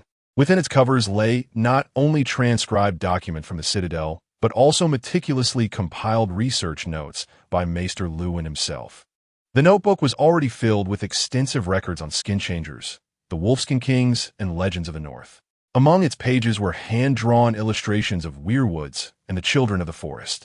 Yet the work remained unfinished, with many blank leaves toward the end. Varys turned to an empty page and first sketched an exquisitely lifelike white direwolf, then added annotations in the arcane script of the Citadel. During transformation, the subject exhibits markedly more human traits than bestial instincts, displaying profound affinity toward mankind. Excerpt: suspected precognitive abilities, highly adaptable, possessing immense potential for cultivation. Having completed his notes, Maester Varys summoned a guard. Inform Lord Rickard that I wish to speak with him. Meanwhile, Ghost spent the night in deliberation before resolving to discuss the matter with Lyanna. Upon hearing Ghost's thoughts, Lyanna widened her eyes in bewilderment.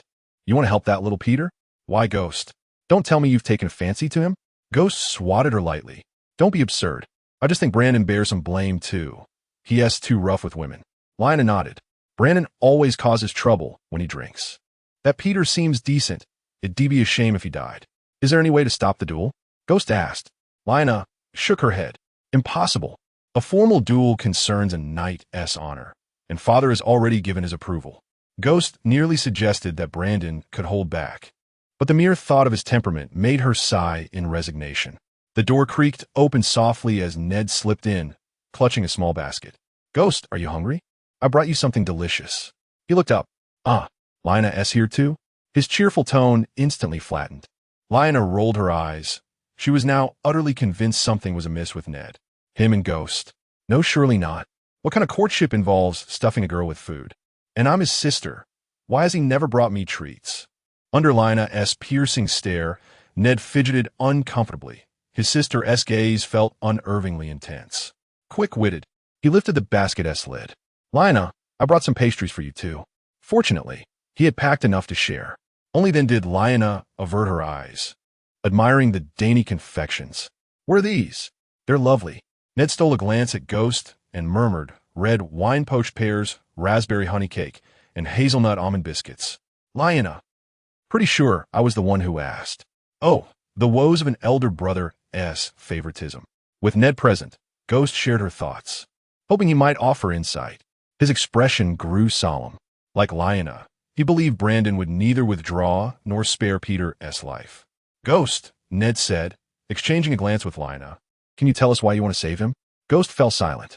This was something she couldn't explain. Lina and Ned exchanged glances, deciding not to press further, and began contemplating solutions. If only someone could persuade their elder brother to show mercy, but that someone couldn't be Caitlin. Ned remained silent for a long while before hesitantly murmuring to Lina, Actually, I might have an idea. After a hushed discussion, Lina's face flushed with indignation. Are you even my brother? What kind of absurd suggestion is this? Even Ghost seemed taken aback. Who would have thought the usually honorable Ned could be so mischievous in his youth? Ghost quickly interjected to soothe Lina. This one do. Lina never liked Robert to begin with. We've been here 2 days, and he has still nowhere to be found, likely drowning himself in drink. Exactly. Lina seethed, her heart heavy with disappointment. That man is utterly uncouth, and he calls himself a highborn lord? She had secretly hoped Robert might prove more dependable, only to watch him stagger into taverns the moment they arrived at River Run, too drunk to even greet his betrothed. Ned felt the weight of his predicament, torn between his sworn brother and his sister. To him, Robert, despite his womanizing and drunkenness, was otherwise a suitable match for Lina in terms of lineage, martial prowess, and wealth. Perhaps marriage would temper his wild ways. Ghost, in your dreams. Yet he dared not voice these thoughts to his sister, lest she strike him. As an outsider, Ghost understood Lina's frustration all too well. She was passionate and romantic, yearning for a love that was fierce and unwavering. What woman of sound mind would willingly bind herself to a drunkard who frequented brothels? Ned couldn't grasp it. None of the men in this world could. Their perspectives were shackled by the era's narrow-mindedness. Ghost embraced Lina, whispering, let it go. You shouldn't have to suffer for this. Ned muttered an apology, realizing just how deeply his sister despised Robert. He resolved to counsel his foster brother when the opportunity arose. Lina and Ghost heartlessly confiscated the pastries, shooed Ned away, and settled onto the bed to talk. Lina brought up Peter Baelish again. Ghost, we're true friends, aren't we? Ghost nodded. They lay facing each other. Lina's striking beauty undeniable, her fiery hair cascading like silk, her features bold and androgynously enchanting. Coincidentally, Lina thought the same of Ghost. The white wolf-turned maiden had golden locks that shimmered under the moonlight, her breathtaking beauty and regal bone structure leaving no doubt of her noble lineage. Then tell me the real reason, Lina pressed. Why do you want to save Peter Baelish? Ghost hesitated, torn between honesty and evasion. After a pause, she admitted Lina. What if I told you I can foresee certain events? Would you believe me? That's incredible. Lina gasped, her eyes wide with exhilaration. Ghost. Not the reaction I expected. No skepticism at all. Then she was dragged by Lina to chatter away the entire night. The next day, White Spirit returned to her room with a dizzy and muddled head. Upon entering, she nearly jumped in fright. Maester Varys stood imposingly in the center, flipping through her homework. Your High Valyrian is progressing swiftly, Varys remarked, an uncommon praise from him. Yes, White Spirit replied nervously. What brings you here so early?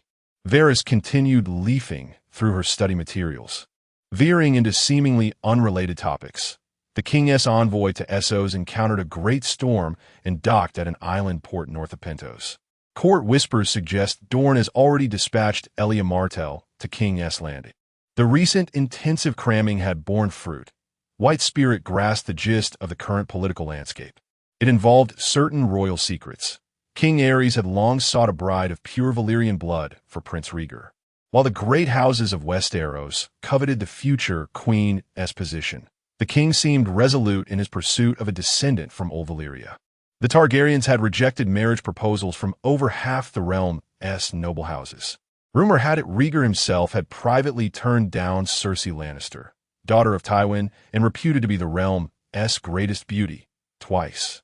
Only Dorne had yet to court humiliation. But clearly, even they could no longer remain idle. Princess Elia Martell was the sister of Oberyn Martell, the Red Viper. In the show, she married Rhaegar and was later slain by the Mountain during the sack of King's Landing. Varys observed White Spirit calmly, awaiting her response, perhaps testing her. Hesitantly, she ventured, "Are you implying the king may ultimately choose an alliance with Dorne, abandoning his search for Valyrian blood?" Varys sidestepped the question, shifting topics. "I've uncovered certain secret records concerning your lineage. You might find them intriguing." Dangling a carrot before the laborer, White Spirit mused. "Still, curiosity won. Will you share them with me?" "Of course, but not in full." The classic carrot instinct, rewards unlocked by contribution. Your kind descends from the legendary Wolf King. A millennium ago, during the strife with the children of the forest, he devoured several greenseers, gaining the green sight, a vision cursed by the old gods. Meow. Chapter 29. Preparations before entering King's Landing by Ling froze, utterly unaware of the illustrious lineage of her own race, yet as fellow chosen of the old gods. Why would wargs and the children of the forest come into conflict? With a puzzled expression, she inquired, "The cursed green sight? What is that?" Varys remained silent for a long moment before abruptly changing the subject. "We depart before dawn, eastward to the town of Harroway, then by ship across the Bay of Crabs to Pentos." "Wait, why such haste?" Bai Ling brushed aside the tales of gods and spirits. She wasn't mentally prepared to leave, nor could she bear parting from Lyanna and Ned. "The king's ship won't linger long in Pentos. We must reach it before the Dornish and ensure you board the vessel to King's Landing without suspicion." A ship back to King's Landing? They were to sneak into Pentos first, only to await the king's men, finding her before returning? This is far too convoluted. Why not send me directly to King's Landing? Why take this perilous detour across the narrow sea? The shipping lanes are treacherous. One misstep and we sink. Varys was quietly pleased that Bai Ling was thinking beyond mere survival. King Ares is paranoid, but not a fool. Having his own men discover you will simplify matters. "Listen, little wolf, you belong to the north. Do what you must." His voice darkened suddenly. "Do not disappoint Lord Ricard." Bai Ling paid little heed to the old man's warning. Though her unease deepened, Ricard Stark seemed utterly fanatical. Did he intend to mold her into a pawn to influence Rhaegar, to shape the future rule of the Seven Kingdoms? Why? Does he truly aim to expand Stark dominion beyond the neck? Shaking her head, Bai Ling muttered, "Don't rely on me too much." This was clearly espionage, infiltrating Rhaegar's inner circle. Noticing his own agitation, the old maester composed himself. "Worry not. I shall accompany you every step of the way." "Bai Ling, that worries me more. What can a sickly old man even do?" It seemed her early departure from River Run was inevitable. The maester concluded, "We leave at dawn. Bid your farewells to Lyanna." Bai Ling avoided seeking Lyanna out, fearing her resolve might waver. A quiet departure was best. Any words left unsaid could be penned in a letter. Ahead lay the unknown. She could only hope to one day return to the Stark halls of the north. By the time Lyanna learned of Bai Ling's departure half a day later, all that remained was a letter brimming with reluctance and foreboding. A quiet intuition told her Bai Ling hadn't left solely to unravel her own mysteries. With mischievous cruelty, she informed Ned that Bai Ling had written only to her, leaving him nothing. Watching Ned wilt like frostbitten greens gave her some satisfaction. Though she pitied him inwardly, as a scion of a great house, it was better his hopeless first love ended swiftly. After Bai Ling's departure, Lyanna deliberated briefly before deciding to seek out Robert. She longed to aid Bai Ling. Her distaste for Robert was something she could endure. To her relief, Robert agreed without hesitation, asking no reasons, only results. It must be said that Robert heeded Ned's counsel rather well. Gradually, he began displaying the dignified demeanor of a mature High Lord before Lyanna, refraining from his former dissolute ways of carousing in unsavory establishments. Moreover, the young Robert was towering and formidable, peerless in martial prowess, ranking among the most formidable knights of their generation, while also demonstrating profound loyalty to his friends. Lyanna had to concede that, aside from his excessive philandering, Robert was indeed a man of considerable charm. Through Ned's persistent mediation as the intermediary, Lyanna's perception of Robert Baratheon had softened somewhat. By the time Bai Ling arrived in Pentos, nearly 2 months had elapsed.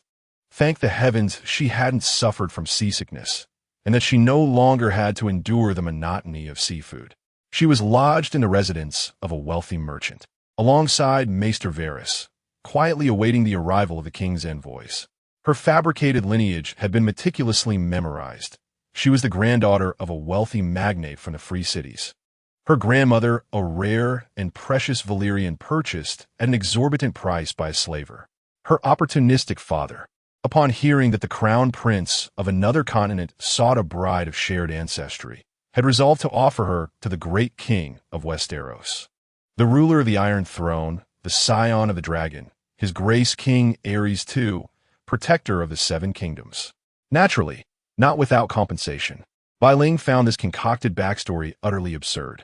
It felt eerily familiar. Was she about to relive Daenerys' journey?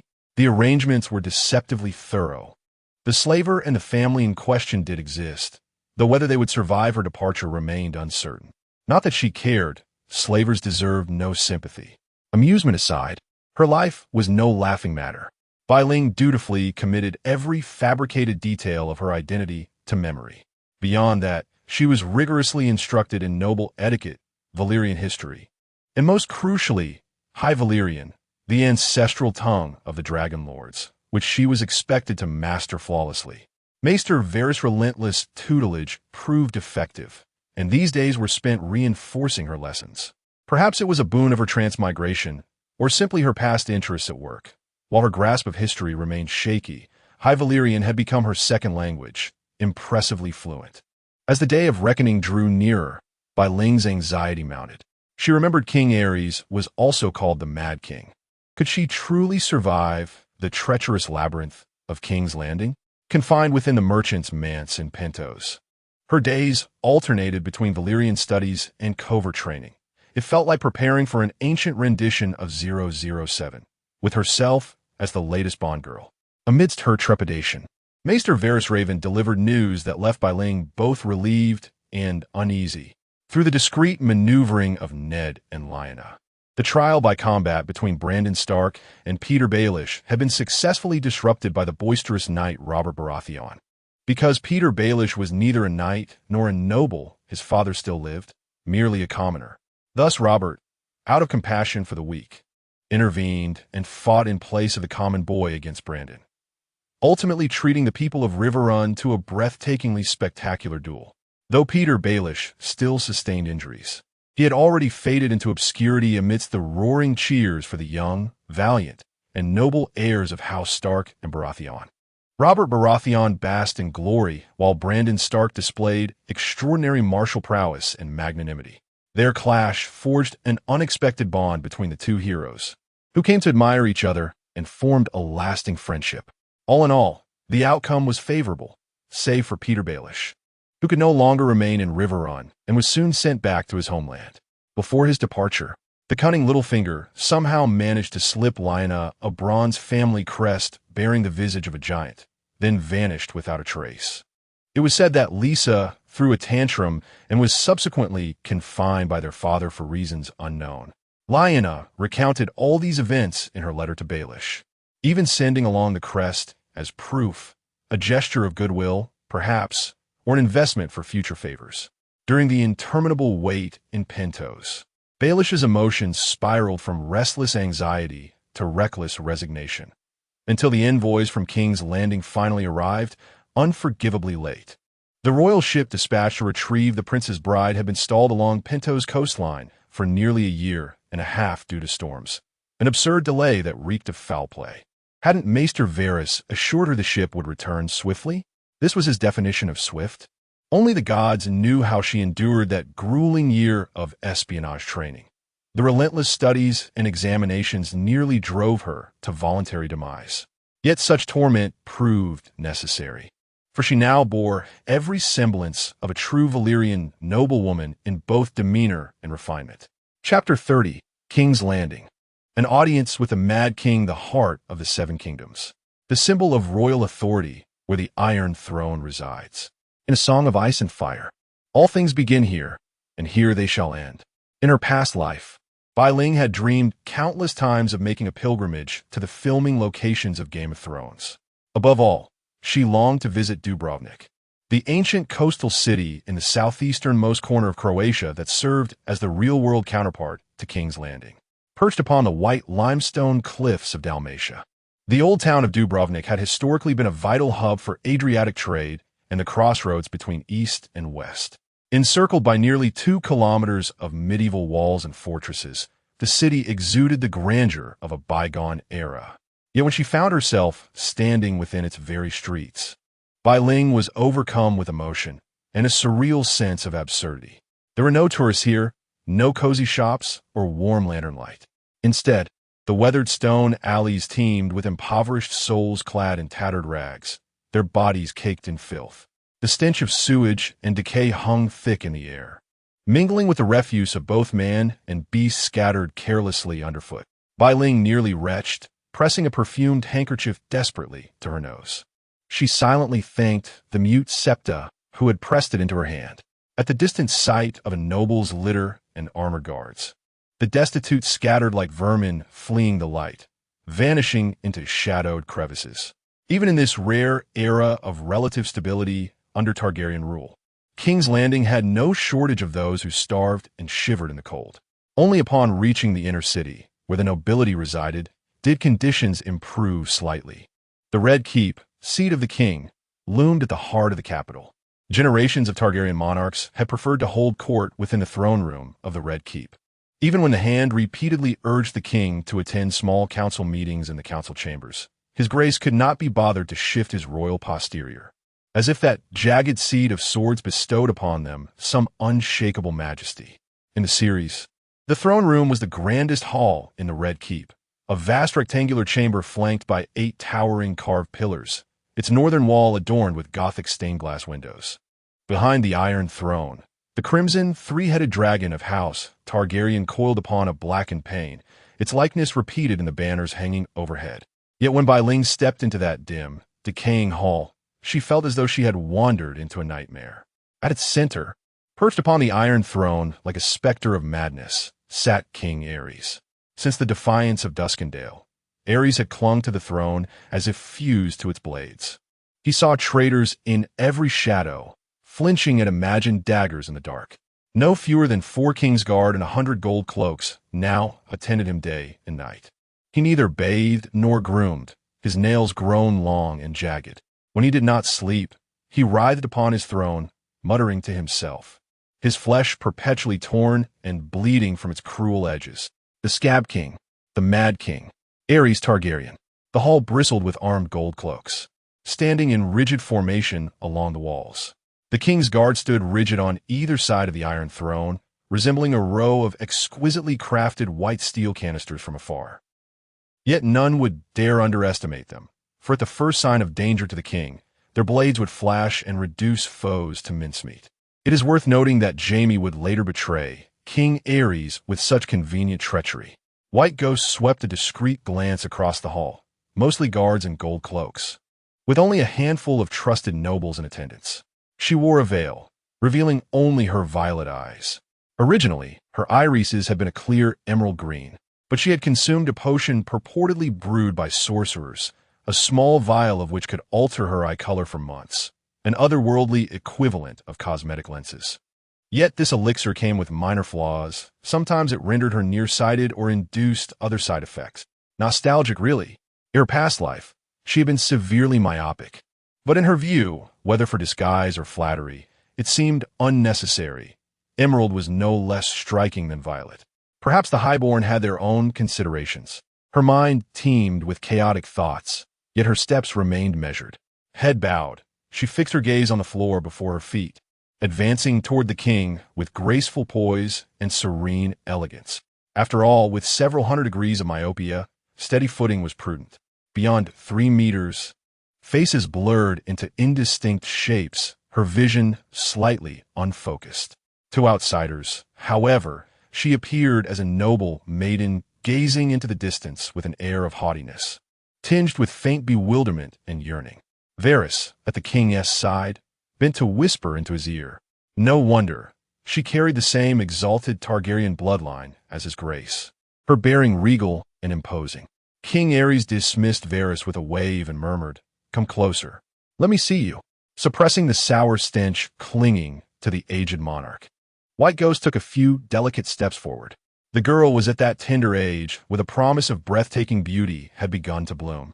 Her eyes were not the crystalline amethyst of Rhaegar. They were lighter, infused with a delicate frost blue hue beneath the violet. Beyond her eyes, her hair too bore distinction. Unlike Rhaegar's overly pale silver, hers shimmered as if gilded by sunlight, radiating warmth. King Aerys seemed momentarily entranced. Among the Targaryen offspring born in the past century, none had borne such striking resemblance to their ancient ancestors. He had only glimpsed fragmented descriptions in family lore. During the zenith of the Valyrian freehold, their features had been thus, like platinum forged in dragon fire. Alas, after the dragons vanished, generations of intermarriage with Westerosi nobility had diluted their lineage, their hair fading like ink running dry. White Ghost's pulse raced under the king's brooding scrutiny. With effort, she shifted her gaze to the gleaming dome on his right, a bald pate, so polished it gleamed, impossible to miss. The man had yet to grow stout, his features still refined.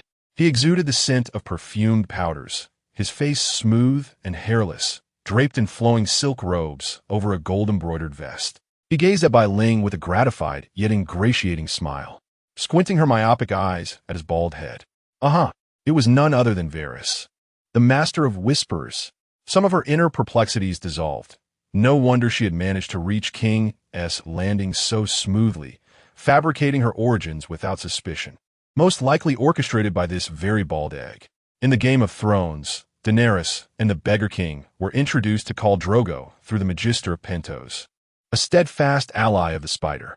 The two shared deep connections. No wonder the opulent Pentoshi mansion had seemed vaguely familiar. Moreover, who could say whether Rickard Stark had also struck some covert accord with his spymaster? "Remove the veil. Let me see your face." The king's voice betrayed no emotion. Just as Bai Ling moved to comply, Varys obsequiously stepped forward, bowing to lift the veil for her. Left with no choice, she maintained a demure posture, eyes fixed on her toes. King Aerys' gaze was shadowed, scrutinizing her with a thread of hostility so faint it might have been imagined. Yet Bai Ling sensed his displeasure keenly. She stood frozen, beads of cold sweat pricking her temples, until at last the king spoke. "Where is Rhaegar? Summon him. Let him behold his betrothed." Bai Ling exhaled silently, though tension still coiled within her.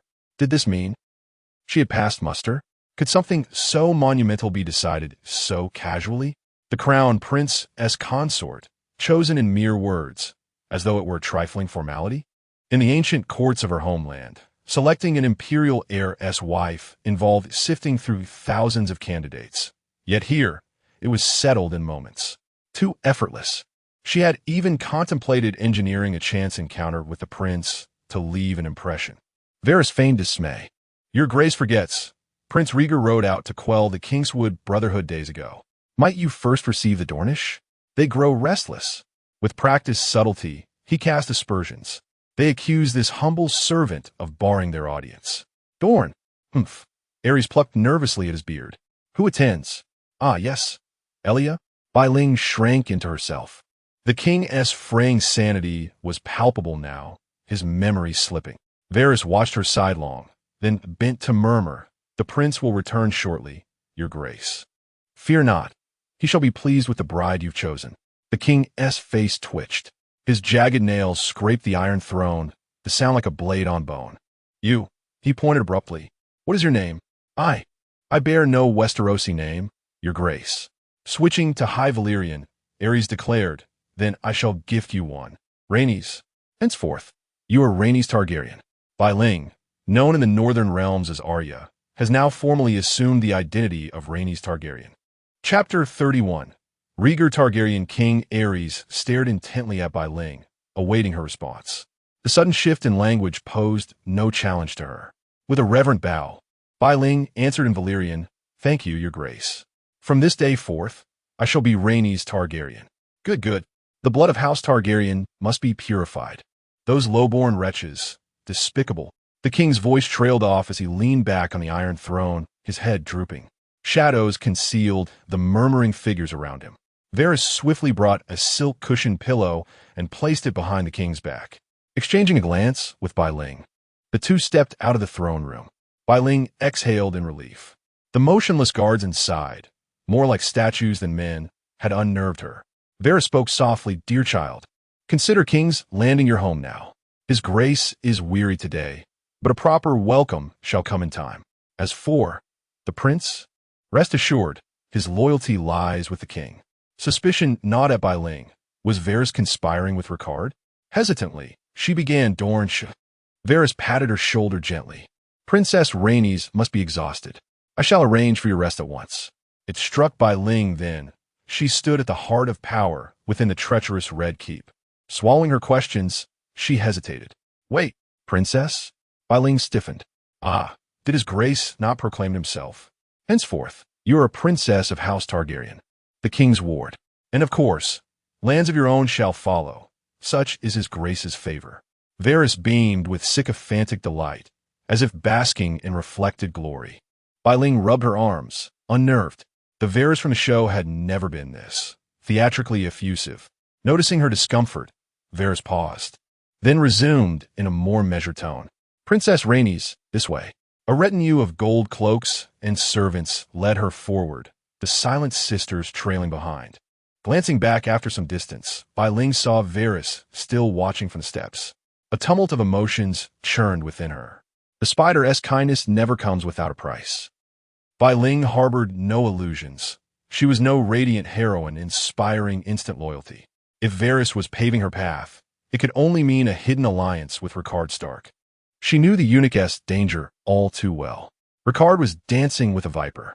Beneath that unassuming facade, Varys might well have orchestrated the Lord's fiery demise in the throne room. History whispered truths, a spy master of unmatched influence, unbound by ties or vulnerabilities, could effortlessly manipulate an isolated, paranoid king. Bai Ling sighed deeply. A grim premonition settled over her. She, too, might become another ghost of King's Landing. Perhaps I should flee while I still can. Bai Ling had a peculiar habit. Whenever lost in thought, she would become utterly oblivious to her surroundings. This tendency was exacerbated by her severe myopia. Unconsciously trailing behind others, she failed to notice the approaching procession of intimidating, blood-stained knights in heavy armor. The royal entourage consisted of 4 figures. 3 Kingsguard knights wore exquisitely crafted steel plate enameled with intricate designs, their silver-white fastenings glittering in the sunlight. At their forefront marched a knight clad in even more elaborate black plate armor, the Targaryen 3-headed dragon emblazoned across his breastplate in golden thread. His formidable black helm, shaped like a roaring dragon's maw with metallic wings extending from the temples, revealed only piercing eyes. The guides accompanying Bai Ling had already prostrated themselves along the roadside, not daring to breathe. They watched helplessly as the oblivious girl continued wandering forward. The King's Guard had begun drawing their swords when the black-armored leader stayed them with a gesture. Rhaegar Targaryen stood motionless, watching with amusement as the veiled maiden drifted toward him like a sleepwalker, until she collided with his breastplate. Bai Ling looked up in confusion, her gaze meeting amethyst eyes that reflected her foolish expression like mirrors. What beautiful eyes! Rhaegar had heard rumors of his father procuring a Valyrian bride. He'd assumed marriage would wait until after his coronation. Yet here stood this dazed girl staring at him. In her violet eyes, he saw his own reflection, amethyst and lavender intertwining in mesmerizing harmony. For a suspended moment, their locked gazes held time itself captive. She stood petite, her golden veil matching flaxen hair like an unopened blossom. Though This maiden seemed somewhat simple-minded, having stared transfixed for nearly 2 minutes. She showed no intention of moving. As a knight, he couldn't rudely displace a lady, especially one nominally his betrothed. But the corridor was narrow, and this oblivious creature blocked his path. With a sigh, Rieger unfastened his dragon helm, shaking free silver locks damp with perspiration. Wearing this accursed thing under the sun was pure torment. Sweeping back his sweat-drenched hair, he inclined his head courteously. Might this fair maiden permit me passage? There exists a saying, a single glance spans eternity, perfectly capturing Bai Ling's emotions. Though she'd read countless descriptions of Rieger, all words fled before his living presence. No poetry could capture a fraction of his beauty. His bone structure possessed mathematically perfect symmetry. Most captivating were those deep violet eyes. Silver strands clung to his damp neck, droplets tracing his Adam's apple in a manner that quickened pulses. High cheekbones framed profound, expressive eyes whose long lashes fluttered when gazing downward, at once intense and tender. Though lean, his features held the flawless precision of Hellenic sculpture. Beneath the heavy armor lay a tall and well-proportioned figure, yet his slender neck revealed traces of youthful delicacy. His voice, clear and magnetic, hovered between that of a boy and a grown man. Bai Ling hastily stepped aside to make way for the young knight. Rieger offered her a courteous bow with a smile before proceeding toward the throne room with his Kingsguard. One of the white-cloaked warriors scrutinized Bai Ling from head to toe, shaking his head before following his prince. Bai Ling. Her mind was already in disarray. She wondered if she was dreaming, for she recognized that face. In her past life as a devoted Harry Potter fan, she, along with countless admirers, had swooned over the legendary pairing of Grindelwald and Dumbledore. The man who had just passed bore an uncanny resemblance to the actor who portrayed the young Grindelwald. In her previous existence, Bai Ling had been utterly enchanted by this British actor. Though primarily a rock musician, his visage was nothing short of a global treasure, affectionately nicknamed Dogmeat by his adoring fans. He was equally unforgettable as Caius in Twilight or Marlowe in Shakespeare in Love, roles that would surely ring a bell for any discerning viewer. Clutching her flushed cheeks, Bai Ling slowly sank to the ground, overwhelmed. She was deliriously happy to have stood so close to Dogmeat. She would gladly die for such an encounter. Burying her burning face in her knees, she remained motionless for what felt like an eternity. The prince had long since departed, while his retinue and gold-cloaked guards observed Bai Ling's frenzy with pitying yet unsurprised expressions. Prince Rieger was truly a man of devastating charm, yet another soul lost to his allure. They had witnessed far too many women driven to madness for the prince. It was not uncommon for love-struck maidens to sneak into the Red Keep just to catch a glimpse of him. In all of the 7 kingdoms, there was not a woman untouched by Rieger's spell. Not a single one. Chapter 32. A bathroom horror. The Red Keep was labyrinthine, and the attendants led Bai Ling through a maze of corridors to an exquisite 3-story building. Elegant, foreign in style, and freshly constructed.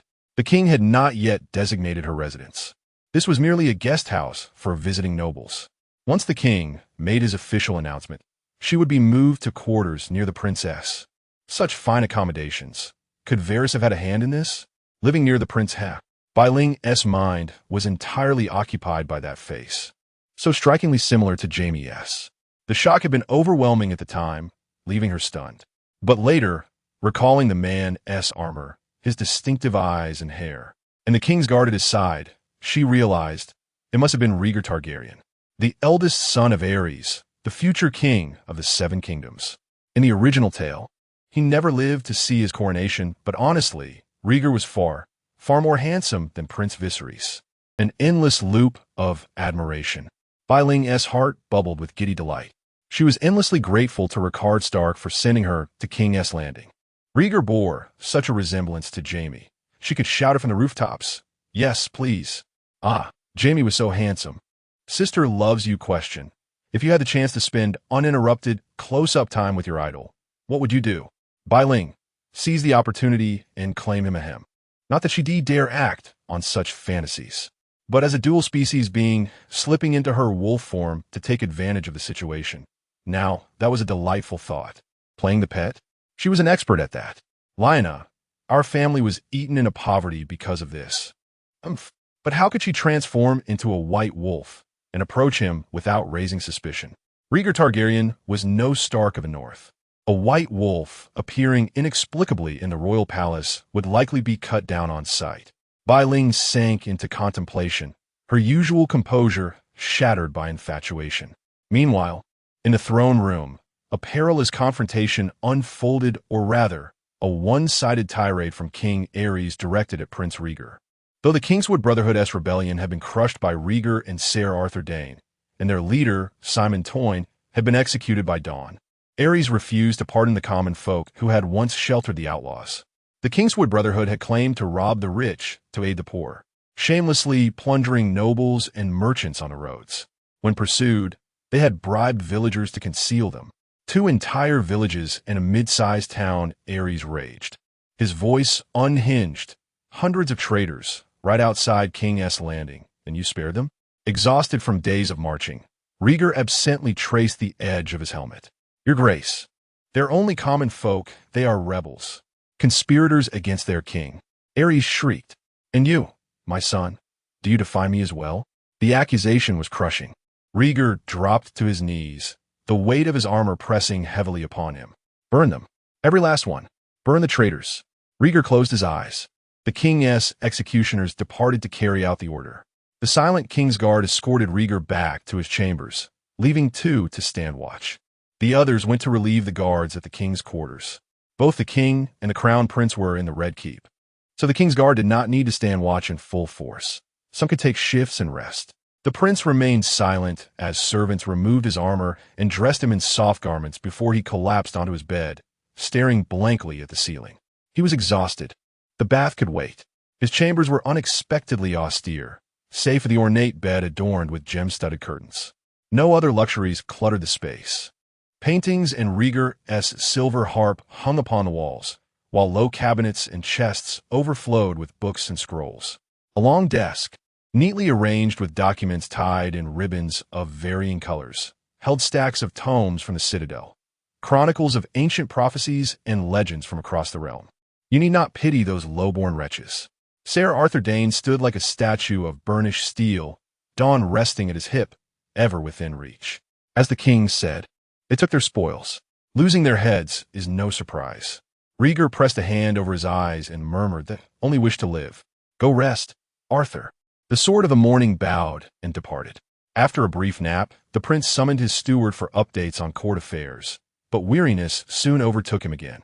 Though only 17, the relentless battles and forced marches had drained him utterly. He awoke deep in the night, hunger gnawing at him. Aching and famished, he resolved to bathe while eating. Arthur Dayne, silent as a specter, followed. The Red Keep's opulent Roman-style baths, reserved for nobility, lay near his chambers within the royal gardens. Rhaegar traveled light, 2 attendants for his needs, 1 for massage, another for dressing. His sole Kingsguard escort was Arthur, though the knight could easily dispatch 10 men alone. The castle at night was a fortress. Patrols prowled the halls. Servants caught wandering faced execution, nobles included. In recent years, more and more had vanished without a trace. Paranoid, King Aerys permitted none near his chambers, not even the queen or his second son, lest assassins strike. Yet Rhaegar strolled without concern, idly biting an apple. The gold cloaks, accustomed to his nocturnal wanderings, knelt briefly before resuming their rounds. The moon is beautiful tonight. I should have brought my harp. He mused. Bathing, eating, and playing music? Arthur thought an odd indulgence. Arthur, fetch my harp. No, I stay with you. Rhaegar sighed. Arthur was flawless, save for his stubbornness. The man never smiled. What could possibly happen in the Forbidden City? Go ahead. Arthur Dayne hesitated for a moment, noticing the constant patrol of guards nearby. He nodded and went to help Rhaegar fetch his harp. Rhaegar despised others entering his chambers. Only his trusted handmaidens and himself were permitted. Rhaegar ordered a servant to bring food, then stripped bare and slipped into the pool. The bathing chamber could well be called a swimming pool, with golden dragon head statues continuously spouting hot water. The ceiling and floor were adorned with intricate bas-reliefs, while the pillars and decorations were all carved with dragon motifs. Rhaegar closed his eyes in comfort. the rising steam lulling him into drowsiness. A servant arrived with a wooden tray, placing plates of assorted food and fruits by the poolside. The prince shook his head. He had nearly dozed off under the steam's influence. Unnoticed, a chicken leg slipped into the water, drifting slowly toward a corner. The sound of flowing water filled the vast chamber, masking other peculiar noises. Then, the ripples carried back a half-eaten chicken leg. Rieger sat up. No servant would dare serve him food that had been nibbled on. What was this? His gaze sharpened as he scanned the surroundings, his suspicion settling on the large dragon head statue in the corner, where faint traces of oil floated on the water-esque surface. Rieger fixed his eyes on the shadow between the statue and the wall, his voice icy. "Who is there? Show yourself." Gurgle, gurgle, gurgle. A strange bubbling sound emerged from behind a pillar. Rieger, could it be another noble lady sneaking in? It had happened before. They always found ways to slip past defenses and into his presence. But no, after his father's punishment, none but Circe, that bold little girl, would dare. Spying and stealing food? Whoever could infiltrate the heavily guarded Red Keep and approach him undetected. Fine. Let's see how long they can hold their breath. Rieger reclined again, lazily trailing his fingers through the water. Beneath the surface, White Ghost was suffocating. The day had been thrilling yet exhausting, and she was starving. The Red Keep's servants must have assumed she had the appetite of a bird, offering her 2 slices of bread, a sausage, a cup of wine, and a bunch of grapes. How was anyone supposed to survive on that? All she wanted was a relaxing bath, until temptation led her to snatch the drifting chicken leg. Why must she endure such mortifying humiliation? Why, of all times and places, did she have to encounter someone now? And why, of all people, Prince Rieger himself? 3 soul-crushing questions, each dripping with despair. Her clothes and belongings were outside. If she were caught naked by Rieger, mother above, she'd rather smash her head against the tiles and perish on the spot. But she couldn't hold her breath forever. In a moment of panic, she had plunged underwater, now trapped with no escape. 5 minutes submerged, surely a world record. Your Highness, please leave already. You're going to prune into oblivion. Her mind raced with sensational headlines. Shocking. The betrothed maiden, upon her first arrival in King's Landing, harbored nefarious intentions. She dared to spy upon a man's ablutions. A midnight terror. The prince's bath interrupted by a brazen intruder, the perils of beauty, who dared to peek at Rieger's bathing ritual. As for Rieger himself, he remained utterly unperturbed, even humming a carefree melody. Lulu, gurgle, gurgle, splush. Bai Ling could no longer restrain herself. She had already begun gulping down Rieger's bathwater in reckless abandon. Chapter 33. The Peculiar Transformation. Life in the Red Keep, Bai Ling felt her consciousness slipping away as the water engulfed her, the suffocating sensation growing ever more intense. The near-death experience triggered an unexpected change within her. Her form remained lupin, yet Rieger remained on high alert. Assassins and spies held no fear for him. What truly unsettled him was the thought of a naked woman suddenly emerging from the bath. That would be impossible to explain. Fortunately, it was not a human. Instead, a white blur burst from the water's surface before floating motionlessly. A small, white puppy? It appeared to be no more than a pup. Rieger exhaled in quiet relief. Better a dog than a person. The little creature was rather charming, its fur pristine as snow, its plump, rounded frame undeniably endearing. An uncommon breed, delicate and refined. Had some noble's pet wandered in from the palace? The pup was impeccably clean, carrying a faint trace of perfumed incense and floral notes, likely raised by a young lady. Rieger lifted the unconscious puppy, gently patting its back. It seemed ineffective, hardly surprising, given how much bathwater it had swallowed. The heavy echo of footsteps filled the chamber as Arthur Dane's voice rang out. Where did this dog come from? Kneeling, he took the pup from Rieger's hands, passing him the harp in exchange. Reluctant to part with the soft warmth of the little creature, Rieger stroked its belly. It surfaced from the bath. No idea how it got in. Arthur Dane held the dog upside down, coaxing the water from its lungs. Slowly, Bai Ling stirred back to awareness, only to find herself staring into Arthur Dane's impassive face. Her heart lurched. This was bad. She was caught in the cold. unyielding grip of his gauntlet. Discovered. Captured by Kingsguard. Wait, why was she so small? Her gaze dropped. Rieger, still soaking the bath, studied her with curiosity. Turning back, she met Arthur Dane's unblinking stare. Those eyes were terrifying. Would he kill her? Bai Ling let out a pitiful whimper. Whimper. She truly had shrunk.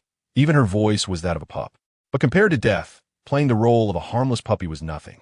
She wagged her tail pleadingly at Rieger and let out another tiny bark. Toss it out? Arthur asked flatly. Rieger flicked Bai Ling's forehead lightly. Don't sneak into baths again. Arthur Dane grabbed a cloth, roughly drying her before unceremoniously depositing her in the royal gardens. Go on. Find your master. Huh. This night wasn't so bad after all. Bai Ling remained dazed, unable to recall how this transformation had occurred.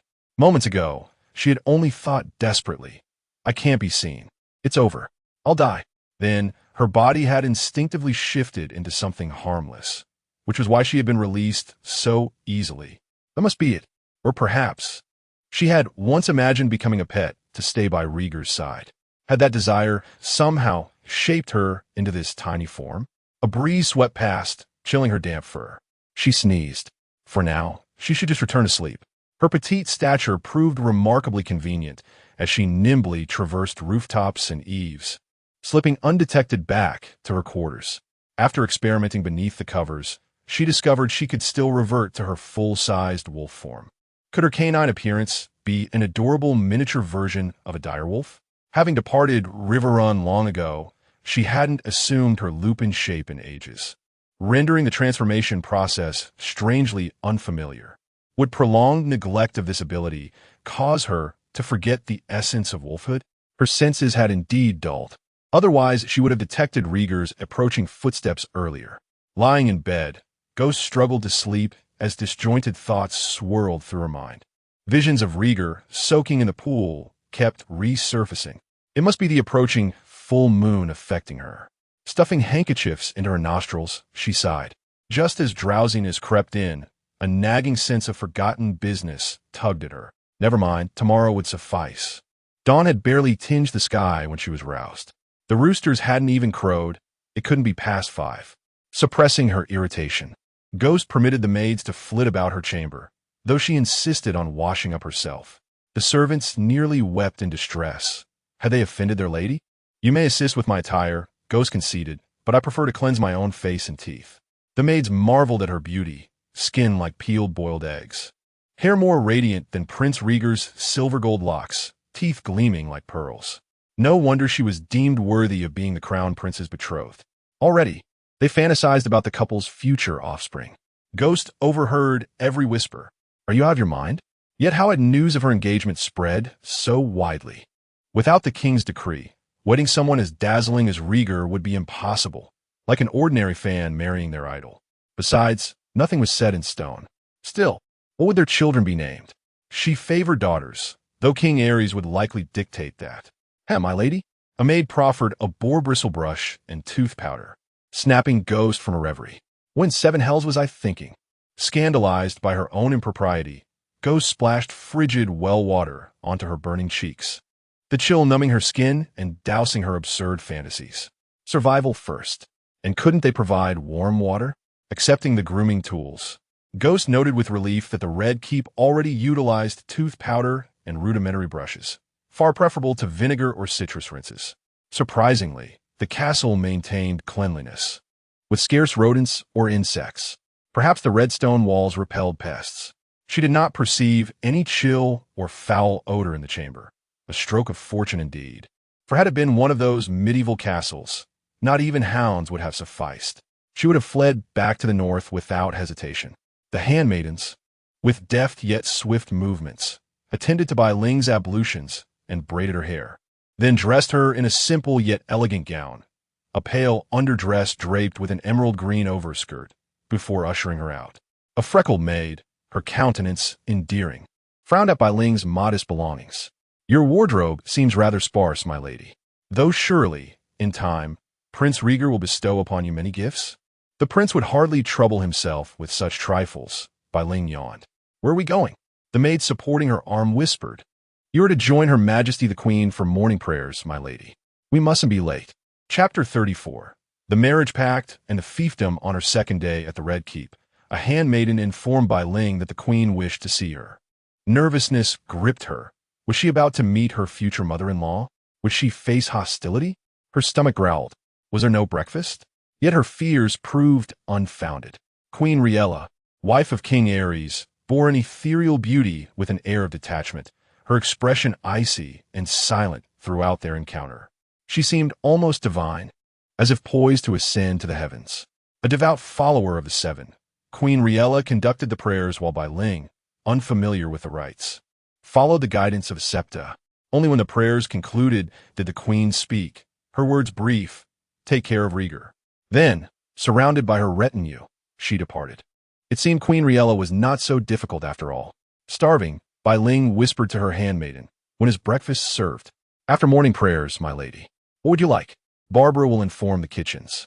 Bai Ling noted the round-faced, braided handmaiden's name, Barbara, before ordering a lavish spread of hearty, calorie-rich dishes. Barbara left in a daze, and Bai Ling, overjoyed, rolled on the bed. At last, she would savor an authentic feast from the world of Game of Thrones. With nothing pressing until the king's summons that afternoon, Bai Ling succumbed to drowsiness and returned to sleep. She awoke hours later to her handmaiden's call, hastily preparing for her audience with the king. As she stepped out, she found Varys waiting in the hall. The spymaster wore an opulent violet robe, his perfume subtly changed. At her appearance, his benevolent smile widened. "Oh dear, this simply won't do. Far too plain, my poor child. You must have endured much hardship on your journey." Bai Ling glanced down at her emerald gown, intricately embroidered with gold thread, and the massive square sapphire resting at her throat. Was Varys mocking her? Or was this truly considered modest by the extravagant standards of Targaryen royalty? Varys sighed. "No matter. Leave the veil. Come with me now." Walking beside him through the medieval corridors, Bai Ling felt a pang of realization. She was truly here. Though the timing was unfortunate, not the beginning of Game of Thrones, it granted her the chance to alter history. Whether this was fortunate or not remained unclear. Last night, "Your handmaid and guards outside the palace have been dealt with," Varys murmured, his voice barely audible. Bai Ling's steps faltered before she continued. "Prince Rieger is renowned as a noble man, but I advise caution. Such reckless actions should not be repeated." Did Varys believe she had sneaked out to meet Rieger? His network was formidable. Did he know of her shape-shifting? If he was indeed colluding with Ricard, how much did he truly know? A chill settled in her heart. Understood. Entering the throne room, unease gripped her once more. The golden cloaked guards in the hall had diminished in number, replaced by a front row filled with nobles adorned in flamboyant attire. Varys guided her gracefully toward the king, where Prince Rieger stood before the Iron Throne. He appeared more vibrant today, his handsomeness even more striking. The face of the Hound was truly a masterpiece, endlessly captivating. At this moment, White Ghost's gaze could only fixate upon him at the end of the corridor, oblivious to the unfriendly stares and hushed whispers around her. "Is she of Valyrian descent? I heard she not of the king's kin, but a descendant of a great noble family who fled ancient Valyria. She looks so much like Prince Rieger." Not that impressive. Prince Rieger, oh, White Ghost. These must be the prince's admirers. As long as I live, you'll all remain mere trifles. Though inwardly triumphant, White Ghost moved with deliberate poise and elegance. Varys steadied her forearm as they approached the king. Her platinum hair, radiant as sunlight, cascaded over a slender, graceful frame, her skin as flawless as alabaster. Her bright eyes, though not as deeply violet as Prince Rieger's, shimmered with a delicate blend of pale pink and crystalline blue upon closer inspection. The gradient hue was mesmerizing, though in truth, it was merely the effect of a potion given by the maester. In White Ghost's own estimation, golden hair was best paired with emerald eyes. Among the nobles of varying expressions, none matched the piercing gaze of the old lion, or rather, the great lion, Tywin Lannister. He observed the approaching girl with silent intensity, his thoughts inscrutable. White Ghost, uneasy beneath his scrutiny, dared not meet his eyes, yet she felt the weight of his presence. The king's newly adopted daughter, Rhaenys Targaryen, bore the unmistakable features of House Targaryen. Though young, said to be 15, her beauty and nobility already rivaled Prince Rhaegar's. The nobles whispered that her Valyrian blood might even be purer than that of the Targaryens themselves. As for the origin of such rumors, White Ghost suspected Varys had played no small part. King Aerys seemed in unusually high spirits today. For once, he had groomed himself, washing away his usual dishevelment. Though his nails remained long and sharp, it was still a vast improvement. And when his eyes fell upon Rhaenys, the king even managed a stiff, fleeting smile. Gripping the Iron Throne, he struggled to rise, aided swiftly by Varys. "I am pleased today," Aerys declared, though his voice remained hollow and cold. His earlier smile had vanished like a fleeting bloom. "My bloodline shall endure through Rhaenys and Rhaegar. Though the dragons are gone, House Targaryen shall remain strong and unbroken, its rule over the seven kingdoms unshaken." Fire and blood. The nobles erupted in dutiful cheers, while the guards stamped their weapons against the stone floor. "Tie my hand. Draft my decree." King Aerys paused, then continued, "Grant the lands of Duskendale to Rhaenys Targaryen." The golden-haired man, standing below the king, stepped forward. "Your Majesty, the Darkland family of Duskendale has been executed in its entirety for treason. However, remnants of the Hollard bloodline still persist. I fear the small folk may not submit to their new overlords. Strip the Darklands of all lands and noble titles, and burn the Hollards to the last. Any dissenters shall be executed for treason." King Aerys' tone grew perilous. "Must I instruct you in such elementary matters, Tywin?"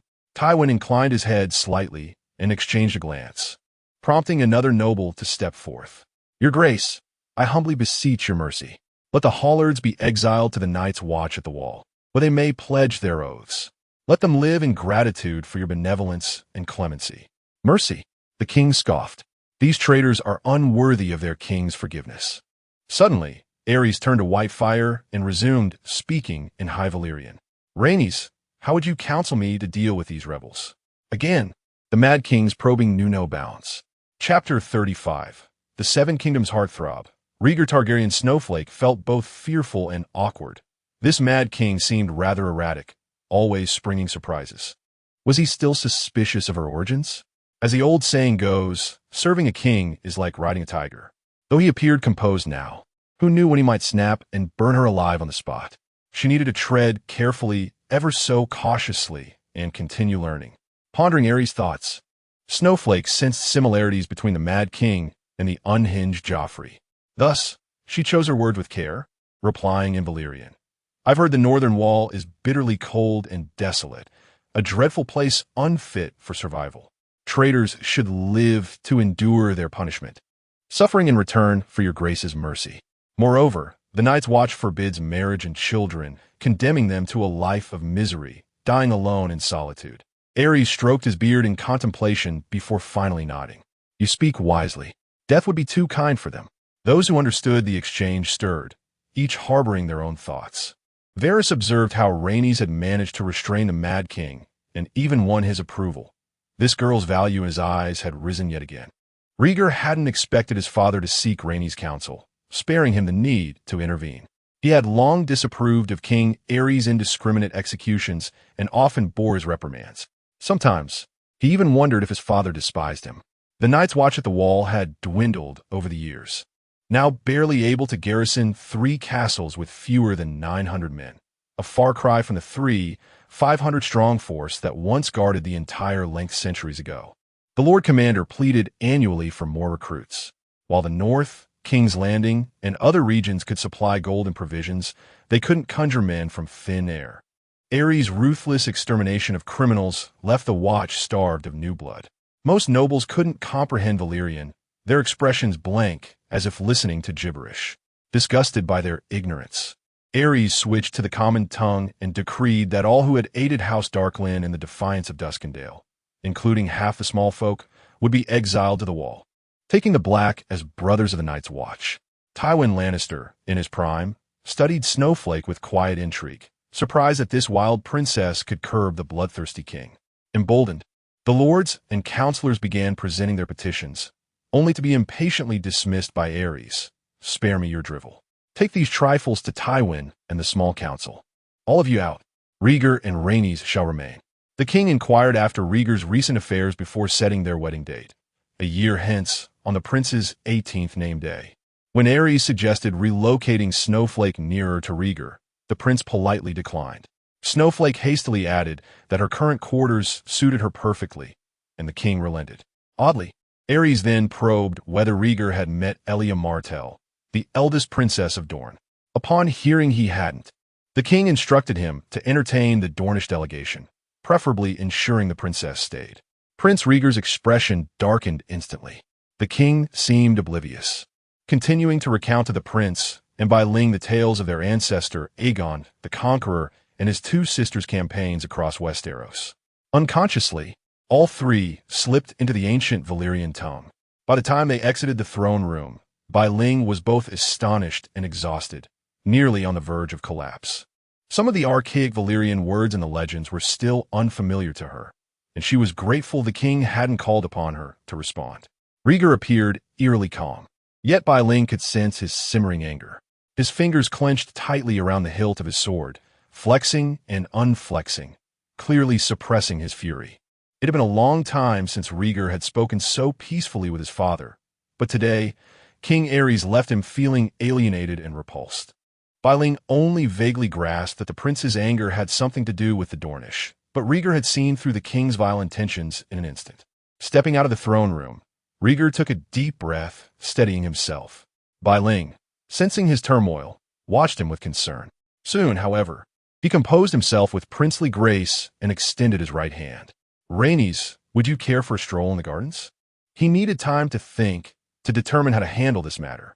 Still speaking in High Valyrian, Bai Ling naturally reached out and took his hand. I will be delighted. Rhaegar stared oddly at the small hand clasping his. By proper Westerosi etiquette, she should have lightly rested her fingers on his forearm, not held his hand like a child. Does she not understand our customs? He wondered. What noblewoman walks hand in hand like this? Without a word, he gently withdrew his hand. There is no need to be nervous. I'm not my father. You may speak the common tongue. The warmth in his palm vanished as quickly as it had appeared. Realizing her blunder, Bai Ling hastily hid her hands behind her back, wishing she could vanish into the ground. Fortunately, the prince seemed unbothered, and the two continued their walk in silence.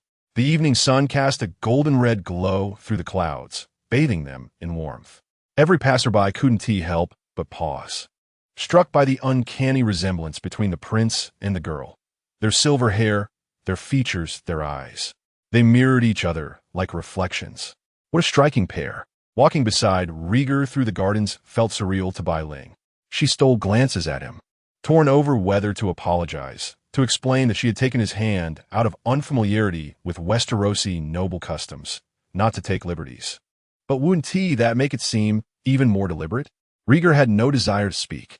For now, he simply wished to walk in silence, free from thought.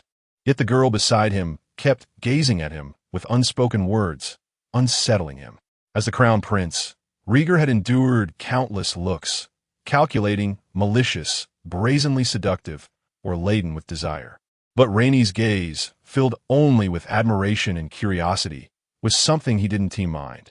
When she peeked at him again, he suddenly turned and met her eyes. Do I please you to look upon? He asked, dead serious. Startled, Bai Ling stammered, why yes, very much. A soft laugh escaped Rhaegar. He reached out and plucked a stray leaf from her hair. No need to rush. Perhaps we'll have a lifetime to look upon each other. A wave of sorrow suddenly surged and struck Bai Ling, her eyes instantly reddening. A lifetime? What a beautiful notion. Yet, Rhaegar, you are fated to live only until 21. Then silently, alone and desolate, you shall perish by the banks of the Red Fork. Beside you, only your fallen steed, your shattered longsword, and your broken armor shall remain, and that ruby crushed into fragments by the warhammerer. Your lifetime, merely 21 years. Bai Ling's tears flowed soundlessly down her cheeks. She stifled her grief, momentarily unable to bear gazing upon that youthful, handsome face. She could not fathom the sight of this man before her, stripped of all vitality, his eyes forever closed, lying still and lifeless upon the riverbed. Chapter 36. The most beautiful maiden in the Seven Kingdoms, upon witnessing Bai Ling suddenly lower her head with tears glistening in her eyes, Rieger was momentarily taken aback. Uncertain of how to respond, he halted his steps and retrieved a handkerchief from his sleeve, offering it to her. "Forgive me. Have my words caused you sorrow?" The prince's handkerchief carried a faint, woody fragrance, reminiscent of bountiful orchards and blooming mountain flowers. Bai Ling hastily accepted it, dabbing at her face before masking her emotions with a delicate smile. "It's nothing. I was merely overwhelmed with joy. After all, such words carry the weight of a vow." A gentle breeze stirred her platinum gold tresses, her long lashes still adorned with crystalline teardrops. Yet she stood there, radiant, her beauty eclipsing even the surrounding sea of blossoms. "She lies." The prince found himself lost in thought. Could Rainey's tears be shed in sorrow for me? Does she sense the turmoil within my heart? "My prince! Prince Rieger, where are you?" A servant's voice called out as the man hurried through the gardens.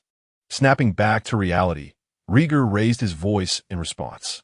"Here," plucking a single thistle flower, its petals a soft hue of lavender, from a nearby branch. He handed it to Bai Ling. "Should you ever have need of me, do not hesitate to send word. For now, I must take my leave." Her melancholy dissipated as swiftly as it had come. "Rieger gave me a flower." With a graceful curtsy, she watched as the prince departed. The thistle, she recalled, was the national flower of Scotland. What was its meaning? Ah, yes. Caution, resilience, and silent devotion. The prince could not have known this. Yet, might not be an auspicious sign? Perhaps he would never fall for Lyanna, nor allow her to meet a tragic fate. Then surely, he would not meet an untimely end himself. Carefully folding the prince's handkerchief, she tucked it away with reverence. Her emotions had been in turmoil since the moment she first laid eyes on Rieger, as though inexorably drawn to him. No, she chided herself inwardly. I must not harbor such feelings for Rieger. It is only because he resembles me, my beloved dog from my past life. Yes, this is merely the folly of one bewitched by beauty. Moreover, she was here for a purpose, to alter the fates of Lyanna and Ned, to spare Daenerys and Jon Snow their future suffering. Though uncertain of what she could achieve, she had to try. The fall spring was still over 3 years away. She could not truly wed Rieger. Elia Martell was his rightful queen. All she needed was to prevent Rieger and Lyanna from crossing paths. Then Jon Snow would never be born, and Robert Baratheon would have no cause to rise in rebellion. Slapping her cheeks lightly, Bai Ling dispelled her wistful musings. She needed to speak with Varys, and with Master Varys, who remained outside the Red Keep, within the depths of the royal court. Only he could relay messages to Rickard Stark on her behalf. Meanwhile, 1,000 leagues away in Casterly Rock, the lioness of House Lannister, Tywin's young daughter, was in the throes of a furious tantrum. She had shattered every ornament in her chambers. Now, brandishing a dagger at her uncle, Kevin Lannister, her voice a feral shriek of rage. How utterly graceless, Kevin thought, so unbecoming of the realm's most refined lady. Yet he truly ached for his niece, allowing his wife to plead with her in earnest. "Lady Kevin, Cersei, calm yourself. Your father would never stand idly by while some wild woman becomes Rieger's princess." Cersei's voice was hoarse from weeping. Since childhood, her heart's desire had been to wed Rieger. Even when the king refused, she could console herself with the thought that the prince had no bride, that her father would surely find a way. But now, the raven from King's Landing bore news that shattered her. King Aerys, from God's new where, had plucked some savage woman and betrothed her to crown Prince Rieger without hesitation. Cersei was undone. Before, even when Rieger rejected her, she could soothe herself with the knowledge that he had no beloved, that she still had a chance.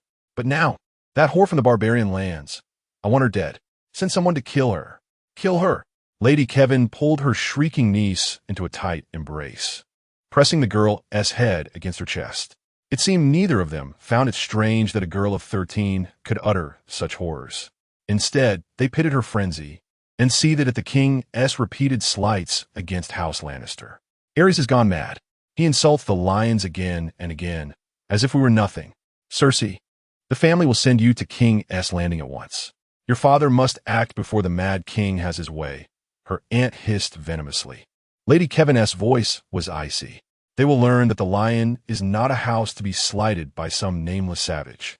Though their words spoke of the girl, their true fury was reserved for the king, the one who had truly scorned them. Perhaps Tywin Lannister's patience would not last much longer. Cersei clenched her teeth, swallowing the blood in her mouth. I'll go. I'll kill that woman myself. Seeing her resolve, Kevin and his lady exchanged approving glances. The lesser Lannisters smirked cruelly. That's the spirit, Cersei. With the might of House Lannister behind you, Prince Rhaegar will never cast you aside. Remove every obstacle, and the crown, the title of princess, will be yours. Slowly, Cersei regained her composure. Once more, she was the poised and radiant daughter of the Rock. She dried her tears, smoothing her golden hair with deliberate grace. Holding the shattered remnants of her mirror, she studied the beautiful girl reflected in the shards, and with each breath, her confidence returned. Yes, if all those women were simply gone, then Rhaegar would have no choice but to choose her, would he? At supper, Cersei was absent.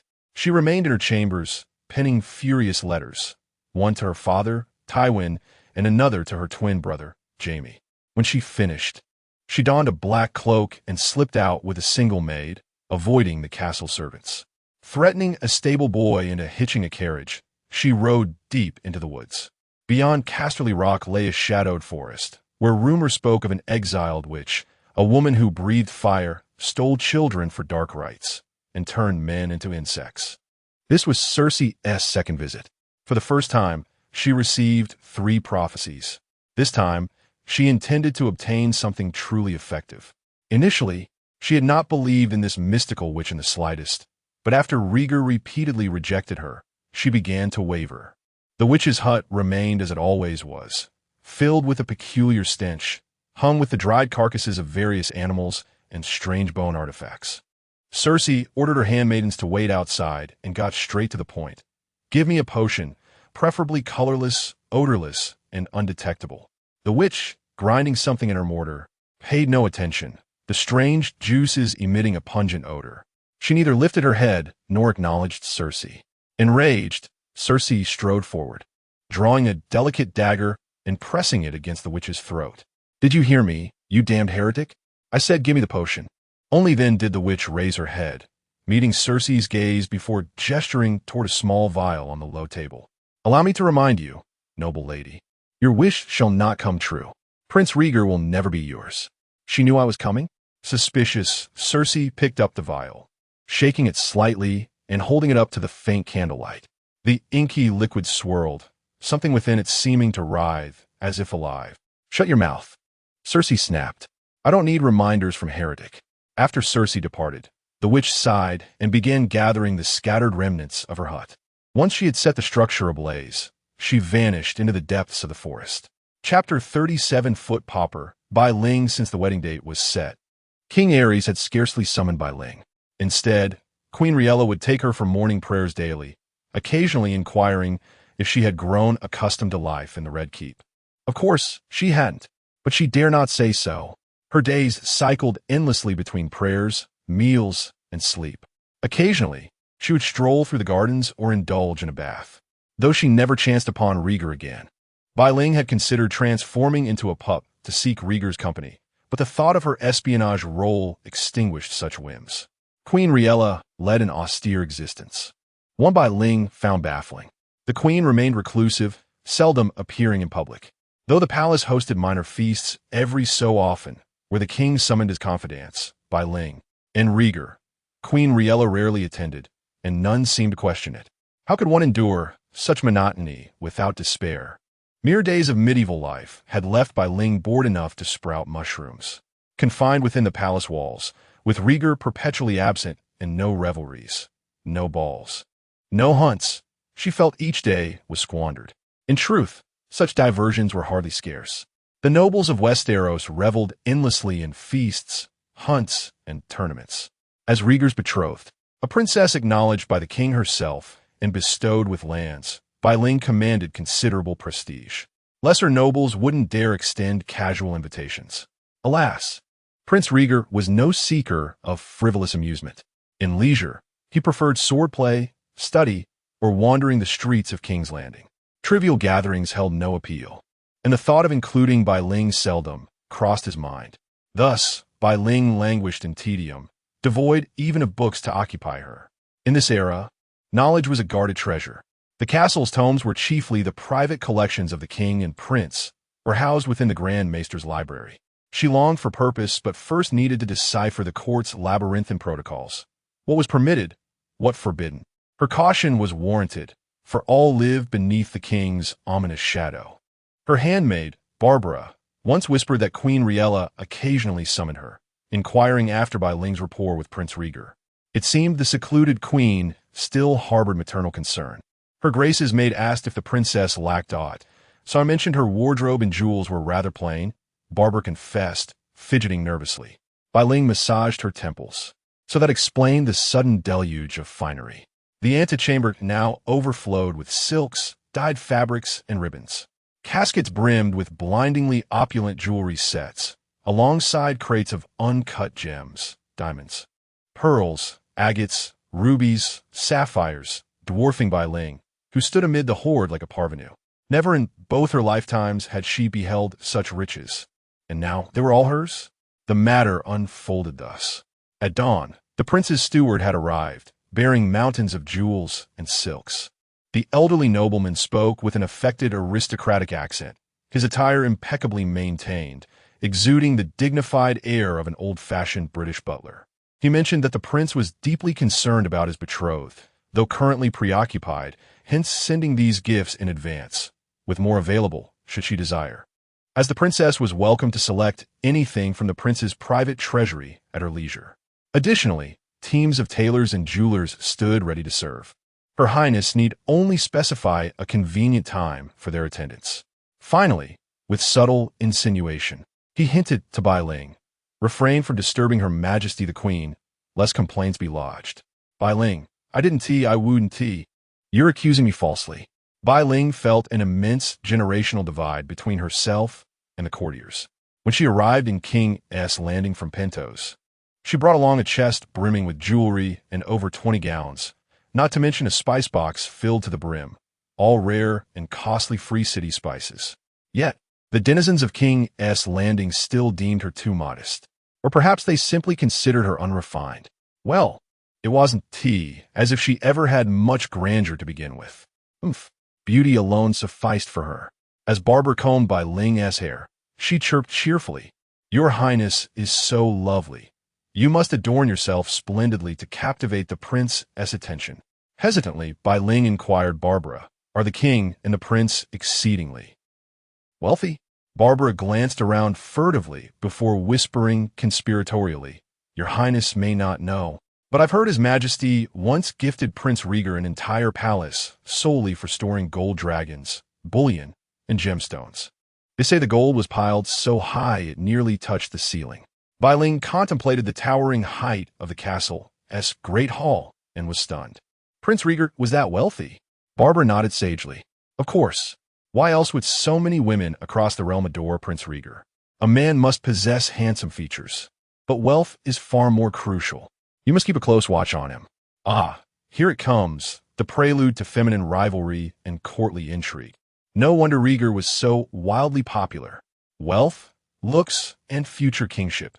Truly the Seven Kingdoms' most eligible bachelor.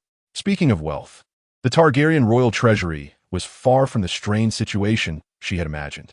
In the original texts, Martin noted that King Aerys II's reign was marked by stability and an unusually long summer, with only minor rebellions and no major wars. Though the king was cruel and bloodthirsty, his victims were primarily nobles. Moreover, decades of diligent governance by Han Tywin Lannister ensured the small folk were well fed. King S. Landing, as the realm's second-largest port city, thrived in prosperity. Both the royal coffers and the crown's private assets overflowed. Aerys may not have been a wise ruler, yet for the common folk of Westeros, life under the dragons was undeniably better than under the stags.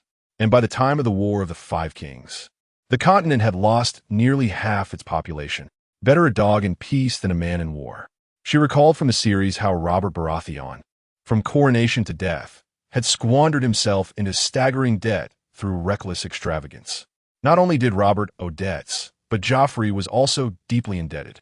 Even the supposedly fabulously wealthy Lannisters, whose gold mines eventually ran dry, accumulated substantial liabilities in the later years, though the Tyrells were swimming in riches. Marjorie's two royal weddings, first to Renly, then to Tommen, were both financed by the crown's coffers. Royal nuptials demanded exorbitant sums. Hence Tyrion's desperate plea to Olenna for financial aid. Without it, the king's marriage would have been impossible. Ultimately, the Baratheon crown's debts soared to a staggering 8 million gold dragons, enough to fund Westerosi wars for over a decade. Though this digresses, the fundamental question remains. After Robert Baratheon overthrew the Targaryen dynasty, what became of the royal treasury's vast fortune, the astronomical wealth accumulated by House Targaryen over centuries? Chapter 38. One king, two queens? Barbara and the attendants joyfully organized the gifts sent by the prince, while the penniless Bailing found herself lost in the unresolved mysteries left by the Game of Thrones plot.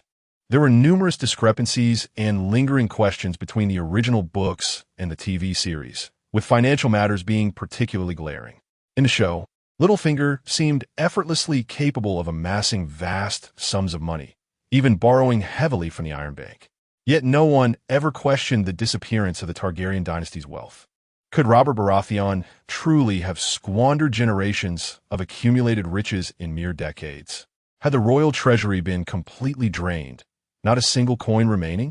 During her lessons with Varys, Bailing had gained a rough understanding of the currency system in Westeros. The monetary structure was as follows.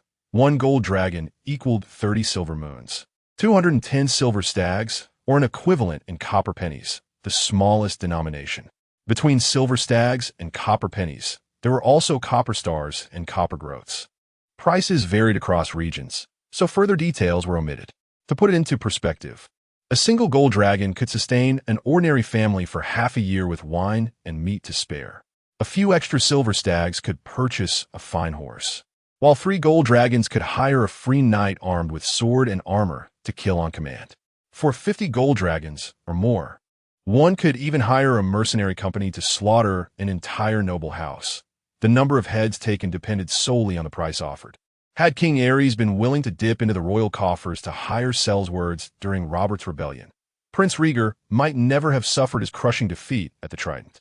Bailing's head spun from the calculations.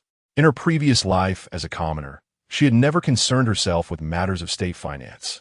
Judging by the filth, chaos, and squalor of King's Landing, it was clear the crown had invested little in urban development.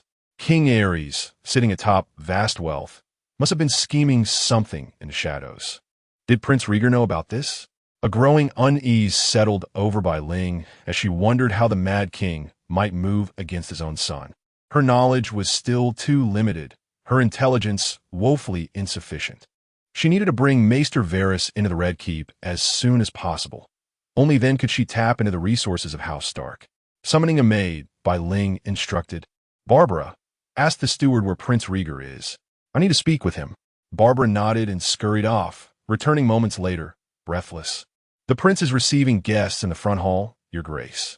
The steward bade me escort you there." When Bailing arrived, Prince Rhaegar was engaged in lively conversation with a slender, sun-kissed beauty, their rapport effortless, their beauty a sight to behold. Whatever Rhaegar said next made the lady cover her mouth in laughter, and the prince responded with a tender smile of his own, their faces drawing dangerously close. Damn playboy. Two-timing scoundrel. Bailing fumed inwardly. She lingered silently at the doorway, arms crossed, watching with simmering resentment. A spirited young man, seated beside the beauty, noticed Bailing. His eyes lit up, and he bounded over, dropping to one knee in a smooth slide before seizing her hand and pressing a kiss to it. "You must be Princess Rhaenys Targaryen. Your radiance rivals the Dornish sun, illuminating my very soul." Muah. Bailing appeared flustered. "Dorne? So they must be nobles from Dorne." The spirited young man had black, shoulder-length curly hair, slightly tanned skin, and was dressed in an extravagant golden outfit adorned with intricate patterns. With his flamboyant demeanor, alluring peach blossom eyes, and a strikingly defined jawline. Another famous figure. Overjoyed, Bailing forgot to withdraw her hand and instead grasped Oberyn's excitedly, shaking it up and down. Are you Oberyn? Oberyn Martell, the Red Viper? He looked so young. Though he didn't carry the same roguish charm as in the show, the real Oberyn was undeniably handsome, exuding a wild, exotic allure. Oberyn Martell raised an eyebrow and winked playfully at Bailing. I didn't expect my reputation to have reached King's Landing. It's an honor to hear my name from the princess's lips. Though Viper Hyacinth quite fitting, perhaps you could call me Darling instead. A delicate, dark-skinned beauty picked up an apple and promptly stuffed it into Oberyn's mouth. She smiled apologetically at Bailing. Forgive my brother. Sometimes his mind Hyacinth quite sharp. Oberyn bit into the apple, casting a challenging glance at Prince Rhaegar, who pretended not to notice as he gently guided Bailing Rhaenys. This is Princess Elia Martell of Dorne. The beauty before them wore light, revealing attire that showcased her sun-kissed skin, radiating the same exotic charm as Oberyn. Her waist was slender to the point of fragility, adorned with a translucent veil embellished with teardrop-shaped gemstones and golden tassels, reminiscent of Arabian elegance. Long, delicate gold earrings dangled from her earlobes, elongating her graceful neck. Elia Martell greets you, Dragon Princess, the beauty said with a curtsy. Bailing was momentarily stunned by her poise and beauty, feeling an inexplicable sense of inadequacy. This was the bearing of a true royal princess. Flustered, she returned the greeting. Hello. I'm Rhaenys Targaryen. Elia smiled warmly. I didn't expect Princess Rhaenys to know my unruly brother. May I ask where you've heard of him? Oberyn Martell rarely visits King's Landing. Bailing stammered slightly. I heard about him from merchants in the free cities. Elia nodded thoughtfully. I see. Oberyn truly is shameless. My apologies for his behavior. Rhaegar suddenly spoke up. Rhaenys, why don't you show Prince Oberyn around the Red Keep? Elia and I have matters to discuss. Of course. Take your time. Without hesitation, Bailing turned and grabbed Oberyn's arm, pulling him along eagerly. The young Red Viper seemed thrilled. Could it be that Rhaegar's beautiful betrothed was interested in him? Clearing his throat, he clasped Bailing's hand in return. Dragon Princess, mind your step, he said, flashing a meaningful glance back at Elia. You handle the man. I'll take care of the beauty, his eyes seemed to say. Rhaegar watched them leave, his gaze lingering on their intertwined hands. Elia chuckled and patted his shoulder. They're gone. Now about my proposal, what do you think? Rhaegar's tone turned cold, devoid of his earlier warmth. An alliance, yes. A marriage? No. Elia seemed perplexed. Rhaegar, isn't this the outcome his grace desires? Or do you harbor some dissatisfaction toward me? He is he and I'm I. Even if an alliance through marriage would benefit the realm, I refuse to treat my matrimony with such frivolity. Her luminous eyes shimmered as she leaned slightly closer to Rhaegar, her voice softening like a whisper. What if I told you? I consent to his grace's proposal. Prince Rhaegar, would you take 2 brides? Rhaegar studied the woman's countenance with solemn intensity. Elia, if this is for Dorne, such sacrifice is unnecessary. My stance remains unchanged. My father's will is not mine. When I ascend the throne, House Martell shall remain my most steadfast ally. With a radiant smile, Elia deftly shifted the discourse. Matrimony forms the foundation of lasting alliances between noble houses. Have you considered, Rhaegar, how you shall treat with House Lannister should you spurn me? Their name echoes across the 7 kingdoms. Whispers already claim his grace has lost his wits while Tywin Lannister reigns as the uncrowned king. Rhaegar remained silent. Elia continued, upon my arrival, I heard Tywin has departed to retrieve his precious daughter. You would do well to contemplate how to refuse that empty-headed porcelain doll. As for that endearing little girl, the Dragon Princess, she brings you no advantage, only a host of complications. Chapter 39. The Red Viper, Oberyn Martell, White Ghost, had only been in King's Landing for a few days and was still unfamiliar with the Red Keep. Aimlessly wandering around with Oberyn in tow, the Red Viper had yet to develop the mature, charismatic demeanor of the future prince he would become. Now, in his early 20s, his words and actions still carried a hint of youthful frivolity. Eagerly, he sought topics to engage White Ghost in conversation, attempting to liven the atmosphere. Yet, all the subjects noble ladies typically adored, lavish gowns, exquisite jewelry, tales of gallant knights, and romantic escapades, failed to captivate this Targaryen princess. What did she like? Undeterred, Oberyn launched into vivid descriptions of his seafaring voyages from Dorne. This, at last, seized Princess Rhaenys' attention. Her striking violet eyes fixed intently upon him. "You've been to the 14 Flames? That's incredible. Did you see any remnants of dragons? Dragon eggs? Bones? Or anything strange?" Oberyn faltered. He hadn't dared set foot ashore. Those lands belonged to the terrifying stone men, where even a single touch meant a slow, petrifying death. Still brimming with excitement, White Ghost pressed on. "What about east of Sithorios? They say that's the edge of the world." Oberyn's interest flared. Could it be that this princess shared his fascination? He, too, had often wondered what lay at the world's end. Alas, his ship had sunk near Volantis in western Essos, never reaching the smoking sea. He had barely made it back alive. Rubbing his nose sheepishly, Oberyn chuckled awkwardly. "My luck was poor. The gods of sea and storm must frown upon outsiders trespassing their domains." White Ghost's disappointment was palpable, though she understood. In this era, limited by crude navigation and fragile vessels, crossing vast oceans to distant continents remained impossible. Beyond the known lands of Westeros and Essos, west of the Sunset Sea, south of the Summer Sea, north of the Wall, lay only uncharted realms veiled in mist. Society, stagnant and insular, offered little incentive for exploration. Nobles schemed for power. Commoners struggled for survival. No true adventurers dared pierce the fog in search of new horizons.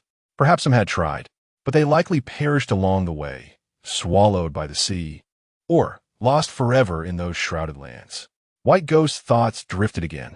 Oberyn called her name twice to no avail before lightly tapping her arm. "Princess? Rhaenys? What troubles you?" Staring blankly at Oberyn's face, youthful, handsome, White Ghost saw, for a fleeting moment, the gruesome image of his corpse beneath the mountain's fist. A pang of sorrow gripped her. Almost without thinking, she murmured, "Did you know? Most of us remain confined to a single corner from birth till death, never beholding the splendor of distant lands, like a colony of ants toiling their entire lives for mere morsels of sustenance." Oberyn felt a sudden stirring in his heart, momentarily at a loss for words. These sentiments struck directly at the core of his own contemplations, resonating within him like lingering echoes. How peculiar! They were strangers, yet these words aligned so perfectly with his own musings. How could this person share such profound empathy, voicing the very lamentations of his soul? Oberyn turned his gaze toward the horizon. Humans and ants are fundamentally no different. Bai Ling studied his profile, her mind flashing with fragmented, bloodied images, corpses obscured by grotesque mutilations. Unfiltered words spilled from her lips. "But you are different. You've journeyed to the far reaches of Essos, fought among mercenary bands, even forged your own chain in the Citadel. Why not broaden your horizons further? Why confine yourself to King's Landing, entangled in this game?" And with a moan, she abruptly bit her tongue, inwardly cursing. Time and again, she forgot. This was the unforgiving world of Game of Thrones, yet faced with living, breathing individuals. Her thoughts and tongue betrayed her. The words had already escaped. Oberyn froze, his eyes boring into Bai Ling as a tempest of shock and suspicion surged within him. Where had this girl learned such things? Even his own brother and mother were unaware of these details. And what did she mean by game? What was it that even he did not know? Oberyn Martell, usually so composed, now gripped Bai Ling's wrist with uncharacteristic intensity. "Who are you? How do you know these things? Speak." Bai Ling paled, realizing she had nearly revealed the fateful duel between the Red Viper and the Mountain. Shaken by Oberyn's relentless interrogation, she momentarily forgot to struggle. By the time she regained her senses, his fingers had left dark bruises around her wrist. "Let go. I was rambling. I know nothing." She avoided his gaze, twisting futilely against his iron grip. Oberyn leaned closer, his voice a venomous whisper. "Don't think I'm unaware. You're no true princess, just some stray from Essos." As he loomed over her, Bai Ling writhed in discomfort, a scene that, from a distance, might have painted a very different picture. "Stop, Oberyn, by the gods!" Arya's horrified shriek pierced the air, but faster than her cry came Prince Rhaegar, charging forth like a tempest, leaving even the King's Guard trailing in his wake. His golden hair streamed behind him as he discarded his scabbard mid-stride, blade unsheathed and aimed squarely at Oberyn's skull. And oh, Bai Ling screamed.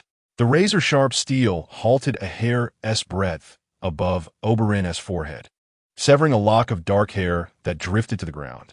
Oberyn, though feigning composure, felt a cold bead of sweat trace his temple. Slowly, he released Bai Ling and raised his hands, retreating toward Elia under the unrelenting point of Rieger's sword. The prince's blade never wavered, his expression glacial. "What in the seven hells were you doing?" Elia was so furious that she cursed under her breath, storming over to deliver several sharp blows to her brother. Oberyn remained unfazed, his gaze fixed intently upon Sherera, as if Rieger were mere air. Rieger's presence was formidable, his icy glare slicing through Oberyn like a hone blade. The tip of his sword hovered unwaveringly at the Red Viper's throat, refusing to relent. Sherera swiftly interposed herself between them, her voice laced with frantic apologies. "Forgive me. It was my thoughtless words that caused offense. Prince Oberyn has done nothing wrong." With a measured motion, Rieger sheathed his sword and gently nudged her aside. "Oberyn Martell," he declared, his tone glacial. "To the dueling grounds. Let me witness firsthand the legendary prowess of your spear." The Red Viper blinked, then threw his head back in a defiant laugh.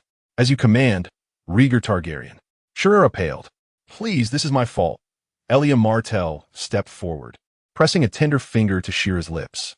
"Hush, Rhaenys," she murmured. "Do not interfere in the affairs of men.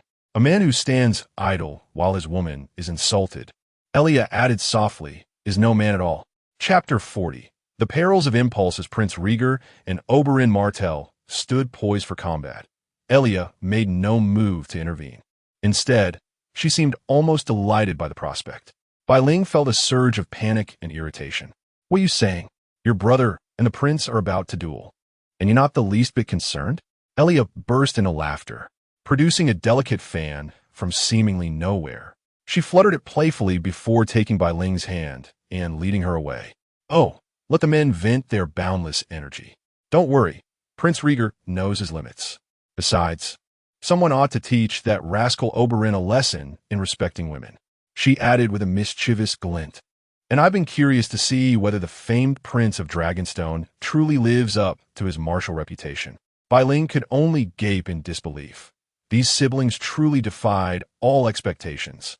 The Red Keep housed but one dueling ground, a vast circular platform of stone, encircled by towering railings and steps that provided ample vantage for spectators.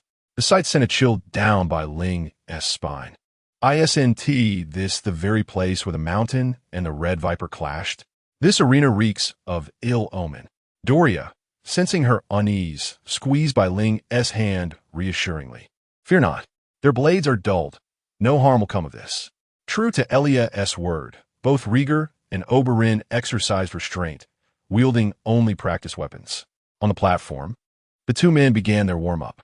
Prince Rieger had chosen a broad, knightly longsword, pacing deliberately as he traced elegant arcs through the air, his gaze locked onto Oberyn.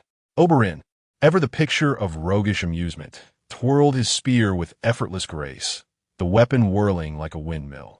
Bai Ling couldn't help but imagine the scene accompanied by some heroic journey to the West Melody. Oberyn Martell, born with a warrior's spirit, disdained the pageantry of tourneys. In Sunspear, his dalliances and duels over matters of love or stolen wives were the stuff of legend. Arriving in King's Landing, he assumed only the grand melee would offer worthy opponents. Yet here was an unexpected opportunity. Rieger's swordsmanship, rumored to be honed by the legendary Arthur Dane himself, demanded testing. Though their weapons were blunted and spear tips padded, their clash was no less thrilling. The prince fought with balanced precision, strength, and agility in perfect harmony, while Oberyn relied on serpentine speed, his movements a blur of feints and strikes. Yet in blade combat, distance was paramount. Oberyn's spear granted him lethal reach, forcing Rieger into disadvantage. Should the Red Viper continue this dance of attrition, the prince's defeat seemed inevitable. Bai Ling paced fretfully. "Elia, isn't there any way to stop them?" Her frantic circling nearly dizzied the princess. "If either wins, it'll bruise pride all around." How do we end this? Stop laughing and think. Elia couldn't suppress her amusement. This girl wore her heart so plainly, such endearing innocence. A Dornish princess, though frail from hidden ailments, had been raised amidst the martial traditions of her people. Having been immersed in martial arts through constant exposure, I could discern that my younger brother and Rhaegar seemed to be thoroughly enjoying their sparring. In truth, Prince Rhaegar was no different. Young men brimming with passion often develop mutual admiration through combat, and I suspected any lingering resentment between them would dissipate once the fight concluded. Elia gently stroked Bai Ling's head and teased, "Do you truly wish to stop them?" "I have an idea," they whispered conspiratorially, and Bai Ling's expression shifted from curiosity to wide-eyed astonishment. Is this really appropriate? It feels a bit too deceptive." With a playful pinch to Bai Ling's nose, Elia grinned. "Leave it to me. If this succeeds, you must keep me company during my stay in King's Landing." Just as Prince Rhaegar and Oberyn were engrossed in their spirited duel, Bai Ling suddenly let out an exaggerated shriek. Elia, what's wrong? Don't scare me like this." Oberyn, the Red Viper, paled instantly, abandoning his weapon mid-fight and sprinting toward Elia. He found the princess lying deathly pale in Bai Ling's arms, seemingly unconscious. Taking Elia from Bai Ling, he called out her name in distress. "Elia, what happened?" Prince Rhaegar approached as well, his expression grave. "Take her back to her chambers. I'll summon the Grand Maester immediately." Oberyn nodded without hesitation, scooping Elia into his arms and departing swiftly. Rhaegar moved to follow, but was halted by Bai Ling's voice. "Your Grace, I'm sorry. This is my fault." The prince forced a faint smile, though it didn't reach his eyes. "Do not trouble yourself over it. You should return as well." Bai Ling sensed a resurgence of anger in him. She wasn't sure if it was an innate gift, but ever since her past life, she had been exceptionally attuned to others' emotions, so much so that many had praised her for her empathy and emotional intelligence. In truth, it was merely an instinct to avoid conflict and pitfalls. The prince's displeasure, if likened to anything, was akin to the biting chill of ice radiating coldness on a sweltering summer day, sharp and unsettling. Yet she couldn't fathom why he was upset. After all, she was the one who had been frightened. Ah well, who could stay cross when faced with Prince Rhaegar's striking visage? The mere sight of him dissolved any lingering irritation. Still, she would need to find a way to appease him later, especially since he had fought Oberyn in her defense. Amidst the chaotic aftermath, Bai Ling suddenly remembered her original purpose and smacked her forehead in frustration. Damn it, she had forgotten, again, to discuss Master Varys with the prince. But now wasn't the time to risk provoking him further. She'd have to send Barbara to inquire with the steward later. Back in the palace, Elia feigned unconsciousness until the Grand Maester arrived before waking with a delicate flutter of her lashes. The current Grand Maester was not the lecherous old man who would later tarnish the position, but a stern, square-jawed, middle-aged man of authority. After a perfunctory examination, he diagnosed Elia with a mild chill from exposure to the wind, prescribed some herbal remedies, and advised her to keep warm before taking his leave. Bai Ling glanced at the blazing sun overhead. This was late summer. After all, it seemed Princess Elia's frail health was common knowledge.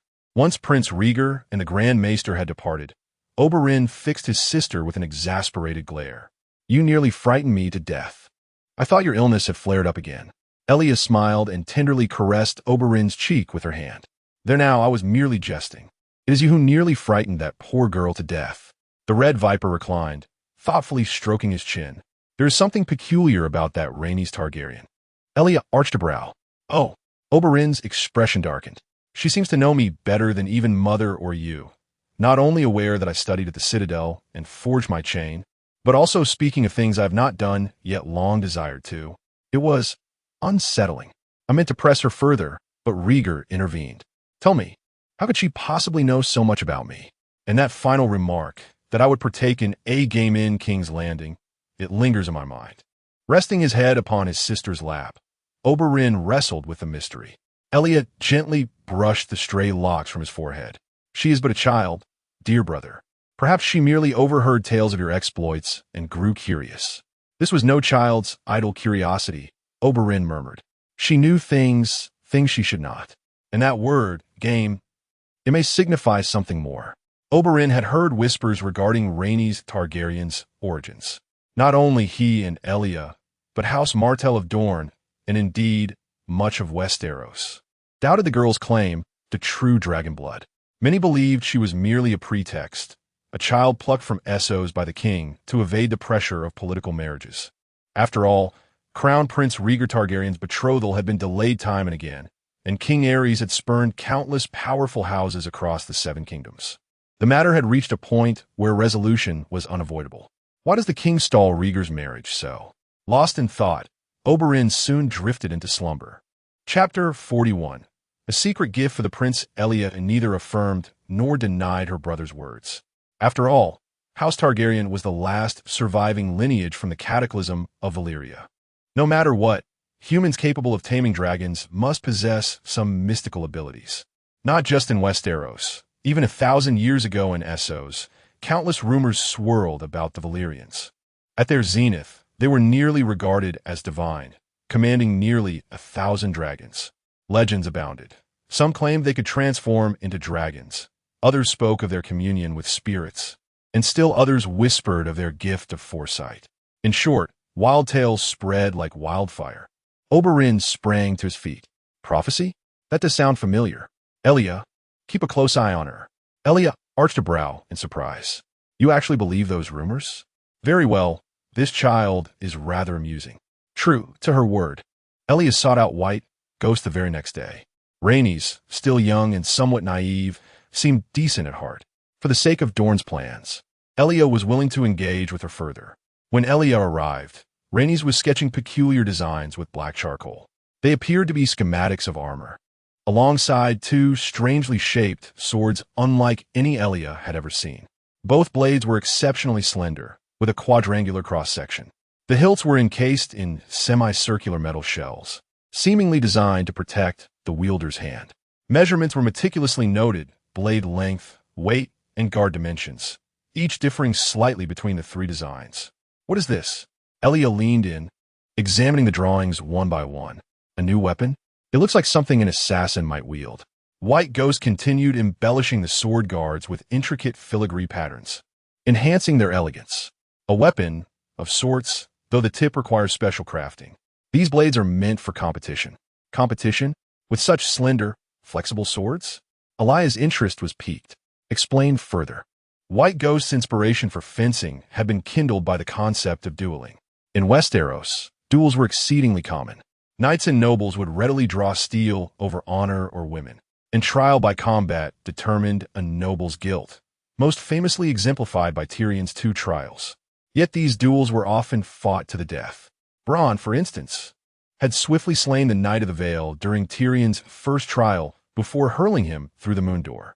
Even the dashing and beloved Red Viper, Oberyn Martell, had perished in this brutal and bloody tradition. Was there a way to settle noble disputes without such savagery? Instantly, White Ghost recalled the fencing club she had briefly joined during university. Coincidentally, this sport, later beloved worldwide, had yet to emerge in Westeros. White Ghost resolved to introduce fencing, intending it as an apology to Prince Rhaegar. With Elia present, she could also seek the Dornish princess's counsel.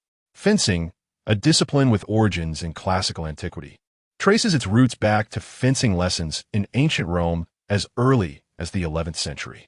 In medieval Europe, it was esteemed among the 7 noble arts of knighthood alongside horsemanship, swimming, hunting, chess, poetry, and javelin throwing.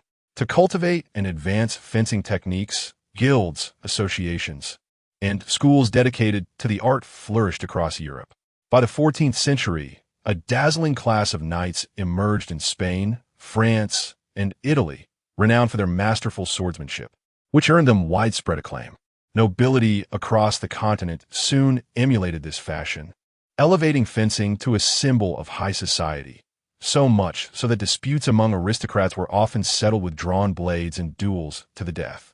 Thus, it strikes Bai Ling as astonishing that such a sophisticated pursuit never took root in Westeros. During her university years, she was utterly captivated by a senior in the fencing club, striving relentlessly to compete and catch his eye. Alas, he later paired with a beauty from the cheerleading squad, leaving Bai Ling to withdraw under the weight of heartache. Ah, memories best left undisturbed. Yet, the fencing club was undeniably a haven of striking young men, tall poised, and exuding an effortless elegance, each formidable in combat. Perhaps Prince Rieger ought to be fitted for a form-fitting fencing uniform. Ahem. Bai Ling briefly explained the fundamentals and rules of fencing to Elia. Modern fencing comprises 3 disciplines, with footwork being paramount to mastery. PE tactics lean towards cerebral strategy and close-quarters combat, delivering exhilarating thrills as one presses the opponent. Foil demands seizing the initiative, with bouts unfolding in meticulous precision, requiring swift reactions to feints and genuine attacks. Both PE and foil are thrusting weapons, scoring only with the tip. Saber, however, permits both thrusts and slashes. Her throat parched from exposition, Bai Ling opted against delving deeper into intricate regulations, better to document them later for all to study. Elia listened, eyes alight with fascination. This sport seemed tailor-made for high society, rules deceptively simple, yet demanding finesse and innate talent, all while incorporating safeguards.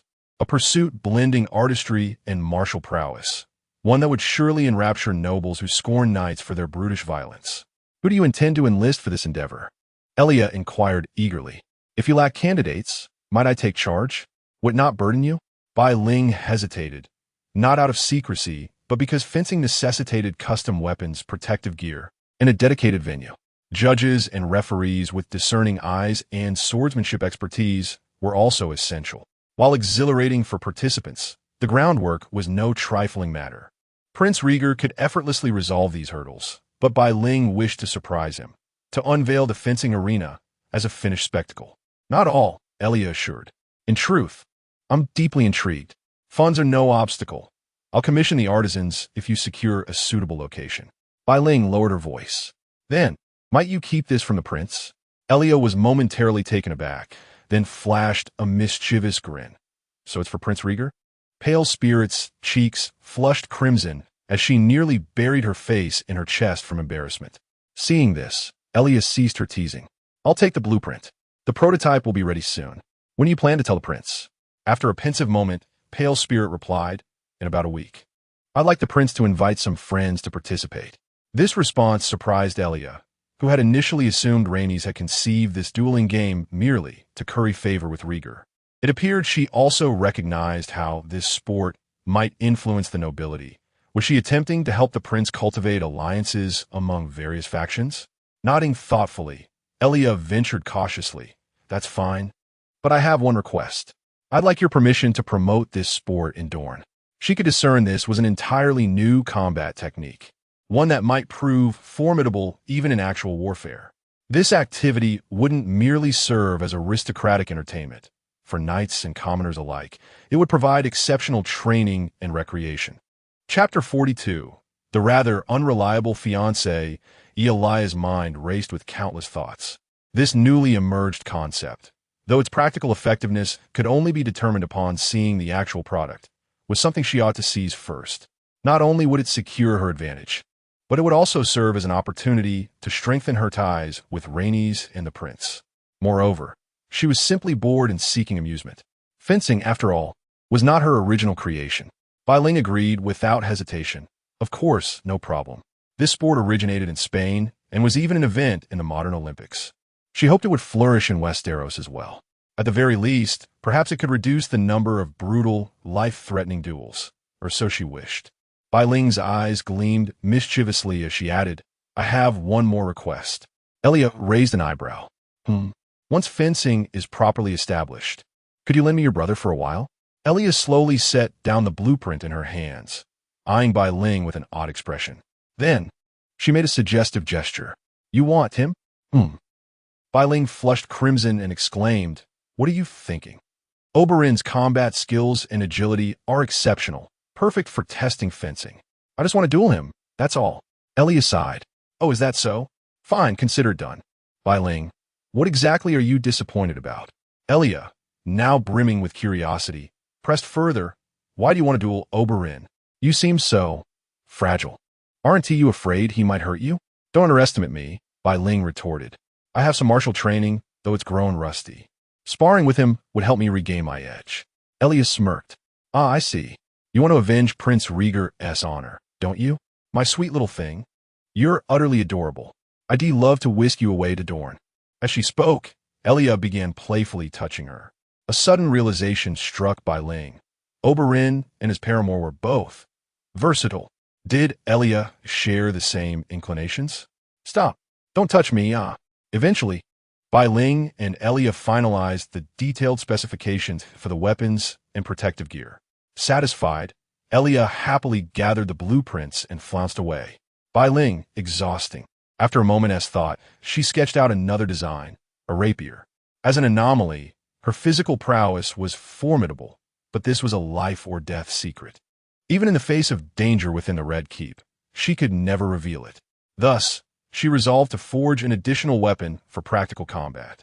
Once she polished her fencing skills, this rapier would become her hidden trump card. Come to think of it, Arya's needle in Game of Thrones bore a striking resemblance to a refined PE. Rolling up the blueprint, Bai Ling set off to find Varys. The Spymaster's residence, oddly enough, was located beneath the Red Keep. It was said that the fortress concealed countless secret passages and hidden chambers, with its deepest recesses housing dungeons, torture rooms, and collapsed labyrinths, easy to lose oneself in without a map. Upon hearing Bai Ling's intention to descend into the depths, her handmaiden Barbara urgently grasped her arm. Princess, they say vengeful spirits haunt the Red Keep's underground. Please don't go. Let a servant summon the Lord instead. With a resigned sigh, Bai Ling instructed her to wait above while she ventured down alone. The timid Barbara hesitated for a long while, but ultimately dared not descend. Following the spiral staircase downward, the basement level appeared to be a storage area with several individual rooms. As she descended, Varys was already standing there, seemingly awaiting her arrival. Even in the dim underground, Varys' bald head seemed to gleam as he bowed slightly and greeted, "Good day, Princess Rhaenys." It came as no surprise to White Ghost that he knew of her impending visit. She extended the blueprint in her hand and said, "Varys, deliver this to Maester Vyler by Lord Ricard's side." The eunuch smiled amiably and inquired, "Lord Ricard is not in King's Landing. How can you be certain the Maester is here as well?" White Ghost returned the smile. "You're feigning ignorance. With your little birds scattered across Westeros.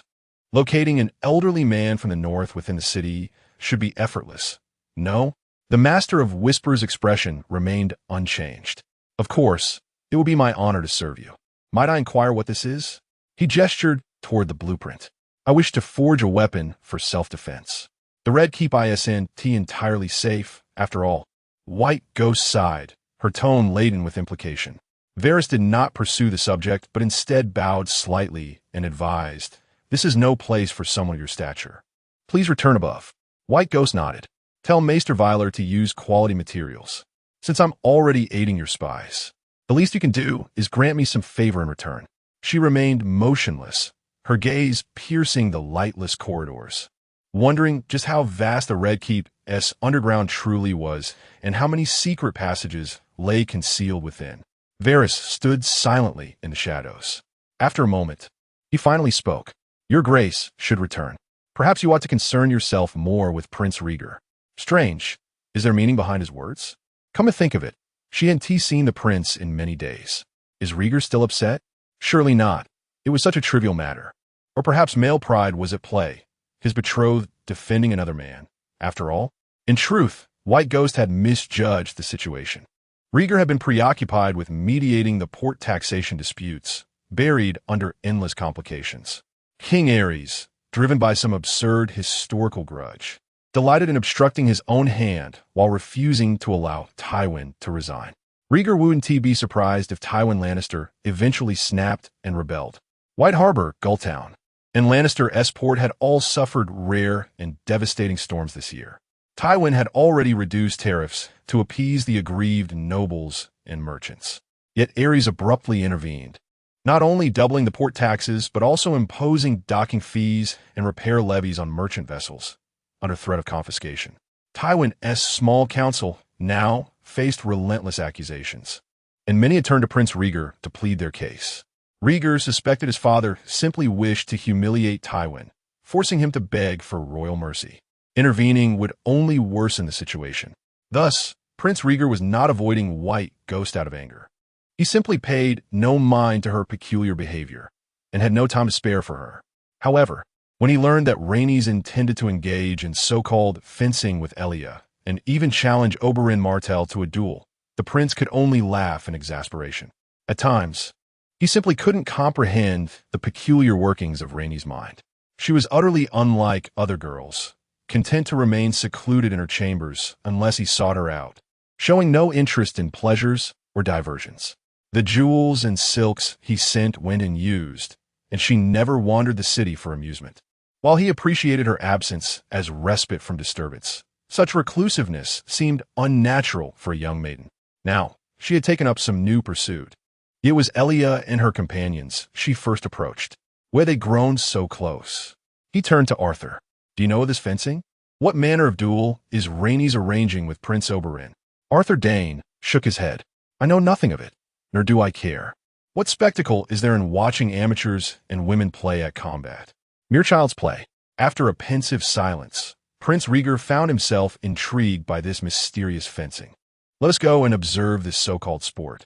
Having ascertained Rhaenys' whereabouts, Rhaegar prepared to depart with his Kingsguard when grim tidings arrived.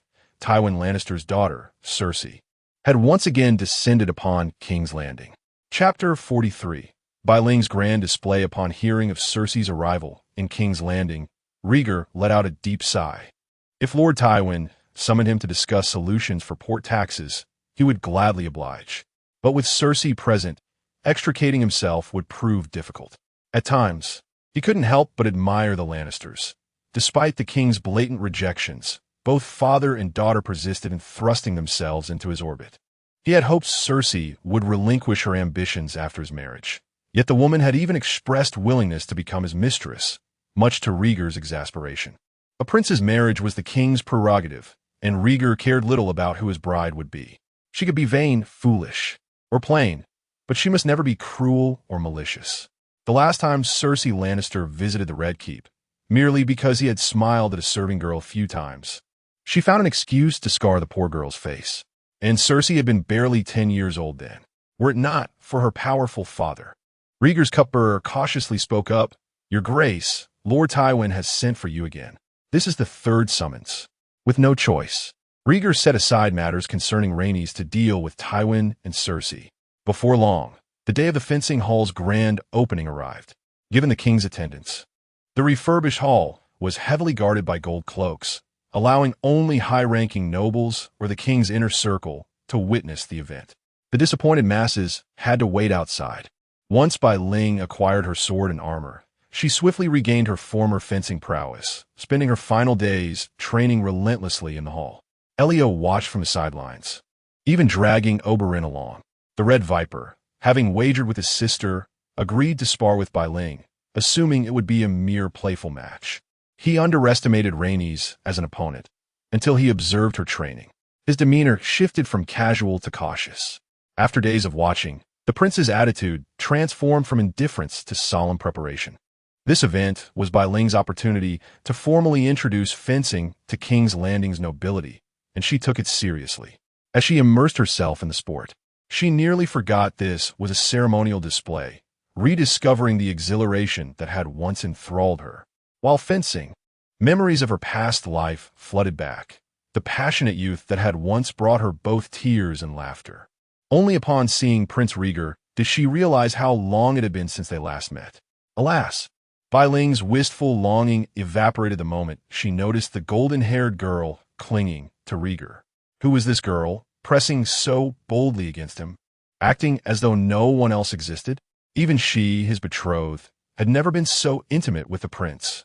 The girl not only clung to his arm, but also deliberately brushed against him. Tywin stood beside her, their familial resemblance unmistakable. Yet he allowed his daughter to behave so shamelessly, even appearing pleased for others to see. Did they think his betrothed was merely a decorative prop? Damn the Lannisters! Baeling's fury surged uncontrollably, her rapier flicking with lethal precision through the air, its blade whistling sharply. Her expression grew increasingly glacial. The elongated fencing piece dominated the center of the grand hall, its rectangular boundaries marked by crisp white lines.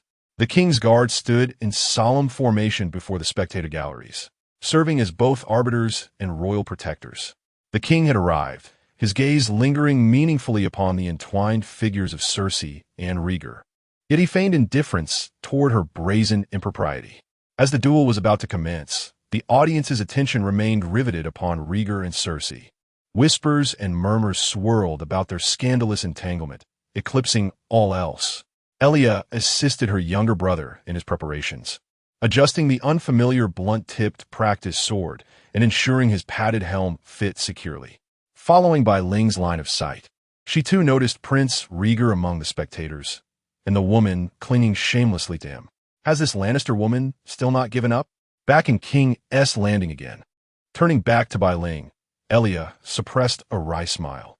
Ah, indeed, seething. The way she whipped her blade through the air was downright terrifying. Leaning close, Elia whispered to her brother, Rhaenys is furious. Be careful. A jealous woman loses all reason. What? Oberyn frowned, then followed her gaze.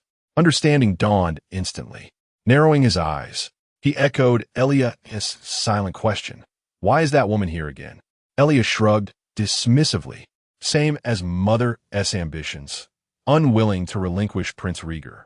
Oberyn smirked. You seem to have lost interest in the prince. Or was it Mother's proposal that he rejected? Elia swatted him sharply with her fan. You already know. Now go, and be cautious. The scoring officials consisted of knights from House Martell and their master-at-arms. The judges, however, were unexpected. Alongside the captain of King's Landing's guard stood a Bravosi man with deep brown curls and piercing eyes, clad in flamboyant foreign attire. Even Bai Ling paused in surprise. Varys brought a Bravosi to officiate?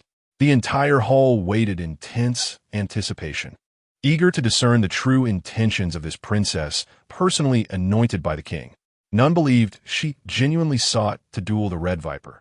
There had to be another motive. Or perhaps this was merely a passing whim, a stage spectacle where her followers and the Dornish would perform for the king's amusement. King Aerys surveyed the assembly and intoned, We may begin. Where's Rhaenys? A lithe figure clad in dark brown padded armor and a full mesh helm strode onto the piste.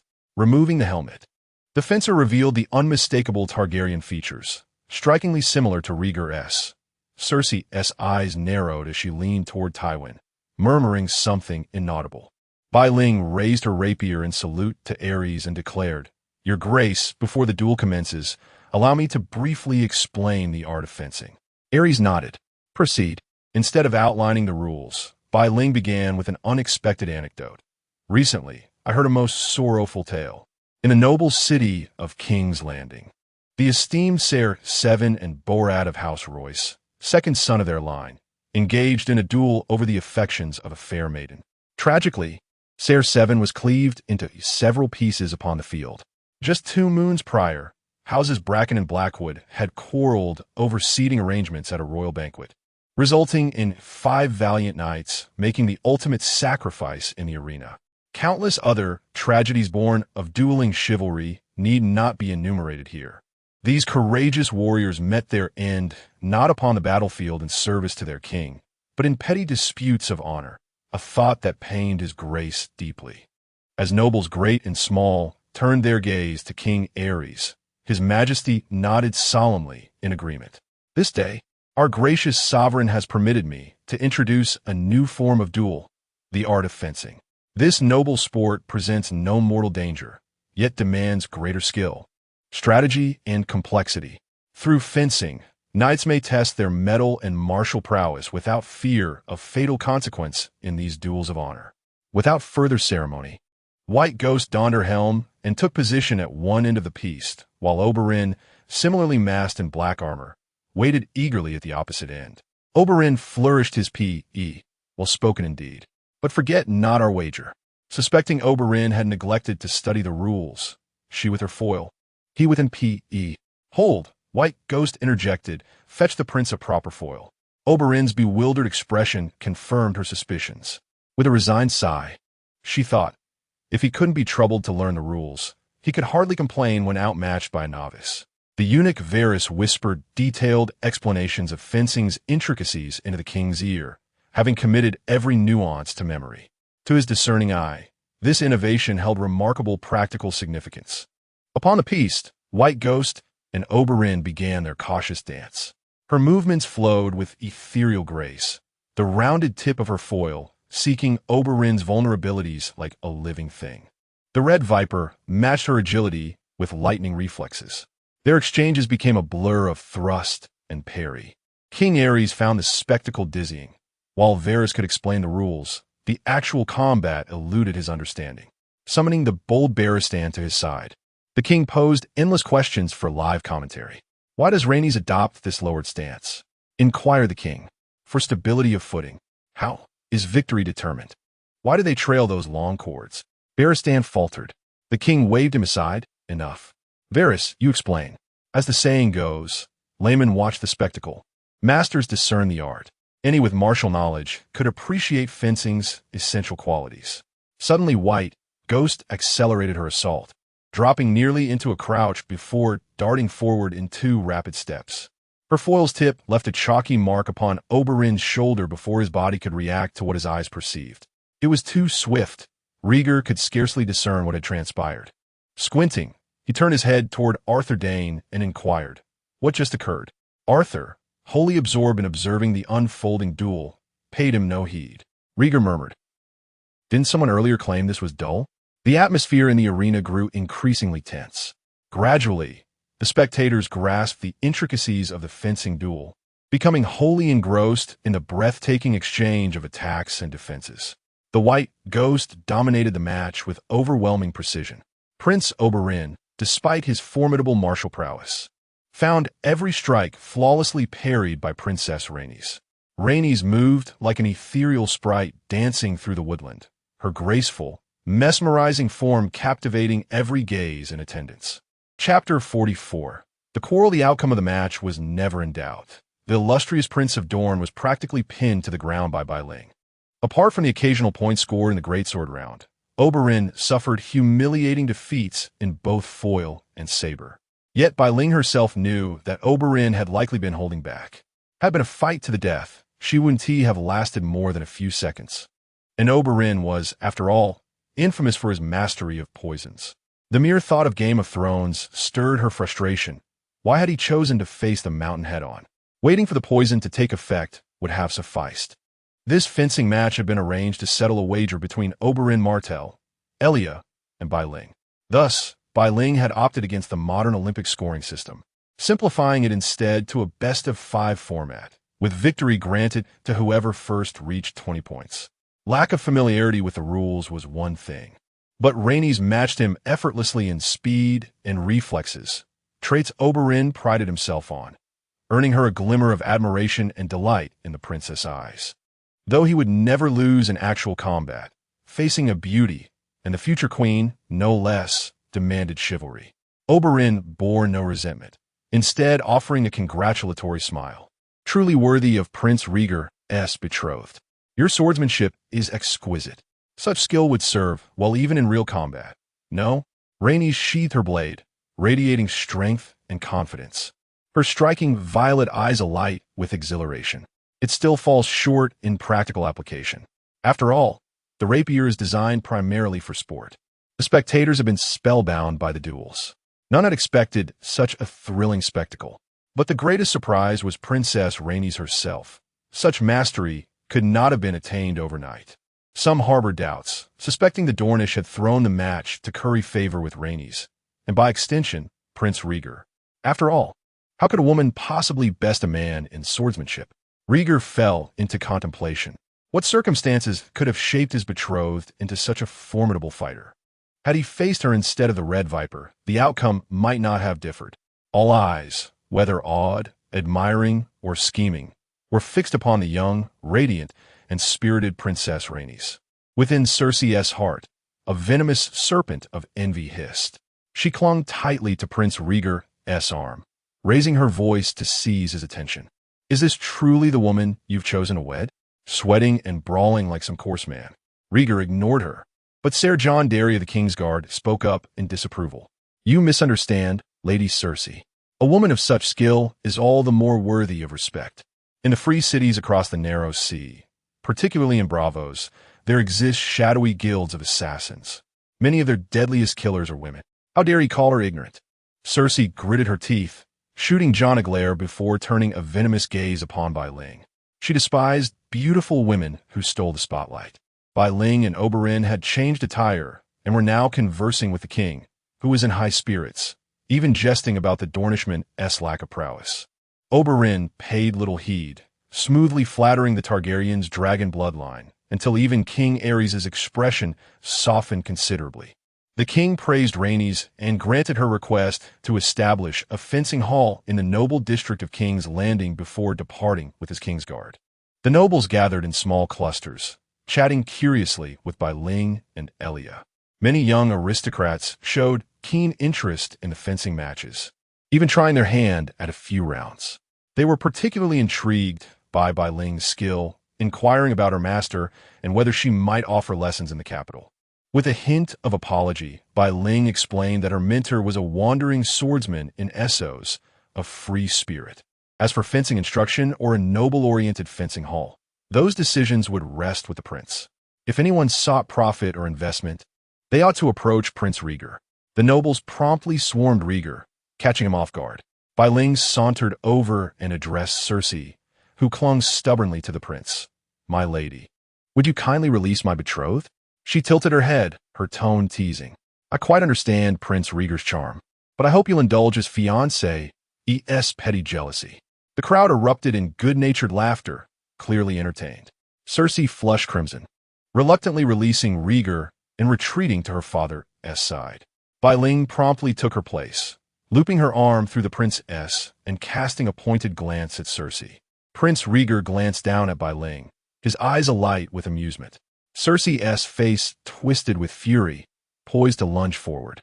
But a single look from Tywin rooted her in place. The hand approached the prince for a courteous farewell, pointedly ignoring Bai Ling's existence until his departure. Typical Lannister arrogance, Bai Ling fumed silently. Once outside the fencing hall, she hastily withdrew her arm from Rhaegar's. Her earlier boldness had been fueled by spite, but now, alone with him, her courage faltered. Rhaegar caught her wrist. "Don't you owe me an explanation?" Bai Ling twisted futilely against his grip before turning away petulantly. "None. I've nothing to say to you." This was novel. No woman had ever treated him thus. He recalled how sharply she silenced Cersei, revealing a fiercer side to her nature. Her audacity had grown. Not only had she orchestrated this spectacle behind his back and arranged a private match with Oberyn, she now dared to defy him outright. The prince's irritation simmered, seeping into his words. "So taken with that Dornish libertine that you'd stage an entire tournament for him?" Bai Ling whirled, incredulous. Absolutely not. Don't deflect. You're the one entangled with Cersei." "Mind your language," Rhaegar snapped sternly. "There's nothing between us. She's a child." Bai Ling laughed bitterly. "A child? She was practically grafted to you." Rhaegar released her, his lips pressed into a thin line. Their argument had spiraled into senseless chaos. As his future bride, should not Rhaenys place her trust in him? The king sows chaos daily, treating state affairs as trifles to vex Tywin. He truly has no patience to squander time on women's petty jealousies and rivalries. "I see no merit in continuing such meaningless discourse," Rhaegar stated coldly. "Our betrothal stands. You alone shall be my future wife. All others are inconsequential." After a measured pause, he added, "I shan't interfere with your associations, provided you maintain propriety." With these words, the prince turned on his heel, his white cloak billowing as a contingent of gold-cloaked guards fell into step behind him. Arthur Dayne in his pale armor and Jon Cunnington followed in silent attendance. The whispering wind carried faint murmurs of admiration. "Well struck." Ghost's face drained of color, her mind adrift in stunned bewilderment. The prince's final remark had lashed her heart like a whip's cruel sting. What precisely was he implying? Did he perceive her as some decadent noblewoman from medieval courts, given to licentious ways? How had matters spiraled to this wretched pass? Her initial intent had been merely to spare Prince Rhaegar further dueling follies. Now she realized with dawning horror how little she comprehended him. Nor could she fathom the attitudes he displayed. Did he view marriage as merely another obligatory duty to discharge, with affection deemed irrelevant? A cough. Oberyn's voice broke through her reverie. Ghost hastily composed herself, wiping her face and straightening her posture to feign nonchalance. Chapter 45. Revisiting the prophecy, Oberyn had come intending to inquire about their wager, but upon witnessing Rhaenys quarreling with the prince, he concealed himself among the blossoms. Hesitant to emerge, Rhaenys' sorrow was restrained, her eyes slightly reddened yet luminous, a single tear suspended at the corner like morning dew gliding upon a petal beneath the sun. Her pallor was stark, yet she stood unwavering, her swan-like neck arched with quiet defiance. She appeared resilient, brimming with vitality. Oberyn was reminded of flowers that bloomed fiercely even after being battered by storms. Something delicate yet profound stirred within him, evoking an unexpected tenderness. His gaze lingered on those amethyst eyes. You bested me in swordsplay. Elia sent me to honor our agreement. White Ghost turned to the Red Viper, finding traces of pity upon that wild, striking face. Startled, she averted her gaze. Oberyn, take Elia back to Dorne. Perplexed, he frowned. Why? Because of Rhaegar? Tell me the reason, and what you left unsaid before. Can you see something? Exhausted, White Ghost spoke plainly. Yes, I glimpse fragmented visions. If Elia remains, she will meet a gruesome fate. In a few years, King's Landing will be consumed by wildfire, and countless lives will be lost. Wildfire? Even the fearless Red Viper was shaken. War? Who rises against whom? She shook her head, offering no further explanation. For Elia's sake, return to Dorne. You must clarify. Vague, prophetic warnings sway the Princess of Dorne from pursuing this alliance. Defeated, White Ghost knew her words lacked proof, but pressed on. Invoking the divine, she added, Oberyn, consider the tensions in Westeros. War looms. I'm not fabricating this. You know of the Lord of Light. Yes? The gods grant visions and flames. I've glimpsed fragments. Oberyn stroked his chin, silent. Whether he believed her invocation of our healer remained unclear. Yet the political landscape was undeniable. The Mad King stoked conflict with the Lannisters, ignored the grievances of the great houses, and strangling the crown Prince's authority, a peculiar hostility toward Rhaegar, an air of undeniable merit. Those who supported Rhaegar bided their time, but if the king persisted in his paranoia, chaos, inevitable. But while Oberyn could stay or leave as he pleased, Elia could not. She was a princess of Dorne, bound by duty. Their mother would never permit retreat based on shadows and whispers. Pacing like a caged beast, Oberyn suddenly halted. And you? Do you not fear for yourself? Surprised, White Ghost had expected disbelief, not concern. She shook her head. I go nowhere. I remain at Rhaegar's side. Oberyn's expression was complex. I shall consider your proposal and discuss it with Elia. Is there anything else you wish to say? Bai Ling hesitated, then shook her head. No, nothing. After Oberyn departed, Bai Ling wandered aimlessly through the gardens, lost in thought. She realized that many things did not unfold as she had envisioned, especially Rhaegar's demeanor, which wounded her deeply. In her past life, she had been deeply introverted, burdened by insecurities about her own inadequacies. She had never dared approach the boy she admired, content only to watch from afar. Her two fleeting infatuations had withered without ever blossoming. In Rhaegar's presence, she always felt unworthy. It was beyond imagination that she had somehow found herself in King's Landing within the world of ice and fire, betrothed to him. Yet now, it seemed they were truly ill-suited, not only in ideals and values, but also bound by insurmountable circumstances. Perhaps she should never have remained in King's Landing, but returned to Lyanna's side instead. Regret settled heavily upon her. The next morning, Barbara and the handmaidens bustled about cheerfully, organizing the lavish gifts Prince Rhaegar had bestowed upon Rhaenys. As Bai Ling took her breakfast, they fluttered around her like sparrows, chattering excitedly. My princess, the prince's steward has just instructed that you attend tonight's banquet, one of them announced. The Hand's son has returned to King's Landing, and his grace wishes to welcome him properly. Tywin Lannister's son? Bai Ling's mind conjured the image of a golden-handed knight charging tragically toward a dragon.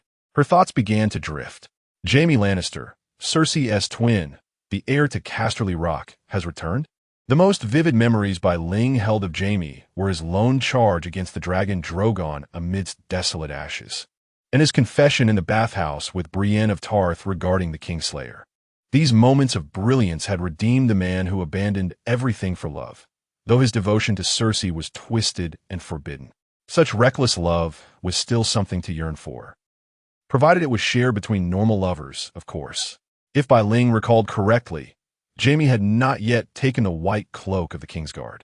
The heir to Casterly Rock remained a dreamy youth, idolizing the sword of the morning and harboring knightly aspirations.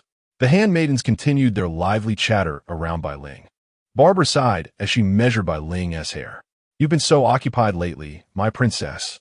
The artisans and tailors have inquired several times. Your wedding gowns have yet to be decided. Time is running short." Bai Ling blinked in surprise. "The wedding isn't until next year." "Isn't it too early to prepare the gowns now?" Barbara grew flustered. "You are to wed the crown prince. How do we possibly settle for just a few gowns? Even the ones the prince has sent may not suffice. Tomorrow, you mustn't go anywhere. We must finalize the designs at once." Very well, very well." Bai Ling conceded with a nod. She had little interest in finery, but then it occurred to her, with her current beauty, it would be a shame not to adorn herself. A flicker of anticipation stirred for the delicate dresses awaiting her.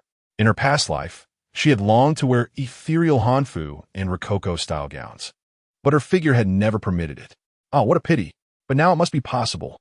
Bai Ling's spirits lifted as she envisioned all sorts of beautiful dresses, her foul mood gradually dissipating into the air. A maid entered and announced, "Your Highness, Princess Elia of Dorne and the prince have arrived." Barbara was in the midst of styling her hair when Bai Ling gave a stiff nod. "Let Elia in, and have the prince wait a moment." Elia swept in like a summer storm, dressed in her usual dazzling and revealing fashion, a delicate white feathered fan fluttering in her hand. "Why are you still dawdling?" She began picking through Bai Ling's garments one by one, critiquing each piece. "What in seven hells are these rags you wear? Neither seductive nor elegant. They might as well be accepted as robes. Beauty isn't meant to be squandered like this." "It's not that exaggerated," Bai Ling murmured, flushing slightly. Barbara seized upon the opportunity like a drowning woman grasping a lifeline. "Princess Elia speaks the absolute truth. Our princess relies too much on her natural beauty and neglects proper adornment." Beautiful. Bai Ling rarely looked in mirrors. This face always felt borrowed to her, discordant with her true self. Barbara continued her lamentations. "Your Highness, please do lecture our princess more. She refuses to dress properly, just tosses her hair down and strides out as she pleases. And this is the Red Keep, where princes and kings reside. She wears simplicity like a badge of honor and scorns jewelry, calling it troublesome. What noble lady doesn't adorn herself splendidly to catch a prince's eye? Look at Cersei Lannister. She practically drips gold from head to toe. They say the Lannisters shit. Well, gold. At this rate, I'm inclined to believe it." Bai Ling pressed her fingers to her temples in silent despair. "Enough, enough. Spare me this torment." Under the combined forces of Barbara and Elia's relentless assault, Bai Ling finally emerged for the banquet laden with pounds of exquisite jewelry. Even then, Elia seemed dissatisfied. "I shall return tomorrow to assist with your gown selection. By the gods, a woman without adornment is like a knight marching to war without armor." As they exited the chamber, Oberyn greeted them with practiced courtesy. Today, Elia appeared utterly unperturbed. Bai Ling surmised Oberyn hadn't yet shared his counsel about leaving King's Landing. Chapter 46. The jealous drunken wolf Bai Ling and Elia walked arm in arm toward the banquet hall, with Oberyn escorting them like a knight. Tales of Rhaenys' heroic deeds had spread throughout King's Landing, and many were curious about the inventor of this fencing technique. Along the way, countless eyes followed her. Had Elia and Oberyn not accompanied her, she would surely have been swarmed. Prince Rhaegar waited at the entrance of the banquet hall, dressed in a black silk shirt with golden clasps securing an opulent velvet cloak. The collar of his shirt was slightly open, revealing strikingly pronounced collarbones, sharp enough to balance a phone upon them. A delicate golden three-headed dragon pin adorned his chest, its eyes crafted from finely cut gemstones, exuding elegance. He nodded courteously to Elia and Oberyn before slightly bending his arm, inviting Bai Ling to take it. Together, they entered the hall at a measured pace. Bai Ling kept her gaze lowered, refusing to meet his eyes. Every guest they passed greeted the prince with fervent respect, while noble women offered Bai Ling polite nods. To these courtesies, she responded only with faint smiles, unwilling to speak. A heavy silence lingered between them, neither willing to break it first. Rhaenys no longer smiled at Rhaegar, nor did she gaze at him with those deep, starry eyes filled with adoration. This unsettled him more than he cared to admit. "You shouldn't grow so close to the Dornish," Rhaegar finally murmured. "You are my betrothed. Others may interpret it as my tacit approval." Bai Ling finally met his gaze. "Elia is my friend." Rhaegar's voice was measured. "The Queen of Dorne wishes for me to wed Elia, though she wouldn't object to a princess either." Though Rhaenys was not of pure Targaryen lineage, her lands and bestowed name rendered her status nearly equivalent to a true-born princess. Seeing her confusion, Rhaegar clarified bluntly, "My father permits it. They expect me to take 2 brides." His eyes remained fixed on her, awaiting her reaction. Bai Ling fell silent for a long moment. The jealous outburst Rhaegar had anticipated never came. Instead, she lowered her head and whispered, "That's fine. I don't mind. After all, Elia was his rightful wife. She was merely an imposter." Rhaegar's brow furrowed slightly before he released her arm with cold courtesy. They took their seats separately, neither speaking nor exchanging another glance. A sharp ache twisted in Bai Ling's chest, as though something jagged had pierced it. She knew she had no right to resent Prince Rhaegar. How could she expect unwavering fidelity from a future monarch of a feudal dynasty? What claim did she even have to demand such a thing? She tried to steel herself against her feelings for him, but her efforts only backfired. Rhaegar was displeased again. Hadn't this been the answer he wanted? The king had yet to arrive, and guests continued to filter into the banquet. Lord Tywin held court near the entrance, exchanging pleasantries as each noble paid their respects before seating themselves. At last, Lord Tywin's 2 children made their belated entrance. The golden-haired Jaime walked protectively ahead with his sister. Today's Cersei appeared even more beautiful than the rumors suggested, her jeweled circlet accentuating her radiant golden locks, shimmering brilliantly. The emeralds embedded within perfectly complemented her dazzling, luminous green eyes. She wore a smile, her gaze never straying from Prince Rhaegar. Young Jaime, brimming with vigor, shared the Lannister traits, golden hair and emerald eyes. Unlike his sister, his eyes darted through the crowd as if searching for something. The siblings approached the prince and bowed, with Jaime eagerly inquiring, "Your Grace, where is His Majesty the King? And the King's Guard, where is Ser Arthur Dayne?" Rhaegar smiled gently. "His Majesty will arrive shortly. The King's Guard must remain by his side. You shall see Ser Arthur soon enough." Ghost, the direwolf, seemed intrigued by the youthful Jaime. His features still bore traces of boyish softness, his eyes slightly narrower than Cersei's, his nose more pronounced. Standing beside his sister, he was not overshadowed by her beauty.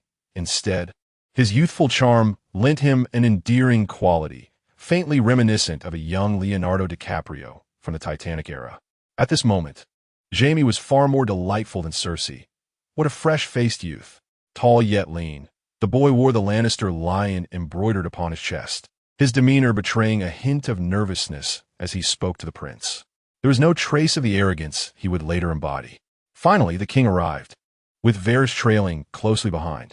The King's Guard filed in, their duty unrelenting even during the feast, a tiresome obligation. The moment Jaime spotted Ser Arthur Dayne, his eyes lit up. He hurried forward. "Ser Arthur," I returned. The king's expression darkened instantly, his temper flaring at the boy's perceived insolence. Prince Rhaegar swiftly intervened. "Jaime, report to His Majesty."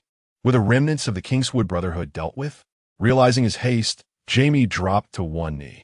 The Smiling Knight's accomplices have been executed. His lieutenant and archer fled to the Riverlands, but were captured and slain by Lord Hoster's knights. The king scoffed. To think these traitors escaped so far. "Jaime Lannister, your reputation as a prodigy seems exaggerated." Tywin replied smoothly. "He is but a boy, undeserving of such praise. He pales in comparison to Prince Rhaegar and Ser Arthur." King Aerys waved dismissively. "Enough. Let the feast begin." As music swelled, guests raised their goblets in merriment. Nobles and knights clustered in groups, laughter and conversation weaving through the hall. Noticing most attention centered on Tywin and his children, who, in turn, orbited Prince Rhaegar, especially Cersei. The king's expression grew even more sullen. For a moment, none dared approach him with flattery or idle talk, clearly vexed by the lively gathering. The king drank a few cups before retiring with the queen. Only then did the atmosphere ease, the feast growing boisterous with unrestrained revelry. As Prince Rhaegar excused himself from the banquet, Elia quietly approached Baeling and whispered, "What happened between you and Rhaegar? Did you quarrel? Both of you look so grim." The prince's smile seemed rather forced. Baeling, having consumed several cups of unpalatable wine, felt slightly dizzy and answered bluntly, "Yes, because of you." Elia was momentarily stunned by her candor. This child had no sense of subtlety. Frowning, she asked, "Is it about the proposed Dornish marriage alliance? Did Rhaegar tell you?" Baeling continued pouring wine in her mouth, murmuring gloomily, "He did. I even congratulated him." Elia nearly choked on her breath. Dragging Baeling out of the feast and onto a small balcony, she resolved to uncover the root of this lover's quarrel. "You must be out of your mind," Elia said. "Prince Rhaegar already rejected me. Besides, handsome as he is not my type." Baeling, now indignant, began to protest loudly. "Rhaegar is devastatingly handsome, towering and composed. Not to mention the most eligible bachelor in the realm. How could you not like him?" "Quiet." Elia clamped a hand over her mouth. "Do you want to summon the entire court?" Baeling burst into tears, ugly, hiccuping sobs. Elia could tell she was thoroughly drunk. How could a few cups of wine reduce her to this? It was barely enough to wet one's throat. Clutching Elia desperately, Baeling wailed, "Elia, I envy you so much. If only I were you, able to marry the prince and bear his heirs. Why wasn't I reborn as you?" Elia grew increasingly bewildered. Much of what Baeling said was incomprehensible, but she grasped the essence of a few phrases. She understood the envy over wedding the prince. But bear his heirs? What in the seven hells did that mean? Chapter 47. The love-hate saga between Martell and Lannister Rhaenys succumbed to several goblets of wine, leaving Elia no choice but to summon her handmaidens to carry her back to her chambers. As for the drunken ramblings, Elia paid them little heed. Only after the group departed the terrace did a golden-haired figure emerge stealthily from behind a stone pillar. Jaime Lannister gazed pensively at their unsteady retreat. By the time White Ghost awoke the following noon, not only Elia, who had promised to review garment designs, but also the unexpected visitor Jaime Lannister awaited her. Once dressed, White Ghost found Elia engaged in a verbal sparring match with the younger boy, or rather, toying with him. "What wind has blown the young lion of House Lannister here?" Elia teased. "Shouldn't you be trailing after Arthur, begging for sweets?" Jaime, ever composed, countered with a smirk, "I came for swordsmanship lessons. Though I wonder, does the Princess of Dorne, spurned by Prince Rhaegar's indifference, now seek favor with his betrothed?" Elia, seasoned in wit, outmatched the boy effortlessly. But in scheming, how could I compare to your sister Cersei, the realm's most radiant beauty, so eager to gift-wrap herself for the prince's bedchamber?" Jaime's expression darkened. "You, White Ghost." "Oh dear." She hesitated to intervene, wary of the brewing storm. This era, as Cersei was indeed infatuated with Rhaegar, so much so that the books described Jaime as a mere stable boy beside Rhaegar's splendor. Naturally, Jaime seethed. Spotting the lurking Rhaenys, Elia pressed on, undeterred. "Lord Tywin's calculations are impeccable. No sooner does he reject my queen's marriage proposal than he delivers Cersei to Prince Rhaegar's side. Never mind his existing betrothal. What man could resist the realm's fairest? Persistence may yet prevail." Jaime flushed crimson, outmatched in this battle of words. Stiffly, he addressed White Ghost. "Forgive my discourtesy. I shall return another time, Princess." Once Jaime stormed off, Elia huffed in lingering irritation. White Ghost arched a brow. Why quarrel with a child? He isn't his sister. Elia shot her a sidelong glance, eyes gleaming with mischief. "All Lannisters are cut from the same cloth. Do you think his visit bodes well? No doubt his sister put him up to it." White Ghost ventured cautiously. "Was there once a betrothal between your houses? Until that old schemer, Tywin, reneged. Elia replied, unraveling the tangled history between Dorne and the Lannisters. Tywin's wife, Joanna, was a woman of rare spirit. Once a handmaiden to the queen, she incurred the queen's wrath by attracting the mad king's desire, and was swiftly wed to Tywin in Casterly Rock. His obsession with Joanna became a key rift between the king and his hand. White Ghost, such scandal. Her wide eyes brimmed with astonished curiosity. This same Joanna, the only one who could coax a smile from Tywin, shared a deep bond with the ruling princess of Dorne.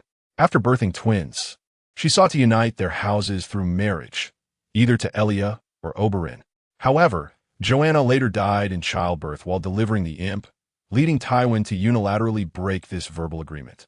Even more ruthlessly, when the Queen of Dorne revisited the matter, Tywin callously offered his deformed youngest son, suggesting that if she desired an alliance, her daughter could wed Tyrion Lannister. This proposal enraged the queen, who deemed it an unforgivable insult. From then on, Dorne and House Lannister became bitter adversaries. Snow was utterly astounded, her fear of Tywin Lannister deepening. This was a man who would stop at nothing for his family. Devoid of sentiment, later shot dead in a privy by the imp, a fate far from pitiable. Enough of such grim matters. I've summoned the tailors. Let us select garments together. Snow surveyed the mountainous piles of fabric, which seemed to have multiplied. She beckoned Barbara and inquired, Barbara, did I truly possess so much before? These dozen large chests have overwhelmed the parlor. The maid Barbara blinked, her face alight with joy. His Highness has sent even more. He truly holds you dear. Noting Snow's indifference, Elia tapped her forehead playfully. The prince has never bestowed gifts upon any woman before. You ought to be grateful. Snow deftly shifted the topic. Did I drink too much last night? I hope I caused no trouble. Elia smirked mischievously. Nothing grave. You merely demanded to know why I didn't fancy Rhaegar despite his wealth and beauty. Then you loudly proclaimed him a diamond bachelor? I know of diamonds, but what does bachelor signify? Snow buried her face in her hands with a groan. I swear off wine henceforth. Pray tell, did I utter any other nonsense? Elia shook her head. Lowering her hands, Snow ventured hesitantly. Elia, do you truly not care for Rhaegar? Is the course of the original tale amiss? Elia shrugged. As a child, I was frail, unfit for martial training. Thus, I've always admired strapping, muscular men. Their form, their strength, especially when drenched in sweat during practice, utterly captivating. She added with disdain, as for Rhaegar's slender frame, even my brother outmatches him in robustness. Snow fell silent. So this fierce sister favored the brawny, all-American type? Elia suddenly leaned in, her voice hushed and conspiratorial. Speaking of which, that towering man who often accompanies Rhaegar, what is his name? Do you know? The towering man who follows Rhaegar, a Kingsguard. Snow tensed. Surely she didn't mean the Sword of the Morning? Elia and Arthur Dayne? This was monumental. She, too, lowered her voice. Do you refer to Arthur Dayne, the Sword of the Morning? Elia's eyes gleamed, her smile as sly as a fox's. So that is the Sword of the Morning. The Sword of the Morning, a title that resounded across the Seven Kingdoms. A beacon to knights and swordsmen, the very embodiment of chivalry in Westeros, his true name scarcely known. This prestigious title originates from the ancestral greatsword of Starfall, a massive two-handed blade forged from meteorite iron named Dawn. Upon reflection, it seems only natural that the martial-minded Elia would be smitten with Arthur Dayne, the legendary sword of the morning and foremost warrior of the Seven Kingdoms. Ghost suddenly grew concerned for her dear friend, remembering that Arthur Dayne was a sworn Kingsguard, bound by oath to never marry or father children. Barbara entered, interrupting their conversation. Your graces, the tailors and jewelers await outside. Shall I summon them in? Elia winked at Ghost, whispering, we'll continue this later. Don't forget to introduce us. Ghost nodded. Show them in. The reception chamber proved too cramped, so the artisans entered in successive groups. In these times, only royalty and high nobility could commission jewels with precious stones. Thus the craftsmen brought no materials, merely offering their services to the elite. As they pored over the artisan scrolls, Elia examined the designs with growing enthusiasm, while Ghost's frown deepened with each passing moment. What are these antiquated styles? She wondered. Why were none of those exquisite garments she'd admired in historical dramas to be found? Chapter 48. An Unexpected Sensation? High fashion in another world, authentic medieval garments were so appallingly unattractive they could bring one to tears. The designs lacked sophistication, the color palettes were monotonous, and intricate details like patterns or embellishments were virtually non-existent. There was no thematic cohesion, no figure-flattering silhouettes, nothing remotely alluring. In essence, they were utterly devoid of soul. Strictly speaking, they weren't hideous, but to Bai Ling's modern sensibilities, they were undeniably plain. Accustomed to the dazzling, kaleidoscopic array of exquisite fashion from her era, she couldn't help but feel disillusioned by this world's sartorial offerings. Bai Ling had forgotten one crucial detail. Historical dramas in her time were far from accurate. They were heavily romanticized, especially those produced by HBO, where actresses were invariably adorned in breathtaking, revealing ensembles designed to captivate. Growing increasingly impatient, Bai Ling tossed the scrolls of designs onto the table with a dismissive flick. The servants and summoned artisans flinched, shrinking back in apprehension. What's wrong, Rainies? Some of these are quite lovely. Don't you like them? Elia picked up the discarded scrolls, flipping through them in confusion. Bai Ling exhaled deeply and turned to the lead tailor. Is this your entire collection? The elderly tailor fidgeted nervously. Why, yes, my lady. Our shop boasts the most extensive and fashionable selection in all of King's Landing. The most extensive? The most fashionable? This. Bai Ling shot Barbara a glance. Fetch my charcoal sketching tools. It seemed she would have to take matters in her own hands. Fortunately, she had dabbled in graphic design in her past life. Rieger, having concluded the day's council session and sparred with the Kingsguard in the training yard, had intended to visit the Grand Maester. But remembering a friend's request for fencing academy blueprints, he diverted his path toward Rainey's tower. As he ascended the spiraling staircase, a harried servant nearly collided with him. Damned fool!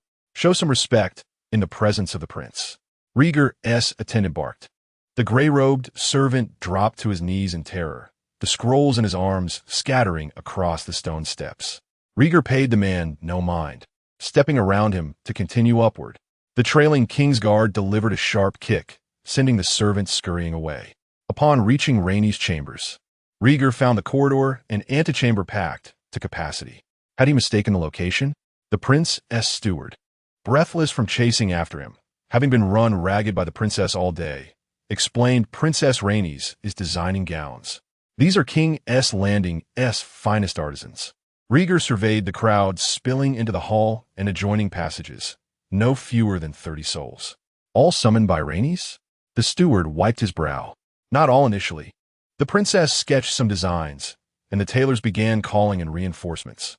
Even your Grace S. and the King's personal craftsmen are here.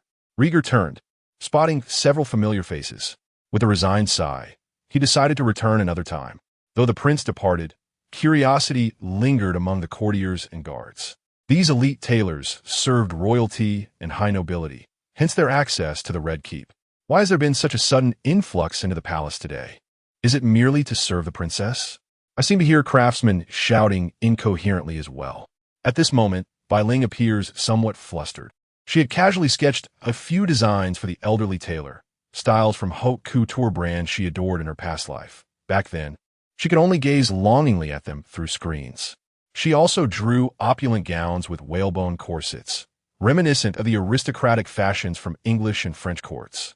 Out of personal interest, she even sketched an ancient Egyptian dress and 2 variations of a modernized qipao.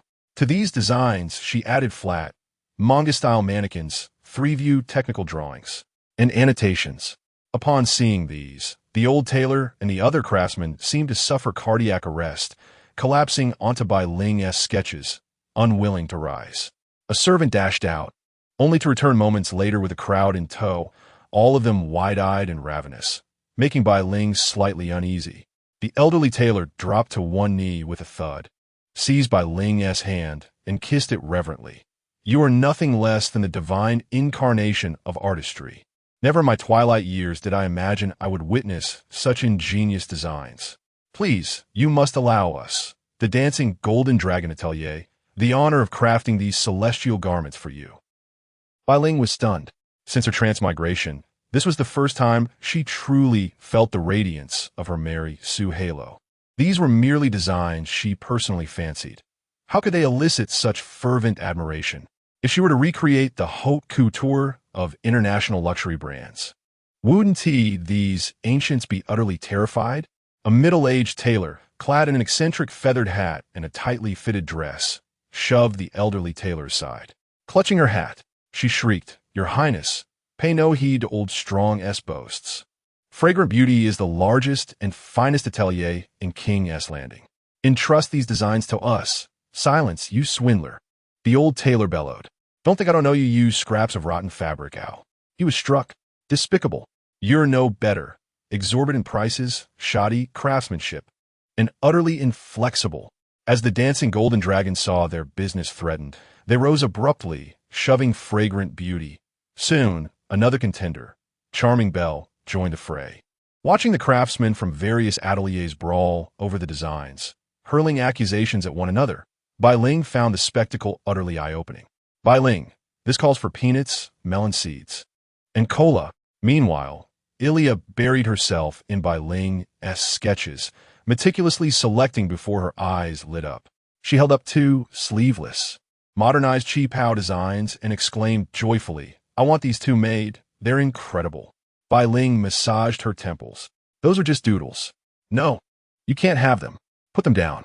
Ilya clung to the sketches. "No, I will wear these. Then I'll go find Dawnbringer. Dawnbringer is in danger." In the end, the solution was to assign different designs to different ateliers. Bai Ling promised long-term collaboration and design authorization to whichever workshop delivered the finest craftsmanship. The craftsmen departed in jubilation, cradling the sketches like treasures. Within days, Bai Ling suddenly became the talk of King S Landing S high society. Every lady and maiden with a passion for beauty now knew the name Rhaenys Targaryen. The king's bestowal of titles and lands paled in comparison to how swiftly Bai Ling gained fame through exquisite garments. Her sketch designs, once studied by artisans, swiftly ignited a sartorial revolution across King's Landing. Versailles-inspired courtly opulence and Rococo fairy aesthetics emerged as the two most coveted styles among noble women. Some designs, however, met disapproval. Modern evening gowns deemed too provocative or overly anime-inspired creations. The artisans refined the accessories of courtly and Rococo fashion with remarkable diligence, embellishing hats, panniers, trimmings, ribbons, and fans with such artistry that King's Landing's fashion scene seemed to leap forward 2 centuries overnight. Bai Ling's hand-drawn Rococo designs faithfully mirrored the lavish grandeur of 17th and 18th century Europe, particularly in the sweeping silhouettes of wide-brimmed hats and voluminous skirts adorned with delicate bows, ruffled lace, and cascading layers of embroidery, so enchanting that even the most dignified noble women clamored for them. Unexpectedly, fairy tale princess gowns also soared in popularity. Fitted bodices paired with blooming, flower-like skirts became the darling of young maidens.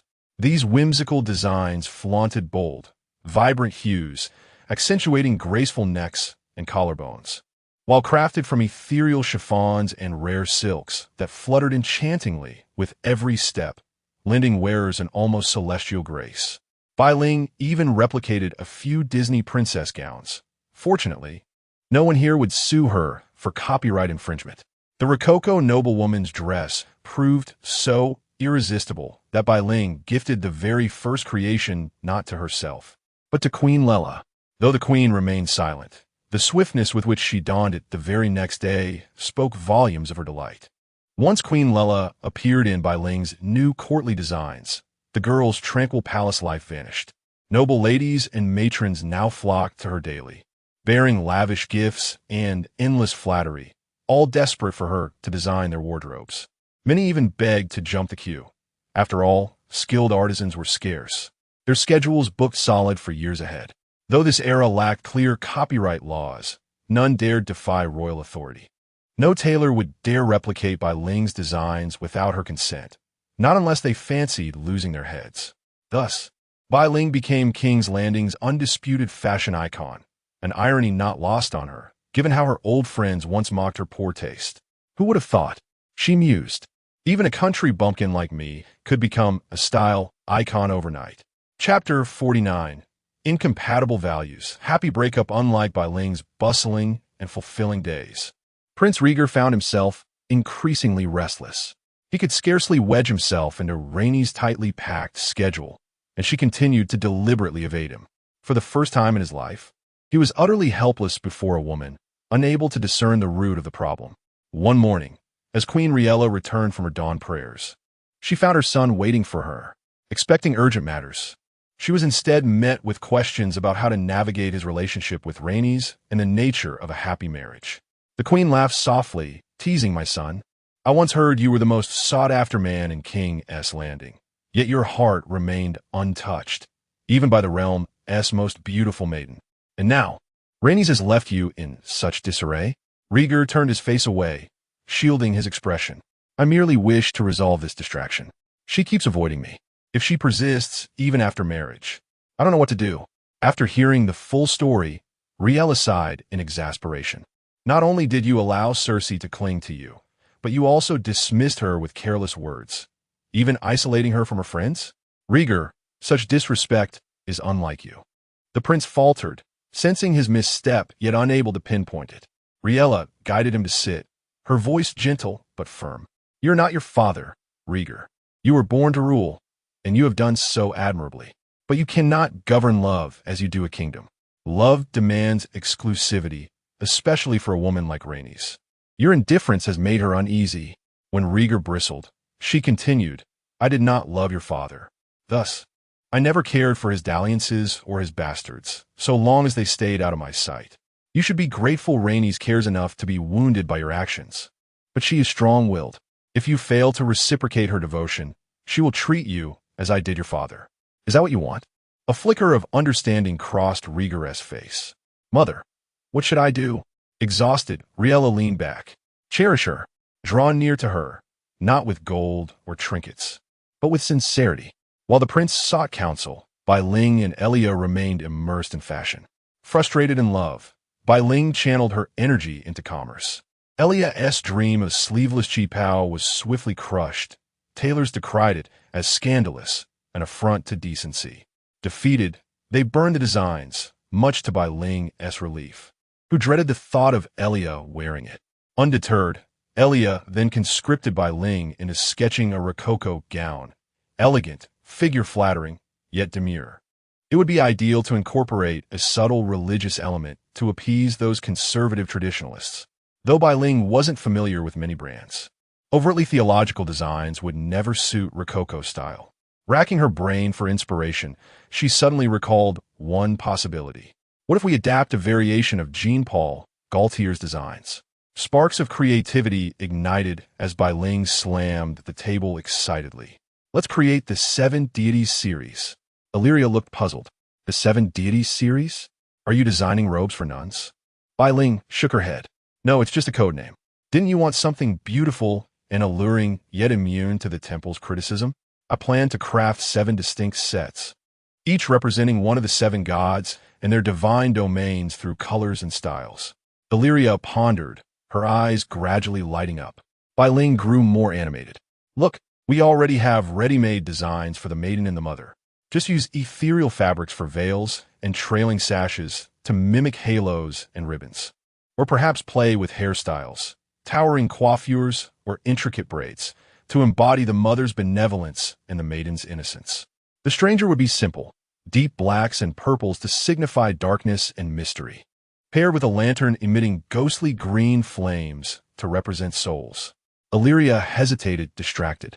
"Green fire? Wildfire sounds terrifying. It's just an example, a symbolic flame for souls. We can substitute other colors," Bai Ling conceded. After a moment, Illyria nodded. "Now that you explain it, I think it could work. Garments with such reverent undertones would surely earn the High Septon's approval." The wealthy patron waved her hand grandly. "I trust your vision. Proceed, just let me know what you need." Bai Ling eagerly began sketching, losing track of time. Illyria initially contributed ideas enthusiastically, but eventually slipped away, exhausted. Only when the prince's steward arrived did Bai Ling realize she had worked straight through from noon to evening without eating. "The prince summoned me? For what reason?" Bowing respectfully, the steward replied, "Prince Rieger invites you to dine with him this evening, Your Grace." Bai Ling sighed. The palace fare isn't particularly appetizing. Still, why the sudden invitation? The steward merely maintained a polite smile, offering no insight. After brief consideration, Bai Ling relented. Rieger's pride couldn't be slighted, and he was notoriously prone to sulking. "Very well. Allow me to change, then I'll join him." Upon arrival, she found the prince's dining hall as vast as her own parlor. A grand marble table groaned under platters of food, wine, and desserts. Rieger sat at one end, while her seat was positioned meters away at the opposite end. Bai Ling suppressed a sigh. How could conversation flourish when they have to shout across the distance? The prince seemed oddly strained tonight, forcing a smile that occasionally twitched at the corners. Watching him struggle was almost exhausting. Rieger approached with gentlemanly grace, assisting her into the seat. Unable to resist, Bai Ling remarked, "If you don't feel like smiling, don't force it. It looks exhausting." Rieger, she's remarkably blunt. Usually, he reserved such practiced smiles for the insincere and tedious nobility, leaving his face sore and his spirit weary by day's end. He let the facade drop, reverting to his aloof, princely demeanor. Bai Ling found this far more agreeable. "Much better. This suits your dignity." Rieger studied her, half wondering if she'd been replaced by another. Today she spoke with startling candor and informality, utterly unrefined, unladylike. And before he could even speak, she'd already begun eating? Truthfully, Bai Ling had been starving since noon and saw no point in exchanging pleasantries with the prince. She seized a roasted chicken and devoured it in swift, ravenous bites before turning her attention to the venison. Prince Rieger had intended to weave some romantic words, to charm Rainey's with sweet nothings, but found no opening. How she eats so fast, and so much, and nothing but meat, huge, unapologetic cuts of it. Prince Rieger, stunned into silence. JPG, his silver fork clattered onto the table. Barbara, standing nearby, covered her eyes in mortification. When a steward had invited Princess Rainey's to dine with the prince, she sensed disaster looming. The princess's table manners were indescribable, fast, voracious. "This is Prince Rieger across from you. Couldn't you at least pretend to care about appearances?" In truth, Bai Ling's manners weren't entirely uncouth. Master Varys had drilled some refinement into her. But her speed was inhuman, as if her stomach housed a void, and entire slabs of meat vanished in her mouth in moments. Another reason was her resolve to abandon any pretense with Rieger. No more masks. Too exhausting. She planned to bide her time in the Red Keep until Lord Ricard grew disillusioned with her indolence. Then perhaps she'd be allowed to return north to Lina. There was also an undercurrent of self-sabotage. After all, she and the prince were never meant to walk the same path. The steward murmured, "Your soup has gone cold, my prince. Shall I have it reheated?" Rieger blinked, nodded, then propped his chin on his hand, watching Bai Ling with fascination. He wanted to see just how much she could consume. This delicate, slender girl. Is this what she's really like? Has she been going hungry in the Red Keep? Is that why she remains so slight? Untouched by plumpness, his thoughts spiraled away from rehearsed courtesies, replaced by concern over her meals. Bai Ling feasted relentlessly. 2 chickens, half a suckling pig, a goose, 2 venison haunches, and a platter of beefsteak, before pausing, regretful, to sip vegetable soup, her gaze lingering wistfully on the roasted fish. She glanced up. Prince Rieger seemed lost in thought. "Oh no, did I scare him with my appetite?" Rieger managed haltingly have. "You been underfed since arriving at court?" Bai Ling considered, then nodded. Unmarried. Her portions were fixed, much like the imperial rations of ancient dynasties. Never enough. Moreover, Barbara consistently restricted her from overindulging, fearing that if she gained weight, the prince would no longer favor her. Bai Ling believed Barbara was simply being overly anxious. After all, she was a werewolf. Werewolves could devour over 10 pounds in a single meal. After feasting heartily at the prince's table, Bai Ling found it difficult to maintain her previous aloofness toward him. Since their quarrel that day, she had been reflecting deeply and realized that imposing her modern notions of romance upon a medieval prince was unrealistic. Thus, she resigned herself. After all, he was someone beyond her reach. Moreover, according to the original narrative, Rieger was destined to wed Elia. Hesitantly, Bai Ling spoke, I've given it much thought. Regarding our betrothal, this was entirely my fault. I have certain peculiarities when it comes to matters of the heart. So perhaps Elia would be more suitable for you. Rieger's expression darkened, his striking crystalline eyes brewing a storm. That icy, piercing sensation returned. Bai Ling swallowed hard but pressed on. I don't mean to annul the engagement, but perhaps you could choose someone you truly desire? Elia is wonderful. Rieger's mind echoed Queen Riella's words. Do you wish Rhaenys to treat you as I treated your father? With a resounding thud, he slammed his palm onto the table. The steward startled, hastily summoning a maester to tend to the prince. His trembling hand had begun to quiver from the force. Even the king's guard outside rushed in at the commotion, but Rieger waved them away with his other hand. Lowering his gaze, he enunciated each word. You are the only one who will be my wife. Bai Ling faltered, but before she could respond, Rieger turned abruptly and strode swiftly from the hall. Chapter 50.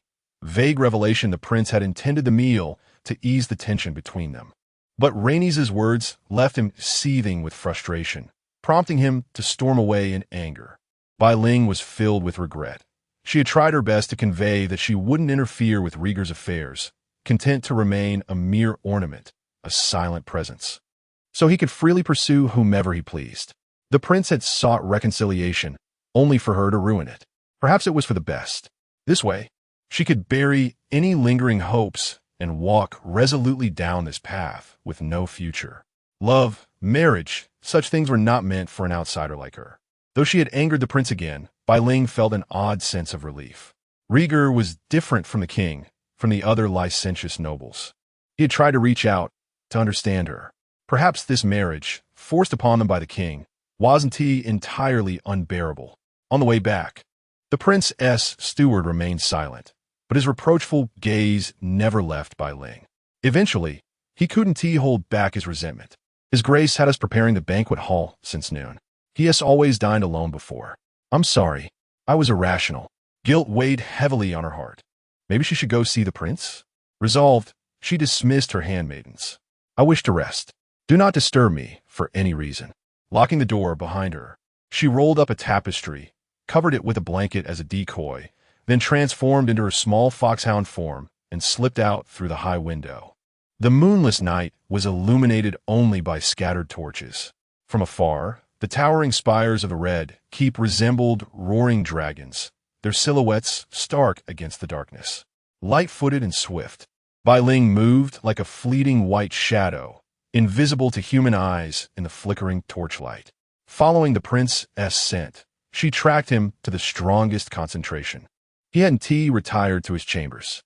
Instead, he was in what appeared to be ruins, charred and broken, as if ravaged by an explosion. How strange, she thought. Such a vast ruin, yet the king hasn't ordered its restoration. She found Rieger seated on a broken column, his fingers gently plucking the strings of a silver harp. Nearby stood Arthur Dane, the sword of the morning, guarding him like a silent sentinel. Arthur Dane was likely the closest of Rieger's Kingsguard, more a friend than a mere sworn shield, just as the tale suggested. Bai Ling briefly entertained the thought of influencing Arthur through Rieger, perhaps steering him back to worldly concerns. No, that would be nearly impossible. Before she could approach, Arthur's sharp senses detected her presence. His hand went to his sword as he scanned shadows. Not keen on testing Dawn's edge, Bai Ling cautiously emerged from behind a crumbling wall. Arthur slowly sheathed his blade. You again. Woof. The little white dog wagged her tail ingratiatingly. Arthur scooped her up effortlessly with one hand. Good timing. Rieger's in foul mood. Keep him company. Bai Ling nearly nodded before catching herself. Instead, she wagged her tail furiously and let out two high-pitched, puppyish barks. Rieger appeared to be immersed in the moonlight, humming a tune to himself, when suddenly something furry was tossed into his arms, startling him. The little white dog nestled against Rieger's chest, wagging its tail affectionately. Rieger, isn't this the same pup from the bathhouse last time? How did it get here again? Arthur Dane, yes. Play with it. And stop singing, it's dreadful. Rieger bristled. Dreadful? You have no appreciation for art. When I perform in the taverns of King's Landing, people even toss me coins. Arthurite. And after tossing those coins, they try to drag you away with them. If I hadn't been there, The pleasure houses of King S Landing might have gained a new star attraction. Rieger, that was never mind. Flustered, Rieger turned away and began an impromptu performance for the little dog, plucking at his harp with earnest enthusiasm. Tell me, do you think I sing well? Ghost, truly, at this moment, despised the sharpness of his senses, particularly his hearing. Rieger's voice was pleasant, and his harp playing was skilled. But not a single note he sang was in tune, twisting and turning strangely, as if he were singing aboard a ship tossed by a storm. Her head buzzed. Instinctively, she shook it, only to lose her balance and topple over. Arthur let out a dry, mechanical chuckle. Even the dog thinks you sound terrible. Ignoring the jibe, Rieger stared at the pup in amazement. It understands us. I saw it shake its head. How clever. He lifted the little fox-like dog, noting how clean and sweet-smelling it was. Clearly, it belonged to someone in the palace, though he'd never seen anyone bring it out before. Rieger studied the dog seriously. What's your name? Who do you belong to? Ghost wagged his tail. Woof, woof, woof. If I spoke, you drop dead from shock. Prince Rieger was far more easygoing and amusing in private than his aloof, regal public persona suggested. Arthur Dane seemed well accustomed to this side of him. And who exactly had ever claimed Rieger sang beautifully? What a misleading rumor. His harp playing was decent, but his singing, right?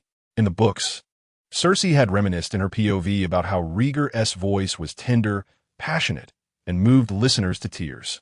The delusion must have been leagues thick. Now occupied with the little fox dog, Rieger abandoned his harp. He stroked its soft fur and sighed. If you didn't have an owner, I could give you to my betrothed. Woof. Little William. Why are women so complicated? Woof, woof, woof. Little William? What kind of name is that? Tomorrow, I'll have to ask Mother again. Whimper? Queen Riella, what would she say about me? Arthur Dane watched the bizarre exchange with exasperation. Why don't you just take it with you? It could keep you company every day. He didn't truly believe the dog understood, just that it was unusually perceptive. Rieger had the vague sense Arthur was mocking him. He shook his head. No, stealing another's possession is dishonorable. He placed the little white dog on the ground and gently patted its head. No treats today, but next time I'll bring you some meat if I get the chance. BRR, it's rather chilly. Go on back now, Arthur. Only after the prince had walked away did Bai Ling leisurely prepare to return. Today, she had gained another layer of understanding about Prince Rieger's character. This legendary dragon prince, enshrined in everyone's memories, was in truth just an ordinary young man. He had his private little quirks, his terrible singing, for one. He enjoyed mingling with commoners, singing and playing music for them, chivalrous and tender toward women. He also possessed the decisive ruthlessness expected of a leader, evident when he drew his sword to duel Oberyn for her sake. She also knew that sometimes, for the sake of state affairs, the prince had no choice but to maneuver carefully around Tywin and his daughter. After all, Tywin Lannister had become Hand of the King at the tender age of 20. Even the lowliest peasants knew the saying, the king feasts, the hand cleans up the mess. For decades, this kingdom had maintained its peace and stability solely through Tywin's governance. Perhaps she ought to be kinder to him. If nothing went awry, they would likely marry, perhaps even have. Well, that was getting too far ahead. In that case, Lyanna Stark wouldn't meet an untimely demise, nor would the old wolf and his son perish. A cascade of subsequent events would surely unfold differently. At least then, her journey through time wouldn't have been in vain.